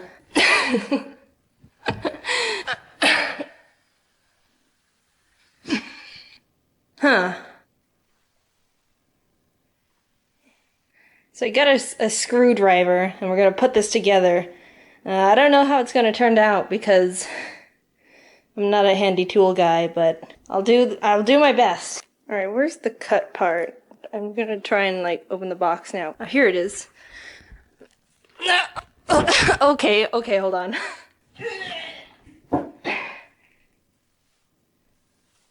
Now we can start. I've never put something together like this before, so I apologize if I'm doing it wrong already. Okay, I have the things. Oh, this is the bottom, and this is like the lid. So I gotta flip it over again. Okay, now I think I can just pop the lid off. Oh, that sounded promising. Alright, I think the best part to start with is the instructions. That's not the date, but I'll let it slide. And also, this is inspected by Kay. So thanks, Kay. Oh, this is instructions. Pictures. This doesn't help. I guess I have to read it. This is like a boat. I'm in a boat. SS. Someone else help me put this together because I don't know what I'm doing. So much bubble wrap. Ah! Oh. Show your love. Oh. Oh, crap. So now that I have everything out of the box, these instructions should start making more sense. The instructions say that these are numbered. There's no numbers on here, so I kind of just have to wing it. Is this 7? No, that's not 7. Oh, this one's the front one. Oh, this is 16. This is 16. 16. Yeah. What is this? Is this paint? It looks like the oil that's been leaked in the ocean.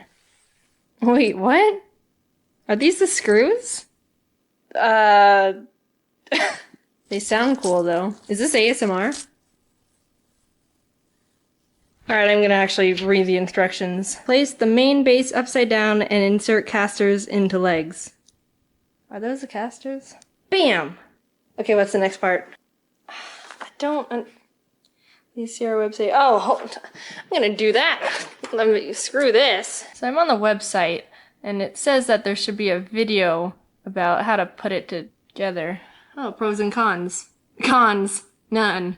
Well, that's good. I'm not finding an instructional video like it says it does in the instructions on the website. And I can only see, the only thing I can click on is buy from Amazon. I already bought it from Amazon, thank you. I want the next step.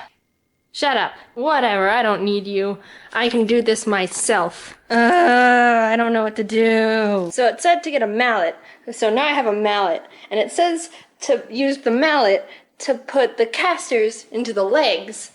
But I was like, what's a caster? I don't know what the caster is. So I thought these were the casters. But no, I think these wheels are the casters. Why are you calling them casters? Just call it wheels. What the heck? This goes here. And then it says to use the mallet to... Oh. Did that do it? I guess so. Alright, this looks promising. So the next step is to put the front panel in, which is the door. Alright.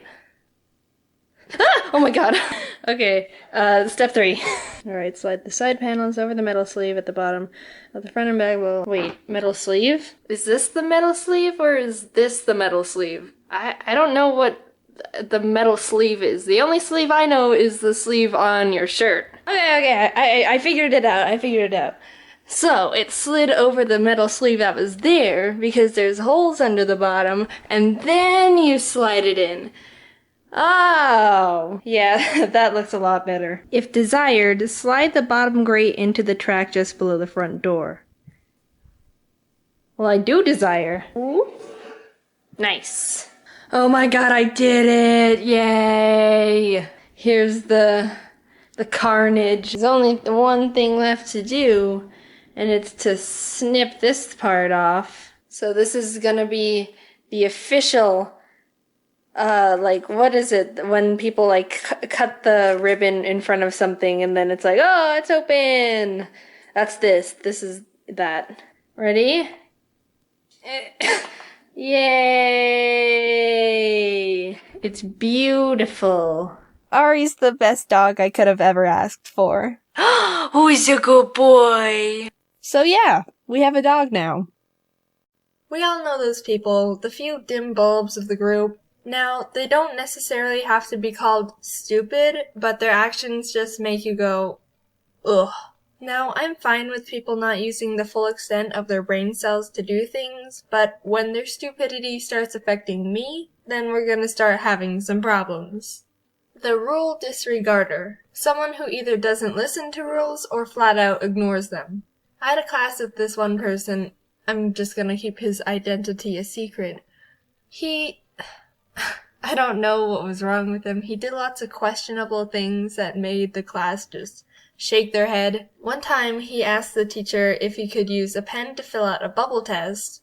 And if you don't understand how bubble tests work, normally you get a bubble sheet, fill out a multiple choice test corresponding to the letters on the test, and the teacher gives the filled out forms to this machine and it grades the test a lot faster than the teacher can. But the machine only works when you fill it out with a number 2 pencil. Maybe the guy didn't know how they worked, so I guess it wasn't a bad question. But a few weeks later, when we had another test, it turns out the same guy used, a pen to fill out his test. Really, guy? Really? And as the teacher was yelling at him for being so ignorant, it was noticed that he didn't even put his name on the test either. The advice ignore. When you give advice to someone, they ignore it, and they end up in this huge, problematic situation that you predicted perfectly and they could have avoided if they just took your advice from the beginning. Tori, do you think I should date Aaron or Jet? Aaron has had at least 24 girlfriends and he's cheated on all of them. I'd say Jet. Oh my god, girl, wait! Aaron just asked me out to the carnival tonight. I have to go with him. I'll see you later. Oh my god, Tori, Aaron bailed on me for some blonde named Blonde who isn't even hot. You have to come pick me up. Aaron was my only ride home and I'm getting hecka wet in the rain! The non-future planner. Someone who doesn't think of the consequences of their stupid actions before they make them. Once when I was in 4th grade, I was in the school bathroom and as I was walking down the little corridor to go into the stall, some girl randomly started yelling, "I'm gonna kick the door open!" And all of a sudden I heard this loud poof as one of the stall doors flew open at my face. Now luckily, I was a master of karate arts when I was little, so my reflexes were lightning fast, and I was actually able to block the door with my arm instead of my face. And I'm not gonna lie, I was pretty proud of myself because I've never done anything that amazing before. But, I mean, come on. If it wasn't me standing there and instead some, I don't know, poor little kindergartner who couldn't block the door if they tried, there could have been some major issues. I even had a pretty bad bruise on my arm from where I blocked it. Be ignorant. when someone doesn't pay attention to their surroundings, when they could be a hazard to something or themselves. Jeff, where do you want these knives? Oh, hey, Jeff, didn't see you there. Dawn wanted them over by the cabinet over there. Hey, Dawn! Jeff said you wanted these over there. What? No, they're the knives you wanted. Yeah. You sure? Okay, catch. No? Okay, I'll sprint them over to you. The important detail overlooker. Someone who is told important details and immediately forgets them. Okay, so for the party tomorrow, you said you can bake the cookies? Yep. Do you want a specific kind? Nope. I can eat everything but peanuts, so everything else you want is fine. Hey, glad you could make it. What did you bring? Peanut butter cookies. You want one? They're still warm. Hello?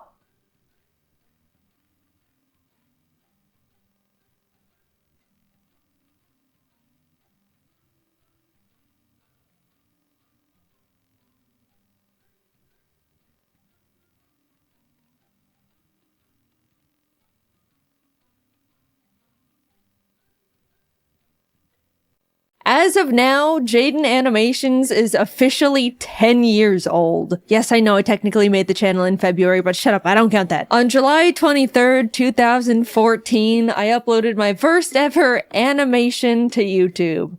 Hey everyone, my name is Jaiden, and welcome. Alright, that's enough, you get the point. It's kind of old news that a lot of content creators have started retiring, especially after hitting the old 1-0. Making content on YouTube for 10 years has significantly changed the entire trajectory of my life. I started Jaiden Animations when I was 16. At the time, I was super shy, quiet, anxious, knew nothing about the world. I could count the number of friends I had on one finger. But not in a sad way, I liked my simple little life. For the longest time, I didn't even realize YouTube had channels or that people were uploading things like vlogs and series and skits. I mean, it was definitely less established at the time compared to now, but I saw YouTube as just the place to watch funny cats and compilations of people getting hit in the crotch. The way I found out about this whole online world was after coming home from school one day to find my laptop not turning on.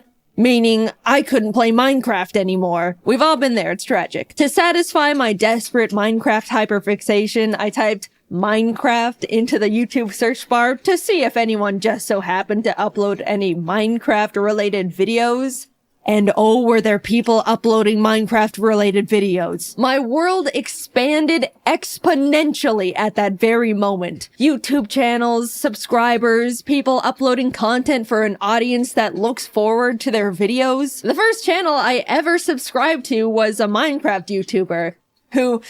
I don't even, I'm blanking on the name, but I was now aware of YouTube as an actual community beyond funny fail compilations. Watching videos became a huge part of my day-to-day life. I put stuff on when I wanted to relax, laugh, needed background noise. If I was having a tough day, I would lock myself in my bathroom, lay on the floor, and watch videos on my phone, and I'd feel better. Even before making content myself, YouTube was an essential part of my life. I branched out from Minecraft to general gaming videos, even the occasional vlog series, until I stumbled upon a very special video in my suggested feed. An animated story time from a YouTuber called Domix. It was his emails video, I remember it so clearly. After watching it, I immediately binged his whole channel. I loved his animated stories, they made me laugh so much. For the first time ever, I thought to myself, I want to do stuff like that.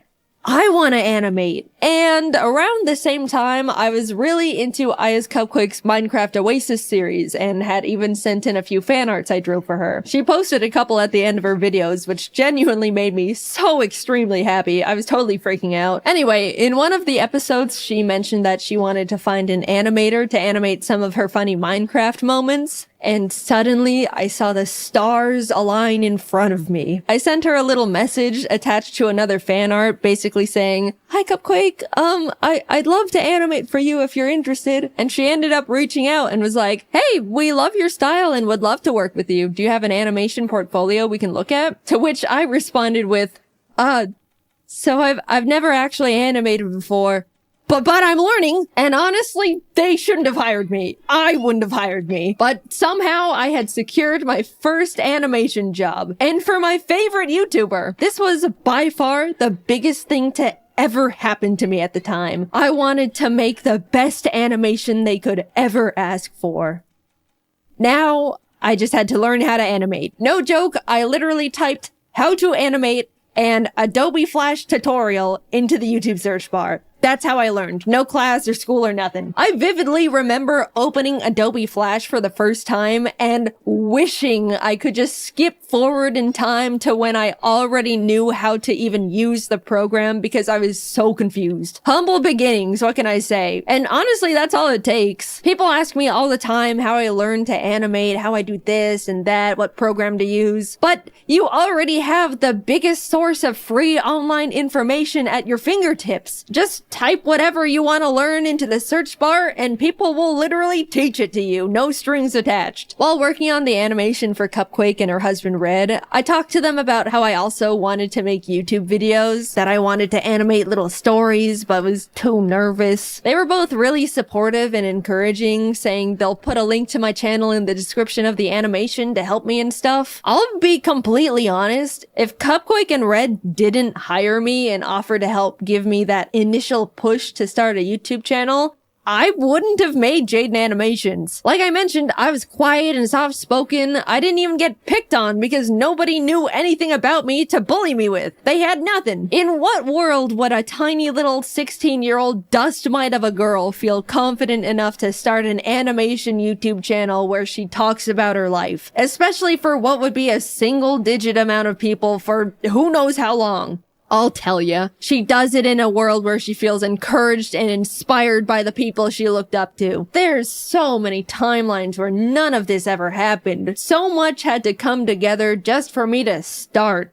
And against all odds, it did. I finished the animation, they posted it, and I spent pretty much the entire month reading every single comment. Everyone loved it, it was doing really well. I remember messaging Cupquake a giant soppy thank you paragraph when the video hit 1 million views. By the way, the entire animation was made on only 3 layers because any more would make my brain confused. I genuinely cannot believe they hired me. At the same time, I posted my very first video as Jaiden Animations, introducing myself and announcing that I'm gonna try out making animation videos. It's funny looking back at because if you don't know all the context, you'll watch my first video and be like, who is this dumbass talking to? She just started the channel. There's no audience yet. The shout out Cupquake gave me in the description gave me the boost I needed to shake the second thoughts. I gained 2,000 or 3,000 subscribers right out the gate, and ever since then, I wanted to keep making more content, and I was really excited about it. I made more animations for Cupquake for a couple of years alongside posting my own stupid little videos until eventually parting ways with them to focus entirely on Jaiden Animations. Working with them was amazing, and those animations did overwhelmingly well at the time. Like, I look back and am still shocked. I apparently peaked with that damn 2014 FNAF animation. Come on, Nuzlocke. Surpass it, please. Free me from these shackles. By this time, I was in college now, and even though I wasn't able to post very much at all, things were doing really well. I remember sitting on the top of my dorm bunk, secretly celebrating hitting 100,000 subscribers, a milestone I was beyond thrilled about, and honestly was my biggest goal at the time. Somehow, my roommate ended up finding out about it and immediately told every single person on our floor, which embarrassed the hell out of me.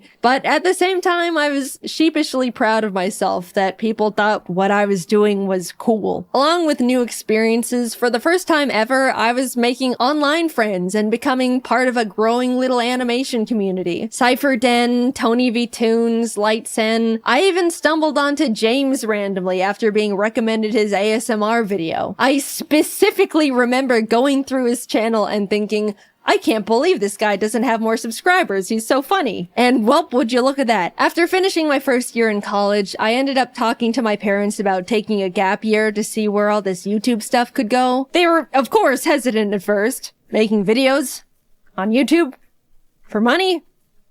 Can you even do that? But eventually agreed and have been my biggest fans ever since. I was officially doing YouTube full time. I don't really know what happened, but a few months later, James started blowing up. In our little animation group chat, we were like, whoa, James, congrats. What's happening? And he was like, I don't know. Oh my God. And then I started blowing up too. And suddenly the entire Storytime animation community was rising and thriving. It felt like we were strapped onto a rocket heading straight for the stars. People really loved watching Storytime animation. We went to our first ever VidCon and there was a whole line of people that wanted to meet us, which is a crazy experience for our first convention ever. Since then, everything has kind of just been history. I kept posting, obviously, met new people, made incredible friends, started building my own animation team, learned a lot about the world, but most of all, being on YouTube forced me to grow thicker skin. I'm sure most of you can relate to some degree. Mindless hate, online arguments, people nitpicking and speculating that you're actually a horrible human being. Because of how normalized posting content is now with TikTok, Instagram, Twitter, YouTube, I'm sure everyone has gotten their fair share of the hate hammer, but 10 years ago, it was pretty much only big online personalities who were familiar with it, and it comes at you pretty fast. Suddenly, you have to figure out how to hide your personal information and tell family members to private their Facebook accounts, which they don't know how to do. Scary emails come in, uncomfortable comments,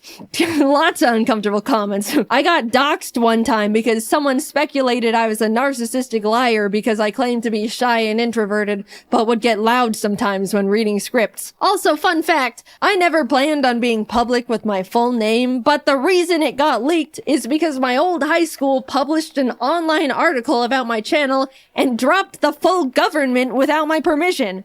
I'm still pissed about that one. And I know, this is genuinely what you just have to expect when you make content online. It's awful, but it's the truth. I didn't want to quit, so I adapted to the horrible things awful videos made about me for attention. There's nothing a passerby hate comment can say that could surprise me anymore. If anything, they're all the same and it's just annoying at this point. Not saying I'm happy that I went through all of it and it should have happened. People can be genuinely awful, but I'd like to say I've come out of it all a version of myself that wouldn't have existed otherwise. Not because of all the shitty things, but in spite of them. I've learned how to stand up for myself, grew my confidence, learned how to separate myself from my work and not take comments personally. All things you learn out in the world over time as you grow up. But cranked to 100 and during the most insecure years of a person's life. It was hard, but hey, I'm still here, aren't I? I look back and see my mistakes, bad takes, stupid ideas, regret here and there. It's overwhelmingly stressful to grow up and learn and change while in the public's eye. Even more now than ever. But all things considered, I believe I was always trying my best in the position I was in. Was constantly trying to be the best person I could be. And I won't ever be upset at myself for that. Also, I do want to say a big thing that's followed me throughout almost my whole career at this point is the fact that yeah, I've talked about mental health and things I've struggled with at the time, like anxiety, depression, rock bottom confidence, etc., etc. I've definitely spilled my guts out on the floor in front of the internet a couple times in my day, and there's no part of me that regrets it at all. A lot of people have told me that they felt more understood or learned things about themselves through those videos, but as a now adult that's had the time to grow and adapt and overcome these things, man, you guys kind of still think I'm a little bit pathetic. I see comments all the time when I'm in my friends' videos or being involved in a big event, and so many people go, wow, I can't believe how far Jaiden's come from being this puny little scared teenager. I'm so proud of Jaiden really stepping out of her comfort zone here. She is just so brave for showing her face after dealing with such low confidence. That one's always funny because it can definitely come off like I should still be self-conscious, which I'm not, by the way. I get what those comments are saying, I really do. But guys, not everything I do has to be brave. I'm just doing fun things with friends on camera. We don't need the 24/7 Jaiden cheer squad busting out the trophies and medallions every single time. And we also don't need the Jaiden defense squad scrapping with anyone that says anything non-positive about me. It's the internet. People have the right to not like me for whatever reason. I promise, it's okay. I'm an adult. I'm doing fine. I appreciate the concern. At this point, it just comes across like I'm very pathetic and puny and can't do anything. Now, somehow, a decade has passed. I'm not the tiny, small 16-year-old who's afraid of everything and can't talk out loud for more than 15 minutes without straining her throat. That's true, by the way. I spent 15 minutes recording audio for my first video and my throat was dead afterwards. It was pathetic. Now I can record for an hour, which still hurts my throat. You can probably hear it, but that's a 400% improvement right there. I'm 26, created hundreds of hours worth of content, have the most wonderful team in the world behind me, am surrounded by amazing friends, live with the most important person in my life, with the most important little creatures in my life. I've gotten to meet content creators I've looked up to, got to tour and travel the world with talented friends, talk on panels to hundreds of people who wanted to hear what I had to say, been able to tell the people that inspired me how big of a role they've played in my career, and even got to stand next to them as an equal. I'm happy. Sure, it's always been and still is difficult dealing with the stress of being in a big spotlight. I went through some bad stuff, navigated rocky mental health, trusted people that hurt me, had to pretend not to be affected by things that were genuinely hurtful just to not empower people that wanted to see me break, all while in the eye of the public where one wrong step could crumble everything I've ever created. But I'm really happy with the place I'm at, the person I've become, and the environment I've built around me. So, what's that leave me with now? A full decade, man. Damn.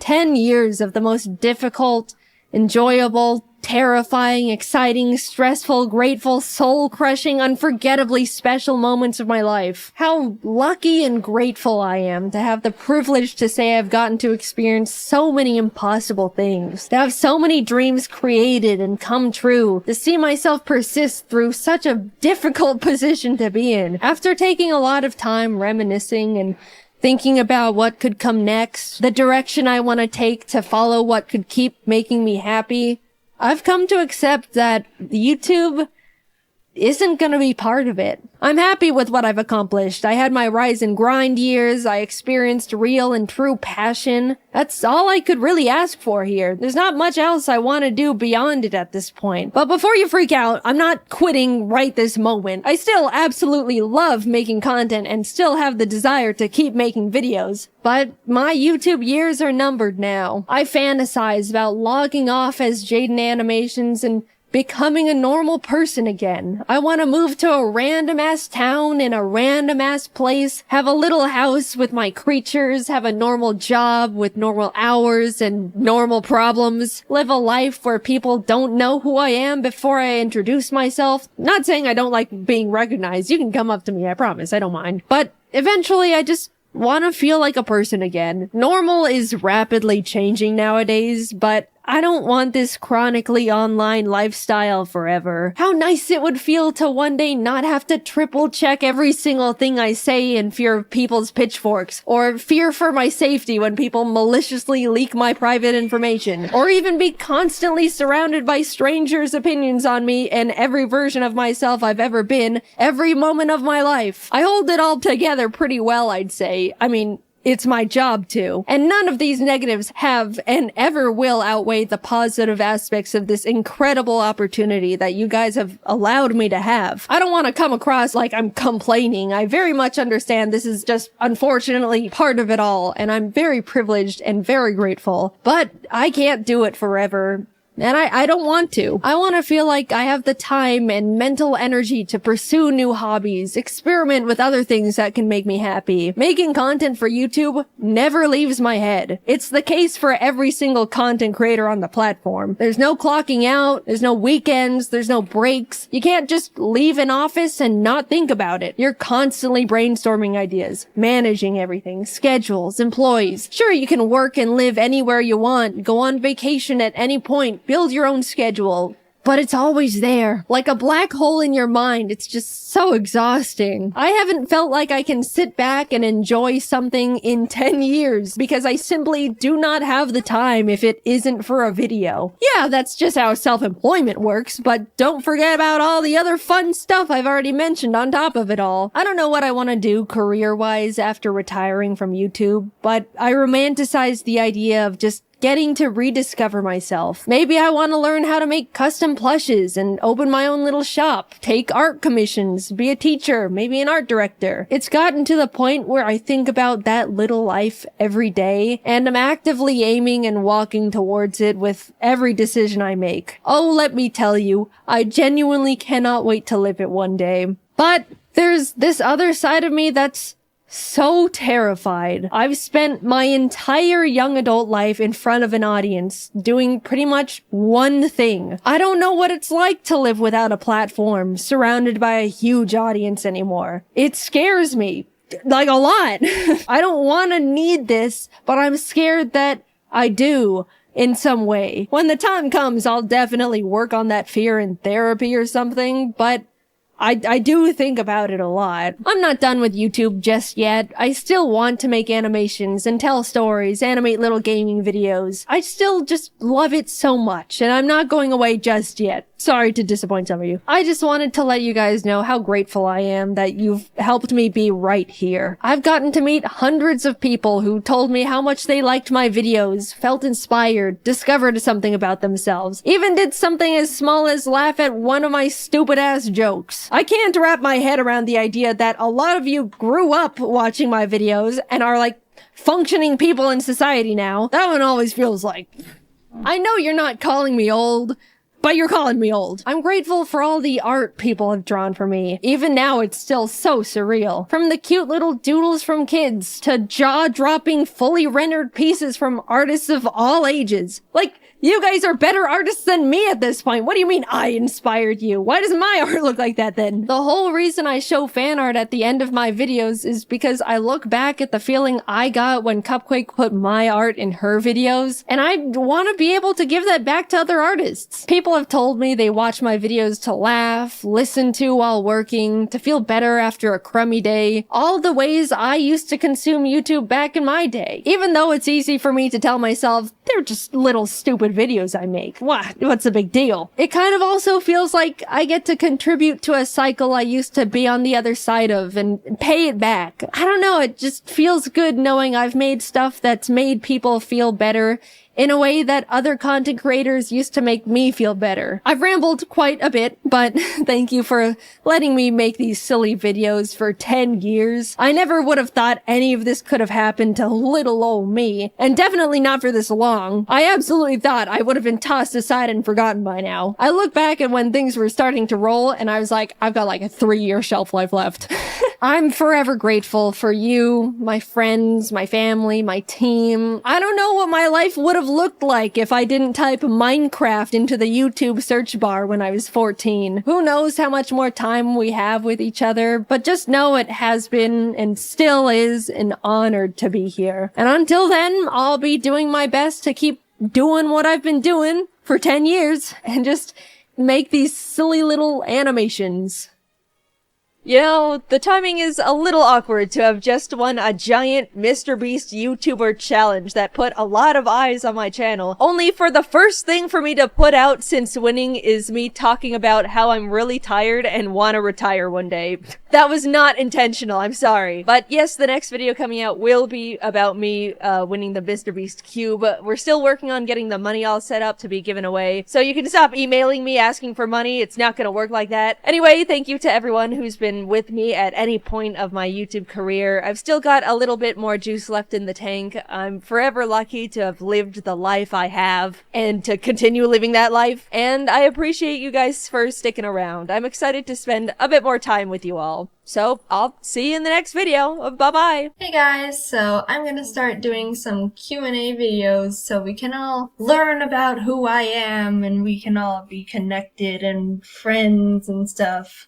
Anyway, okay, so the first question is, how old are you and what made you do animations? So, I've gotten so many questions. Are you in college? Are you in high school? How old are you? I'm 17, I'm in my last year of high school, so I'm going into college next year, but yeah. As for animation-wise, I really have no idea how I got into animation. I've always been drawing ever since I was little, and I just all of a sudden wanted to do animation, so I looked it up, I didn't take any classes, and I taught myself, and I'm not a professional at all. I'm pretty sure I'm doing everything wrong, so I don't think you guys want to learn from me. You should probably learn from a professional like I didn't do. When did you start animating? Now, this is a funny story. I'm sure you've all seen that Terrible Mother animation that I made for Cupquake, right? Yep, that was my first animation that I ever made in my entire life. Like I said, I'm not a professional at all. I just jumped straight into it. I did my best. I had no idea what I was doing, but it turned out pretty well. And I'm so glad that so many of you had such positive feedback and you loved it and you want more. And that's really what helps me grow as an animator. So thank you. Next question. Do you have anything big planned, like a long video or something? For this channel, no. But, as you guys know, I work for Cupquake, and the animation that we are working on right now is amazing. It's turning out so well, and I think you guys are gonna love it, maybe even more than Terrible Mother and Dino Killer, the other ones that we have out. It's different. It's a lot different from the Minecraft shorts, but it's my favorite out of all of them so far. It's probably not going to be out for a couple months because it's different. I'm trying not to give you guys any hints, but you're going to be wanting to watch it 5 days a week. Trust me. Quickly, it's life or death. You have to pick between having hands for feet or feet for hands. Do it at that. Considering that I need my hands to be doing animation and drawing, I'll probably have feet for hands. No, I'm just kidding. Definitely hands for feet, no questions asked. But seriously, I've tried drawing with my feet before, and it is hard. Props to people with no hands, and they have to draw with their feet. Next up, are you ever going to vlog on your YouTube channel? Now, I'm taking this as, what do you look like? And I knew I was going to get this question eventually, but right now I'm only focusing on getting animations out because that's what I think is really important.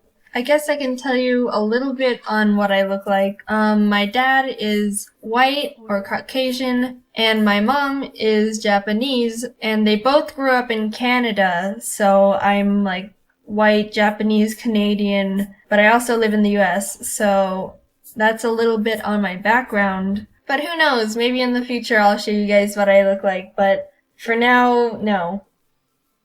Why do you make videos for Cupquake? Okay, this is something that a lot of you guys probably are wondering. I used to be just a fan of Cupquake. I just watched their videos, I was just a subscriber, that was it. But one day I decided to send in a fan art and they posted it on their channel and I saw it and I was like, oh my gosh. They liked my art, I should send more. And they started kind of talking a little bit about it, and they also mentioned the fact that they were looking into animating some moments in their videos. And I was like, oh my gosh, I don't know how to animate, but I was thinking about learning how to animate.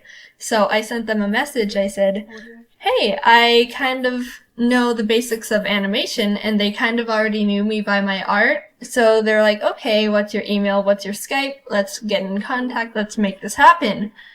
And one thing led to another, and out came Terrible Mother, and you guys loved it so much, we just had to make more, and that's how this whole animation thing started. So that's why I'm telling you guys, you have to get yourself out there, because my whole career basically just started by sending in a fan art, which is a prime example why you don't know what possibilities are out there. You just need to pop your bubble and form the path that you want to take.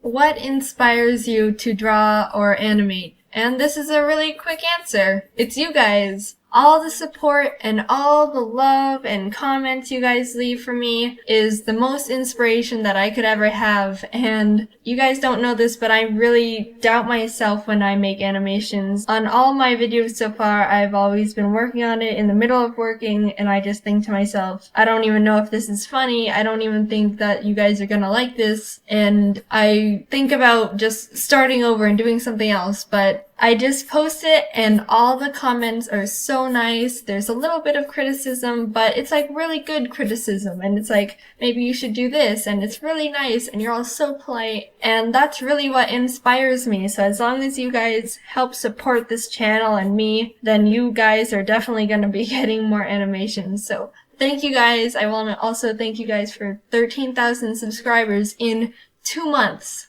I have no words. That's beautiful. Thank you guys so much. Well, that's all the questions I'm going to answer for this video. Make sure to like the video and subscribe if you haven't. Also, if you want to be updated on the channel, know when I'm taking questions for more Q&A videos, or even getting a day in advance notification on when I'm posting an animation, follow me on Twitter at JaidenAnimations, and check out my DeviantArt where I post some of my drawings. Anyway, thanks for all the support and all the love, and I'll see you again later. Bye! Okay, before I even say anything, let's lay out some ground rules. This is probably gonna be the most open I'll ever get about my personal life. I know I've shared tidbits of myself and life through little stories, but when it comes to personal stuff, I'm very private. Especially within the past few years. I'm gonna be talking in very general surface level terms because specific personal details are for me to know, and in the nicest way possible, none of your business. Basically, this is something I want to talk about, share, and bring a spotlight to.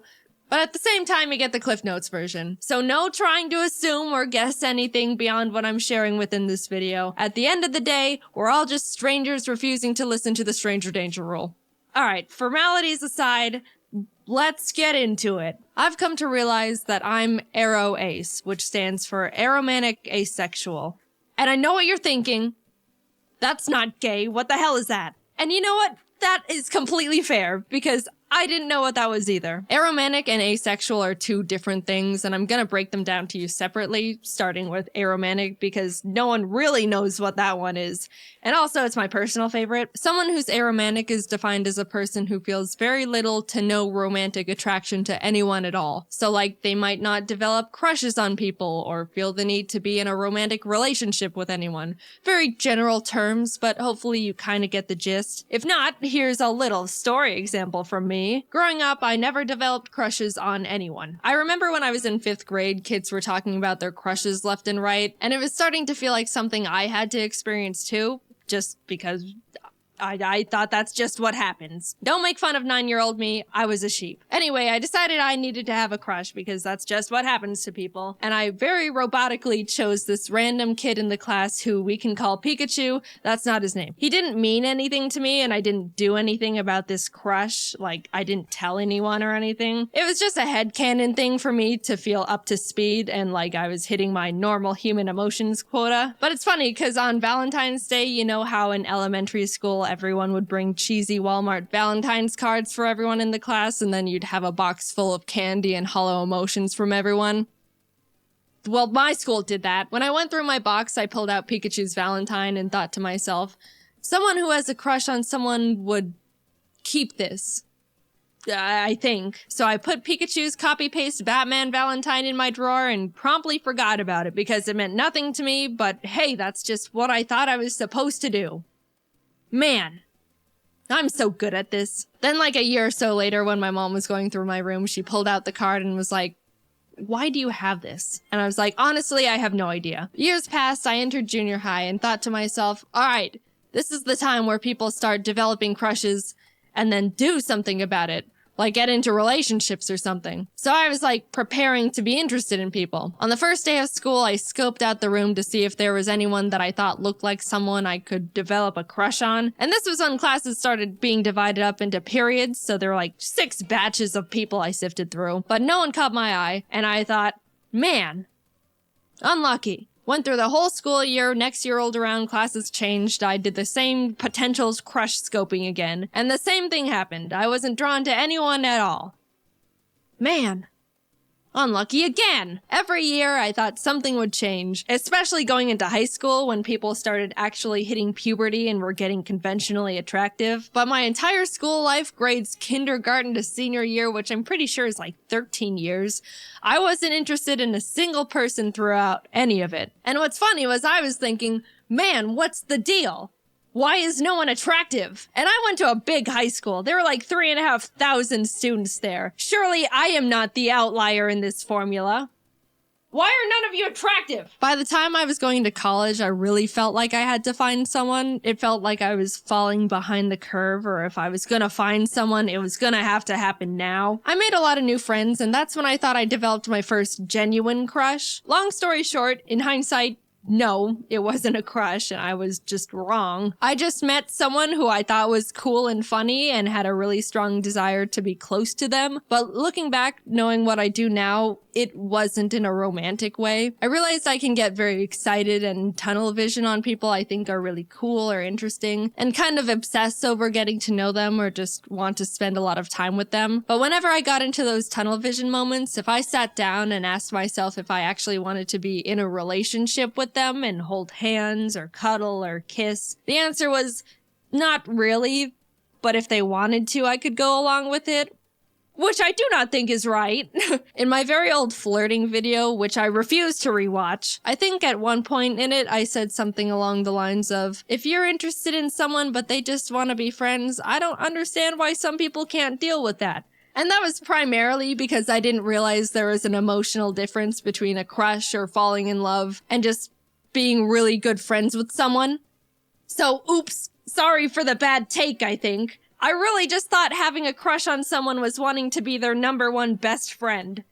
Look, I said don't make fun of me. To me, it used to feel like if I was wanting to become friends with someone to that high of a degree, that would be the next step or justify why I wanted to put this much time, effort, and energy into one person. And it didn't feel right or even fair going through all of this with someone and then tell them they're just a friend. I don't know, it just didn't feel like it made sense, even though I really didn't technically see them in a romantic way. I just didn't understand what was going on really, or that there was supposed to be real emotions instead of a logical understanding of steps. And the fact that I was under the assumption that I was supposed to be interested in people in a romantic way didn't help with anything. I always preferred to stay good friends, but never felt like I could have that, and I worried that if I said no, that we would just start drifting apart, which I obviously didn't want either. It's been a very long journey discovering this about myself. Everything I'm saying has all been extremely subconscious and not understood or defined for many years. I even used to think I was bi or pan for the longest time because I would think to myself, well, bi is being interested in both genders.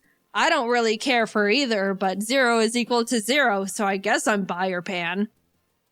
I got math involved. If I knew what aromanticism was when I was growing up, things would have been a lot less complicated for me a lot sooner. I think it's mainly because people don't really talk about it or even know what it is or that it's real. Romance and love is the #1 most talked about topic on the planet. Everything I've been taught or learned through society is that love and romance is everywhere. Everyone feels it, and it's gonna happen to you. Just a funny little note, there was a point where I was listening to some generic romance song on the radio. You know, like all of them. And I just suddenly thought to myself, wait, do people actually feel these things towards each other? Like all these mushy lyrics are real emotions? They're not joking? And that's when I started feeling like something was different. I approached romance under the blanket term thought of, sure, why not?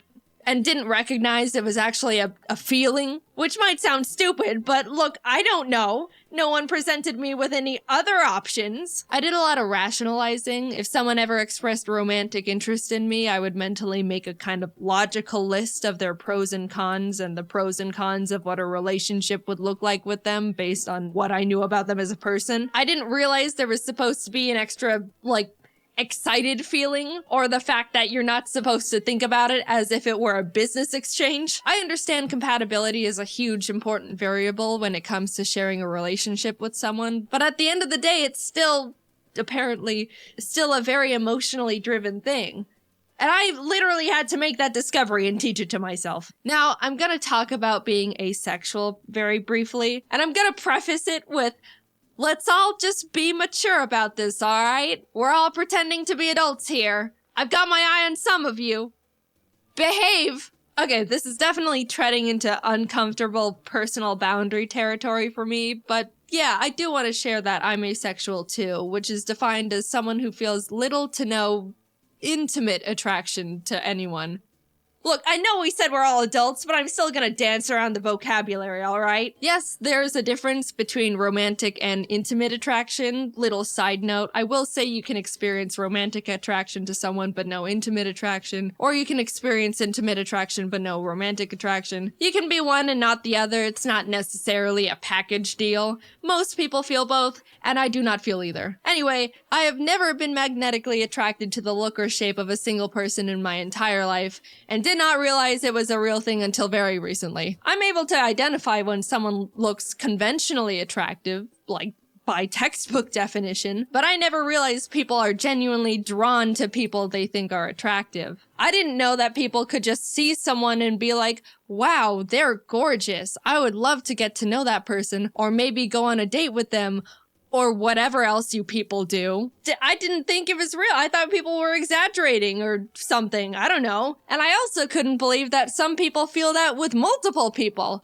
Or like celebrities, which sounds absolutely exhausting. It ties back to when I was in school, like looking around for people to like. It makes sense now that no one caught my eye because that doesn't happen to me. I was just wasting my time for 13 years. I feel like such a fool. Now, there's an easy assumption to make about asexual people and that they all have zero interest in being intimate with anyone at all, which actually isn't true. Some of them are genuinely turned off by it, and some aren't. Some reasons would be that they just don't mind it, or they want to make their partner happy, or enjoy the emotional closeness of it. There's a million different reasons and a million different people. Am I sharing what kind of a people I am? Nope. And you don't know me personally enough in the slightest to be able to try and parasocially analyze where I stand on that spectrum. I'm just here to say I am this. We are moving on. When I stumbled onto the term aro ace and started realizing I fall into that category, it helped me feel much more confident and sure of myself. I've read a lot about how people say they felt broken or that something was wrong with them.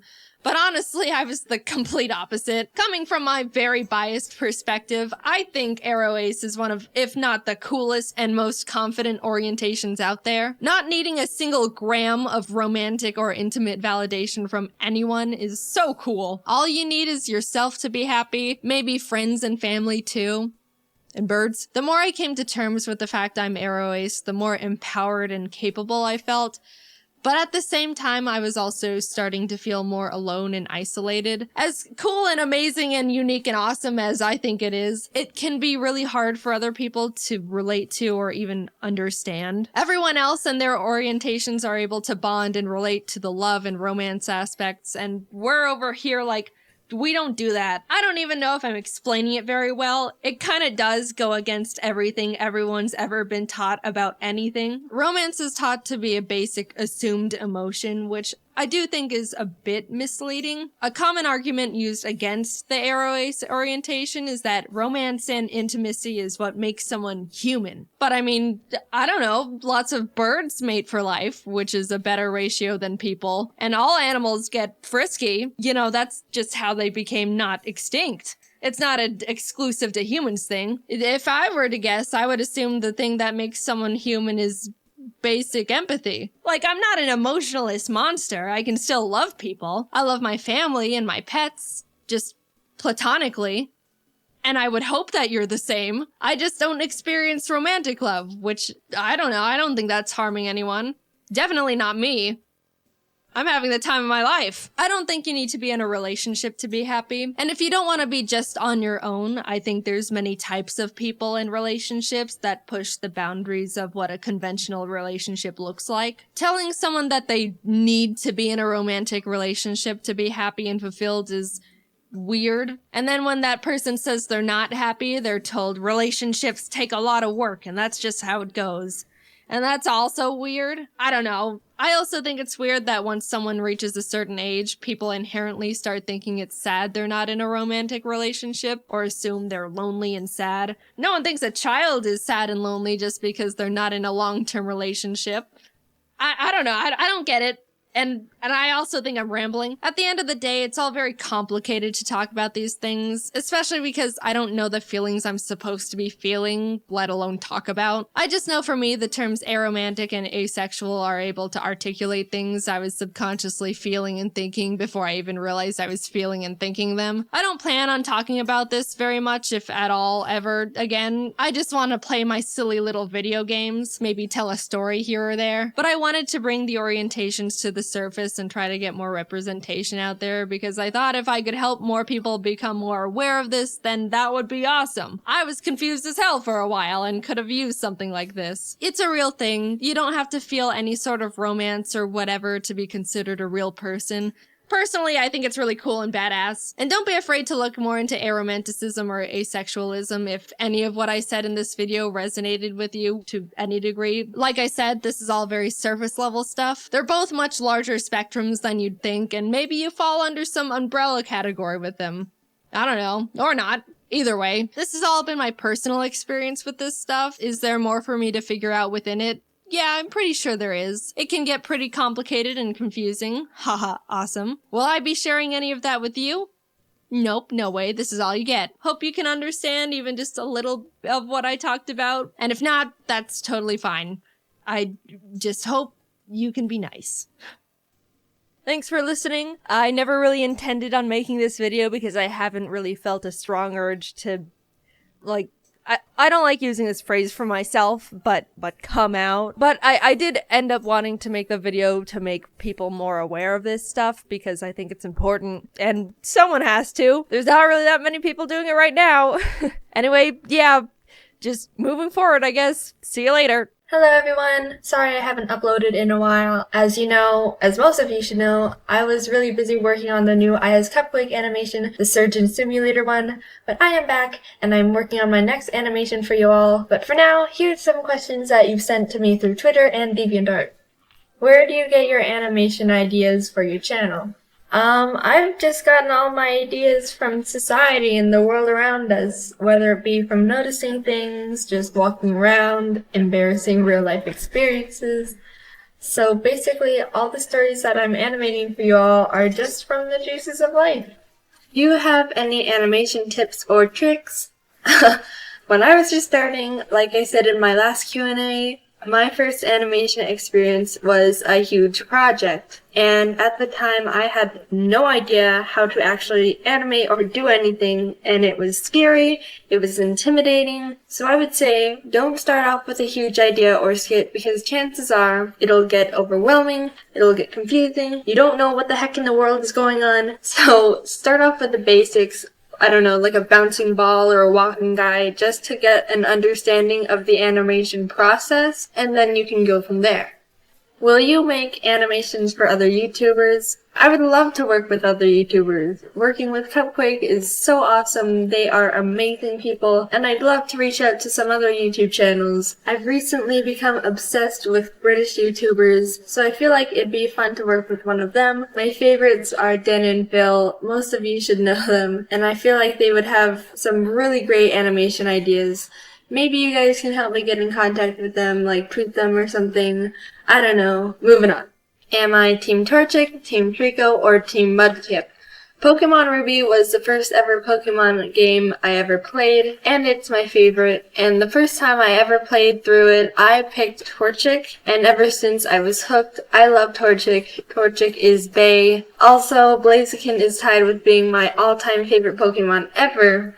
Not to say that I dislike Trico or Mudkip, I still love them both, but I always go with my fiery karate chicken.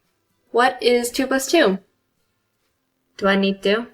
If I could be any animal that matches my personality, what would it be? This is kind of a funny coincidence because in junior high, I was in a class and somehow we got on the topic of deciding what animal I would be, and apparently the class thought I would be a bunny, so I guess being a bunny wouldn't be that bad. You know, hopping around, eating grass, until you're savagely eaten by a coyote. But, you know, besides that, that'd be pretty cool. How big of a Pokemon fan are you? You all do not understand. I am such a big Pokemon fan. I've played almost all the main games, some side games, I have merchandise, and I actually play it competitively. Yes, there is a technical side to Pokemon that many people are not aware of. It includes complicated things like EVs, IVs, natures, stats, abilities, stuff like that. And if you have no idea what I'm talking about, then you are not ready. Once you are enlightened, you can never play it the same way again. You have been warned. Do you like drawing traditionally or digitally? I started off drawing on paper just like anyone else would. Crayons, markers, stuff like that. So I was always used to paper when I was growing up. But when I got my first drawing pad, I started drawing digitally a lot more. And now I really like drawing digitally just because it's so much easier to fix things or undo something. Control Z is my god. So I am much more of a digital drawer now. Do you play any other games other than Pokemon? I'm just a big Nintendo fan. All my favorite games are made by them. I love Animal Crossing, Kirby, Smash Bros, Mario. Kate and I love playing Cooking Mama together because we raged when we ruined the dish by washing all the rice down the sink, or burning the beef in the stir-fry because the stupid onions wouldn't cook fast enough. I basically enjoy all the cute cartoony games.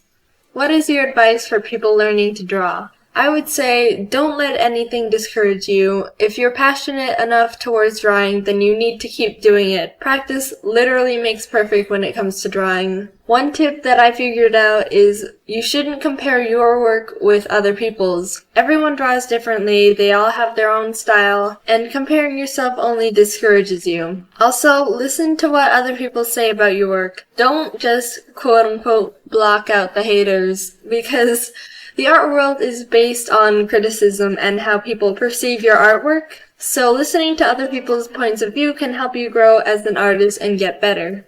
Well, that's all the questions I have time for. Thank you to everyone who sent one in. If you want to ask a question for the next Q&A, be sure to follow me on Twitter and DeviantArt. I love you all, and goodbye!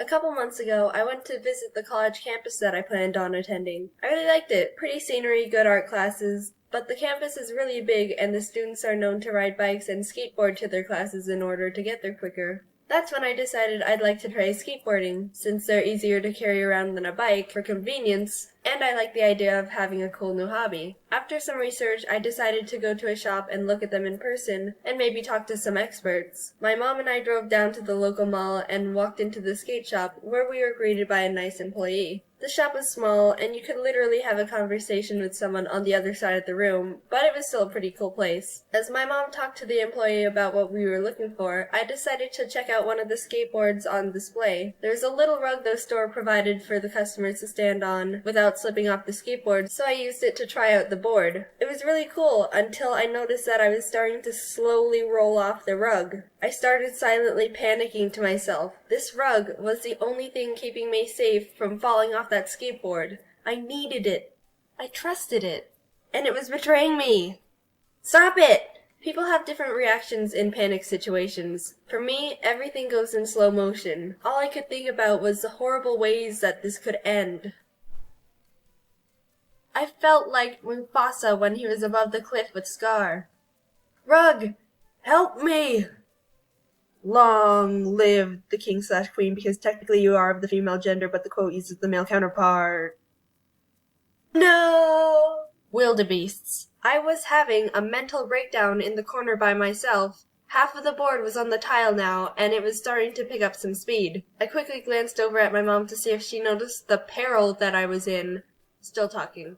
I had to do something before I was cast away into the abyss of free space. So slowly, I started putting my foot down towards the floor. I should be able to just step off the board, nothing else. Oh god, don't do anything stupid. Don't do anything stupid. But the thing was, as I was stepping off, the weight on the board became unbalanced, which forced it the opposite way I was getting off. This caught me so off guard, I stumbled backward, launching the skateboard across the floor, and watched as it slammed very loudly into the show rack that was holding other boards. Everyone saw, since we were basically breathing down each other's necks in a shop the size of a bathroom. My initial reaction, as it is to most things, was to just laugh it off. but it was just a really awkward laugh that I was using to try and say, "Oh, oops, I'm sorry, I'm such a klutz." But on the inside, "Stop, don't look at me, no." We left, and every time I pass that store, I just cringe. I can never return there ever again. Wildebeests.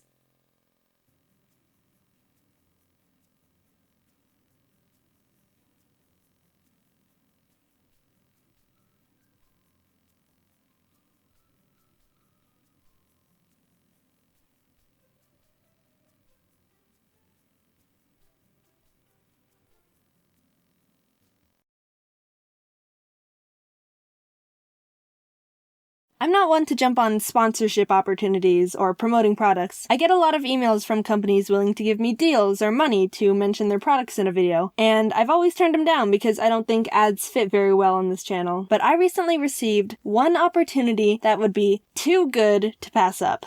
Samurai Buyer. The reason why this email caught my attention is because I saw the YouTuber I Hate Everything get the same opportunity a while back. He made a really funny video about this and ended up having some fun with Misaki, who's the owner of Samurai Buyer. I suggest you go watch his video, it's extremely entertaining. If you stop by, tell him I say hi. So since Alex had so much fun with Misaki, I thought, you know what? Why not? I want to see what I can do too. And after sending a few emails and talking to Misaki for a while, I can conclude that I love this man. He's the most innocent cinnamon roll of a Japanese man who just doesn't know English very well, and I can't express how much he has won my heart. Misaki's gonna be watching this video because we're best friends, so hey Misaki, how's it going? I'm just gonna show everyone our emails and conversations, and I'll get right into the items you sent me. Thanks dude, love ya. Alright, so it all started when I got the first email here. My name is Misaki from Japan. We are currently looking for YouTube partners to work with us and promote Samurai Buyer. And he basically says he'll send me free items as long as I make a video about it. And I was like, alright, I understand that this man doesn't know English very well. Am I doing this? I'm doing this. Greetings, Sir Mizaki. I am Jaiden from United States. I am very in love with many of your store products and fantasize buying them on numerous occasions. I am quite honored that you desire to sponsor me a gifts from your shop personally. It makes me feel very special, and I hope I have made you proud, good sir. However, on my YouTube company, I do not create content of unboxing the merchandises. This is a problem to say the least. Although I cannot produce a short film to upload for my people, if you send me a box of goodies, I am very willing to share with them on my social medias. Hope to hear from you very soon. Jaiden Animations. At this point, I wasn't sure if I wanted to make a whole video about this, so I thought maybe I could get him to send me a box and I could just tweet out the crazy stuff he sends me. But oh, do I have some stuff to share with you guys about this. It would have been a crime not to make a video about what I got myself into. Just stay tuned. It gets crazy. Hello, Jaiden. Thank you for your reply. I understand that unboxing video will not really suit your channel. However, we would like to offer you to make some tutorial video of how to use Samurai Buyer with your wonderful animation skills, which I personally like it. What do you think? Misaki. Dearest Misaki, oh my, that is a wonderful ideas. You are one brilliant man, Sir Misaki. I am blessed to be in your presence via electronic mail. I would love to share your products to the world with my videos through the magic of motion of animation. How many items will you be sending? I want to be able to make a long enough video so that my kings will be satisfied with me. I want to make them proud of me as well. They are my happy. Harambe 1999 to 2K16. Jaiden Animations. Hello, Jaiden! I am reviewing your animation for past 3 days. I just like them. You can just tell me what sort of items you like to get. Maybe something like $120 at first. Misaki. I didn't know what he meant by $120 at first. I thought he wanted me to send him $120 to have him ship the items, and I was like, no, I'm not spending $120 on this. Peace and love, Misaki. I'm not sure what you mean by $120. Are you implying I send you money? I cannot pay money because my money goes to my dog that I have in my house. I have to pay him money to keep him happy. It is a complicated relationship. If you would send me the craziest and most insane things you have to offer in your shop, I will be a happy camper. I myself am quite crazy and most insane, and want to be blown away with the surprises you will be delivering to me. Wow! The more items the merrier. Send me as many items as your company can. I can handle it, don't worry. I accept the challenge. I shot the sheriff. Jaiden Animations, Jaiden Animation. And then he says, $120 for you to choose the items. Misaki. That didn't really answer my question. Mr. Misaki, am I paying for this? Or are you sending them for free? Just send me what you think I would like. I trust you, senpai. Jaiden Animations, Jaiden Animation, Jaiden Animates, Jaiden Animations. And then he says, Hello, Senpai! Senpai? Okay, I pick up the best items for you. Misaki. Thank you very, very much, sir, Mr. Misaki. I will make a good video with them. I won't let you down. Before I send you my shipping information, I have one question you must answer. How are you doing today? I am curious because you are a hardworking man and I hope you are doing well. I await patiently for your reply. Jaiden, Jaiden Animation, Jaiden Animations, Maiden Animations, Jaiden Animation, Jaiden Animates, Jaiden Draws. Hello, Jaiden Senpai. I am great, thank you. Anyway, you have Skype? Notice me, Misaki. So, I'm guessing that since he's always talking to a bunch of other YouTube people who are also aware that he doesn't know English very well, they're saying things to him like, "Notice me, senpai," and he's picking it up and saying it too. Anyway, so I add him back on Skype, and he says, "Hi, senpai."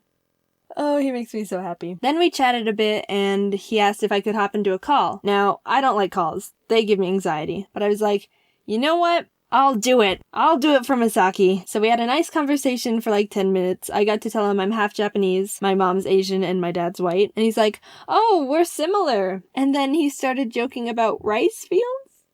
Is that racist? I don't know if that's racist or not. So now he's talking about rice fields and goes on to say, oh, you need to visit sometime and see. I mean, all jokes aside, Misaki, if you want to fly me over to Japan, I am so down to come visit you since we're best friends now. We'll frolic in those rice fields. Just hit me up. And in the call, he also mentions iDubbbz. iDubbbz is a YouTuber who's also done a video about Misaki and Samurai Buyer. His video is more PG-13, so if you're not into that stuff, you probably shouldn't watch it. Otherwise, he has a pretty entertaining video too. So Misaki says, oh, do you know iDubbbz? You're both in the United States.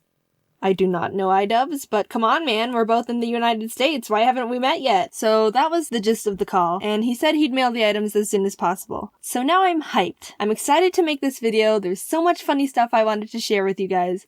But wait, there's even more. He messages me again a few days later saying, are you there? And I was like, senpai! Hey there. Oh, okay. I had some English question.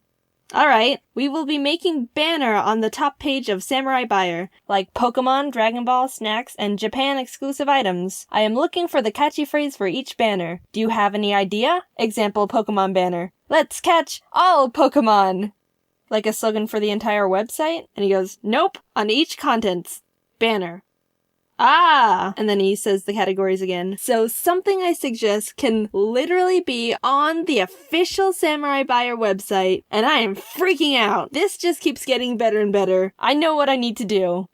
Yes! What if for the Dragon Ball one you wrote, Dragon Ball, over 9,000? Over 9,000? Oh, power! Yeah, because in the show they say that. I am still open for everything. We do not have American staffs here, but we are selling items for American. Lol. I'll help you out, buddy. I love slogans. Thank you. Pokemon must go!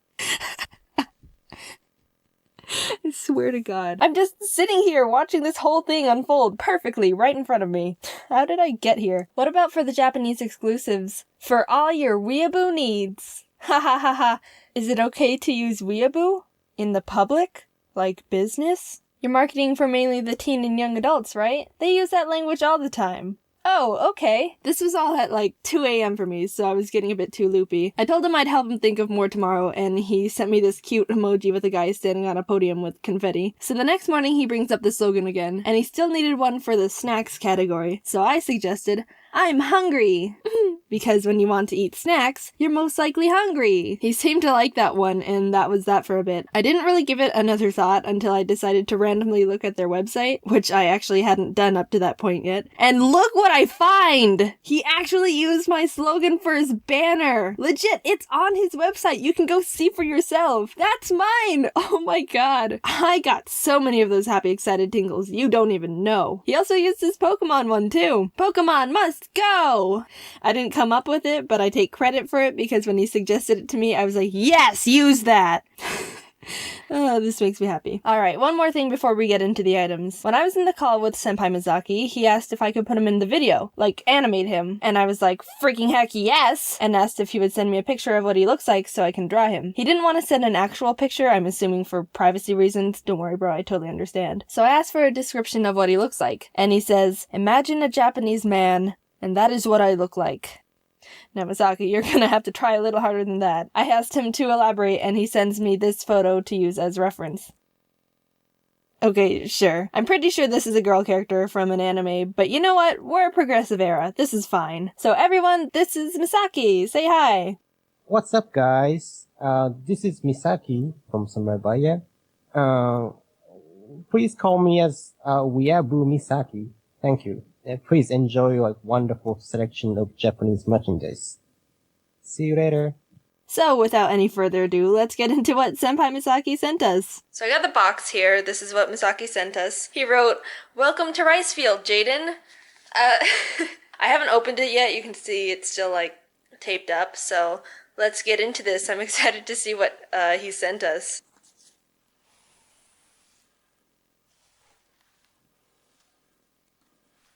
Alright.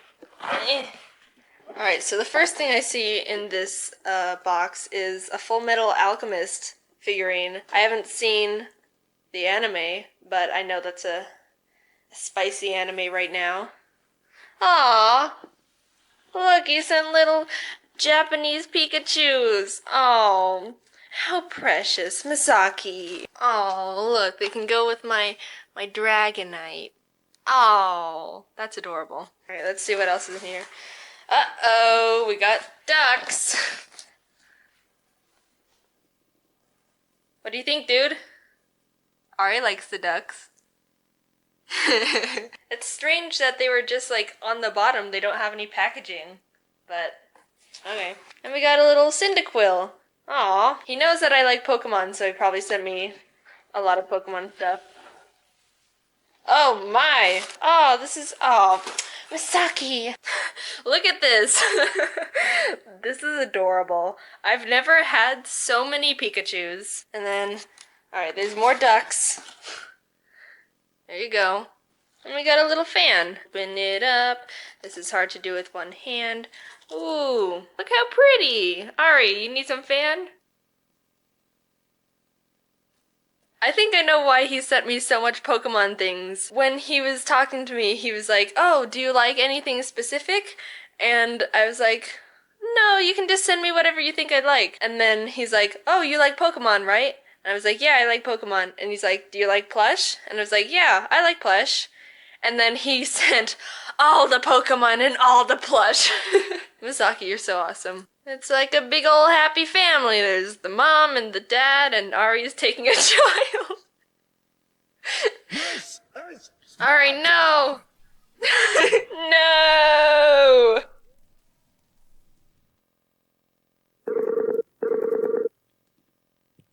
Hello? Good morning. Good morning, how are you? I'm good.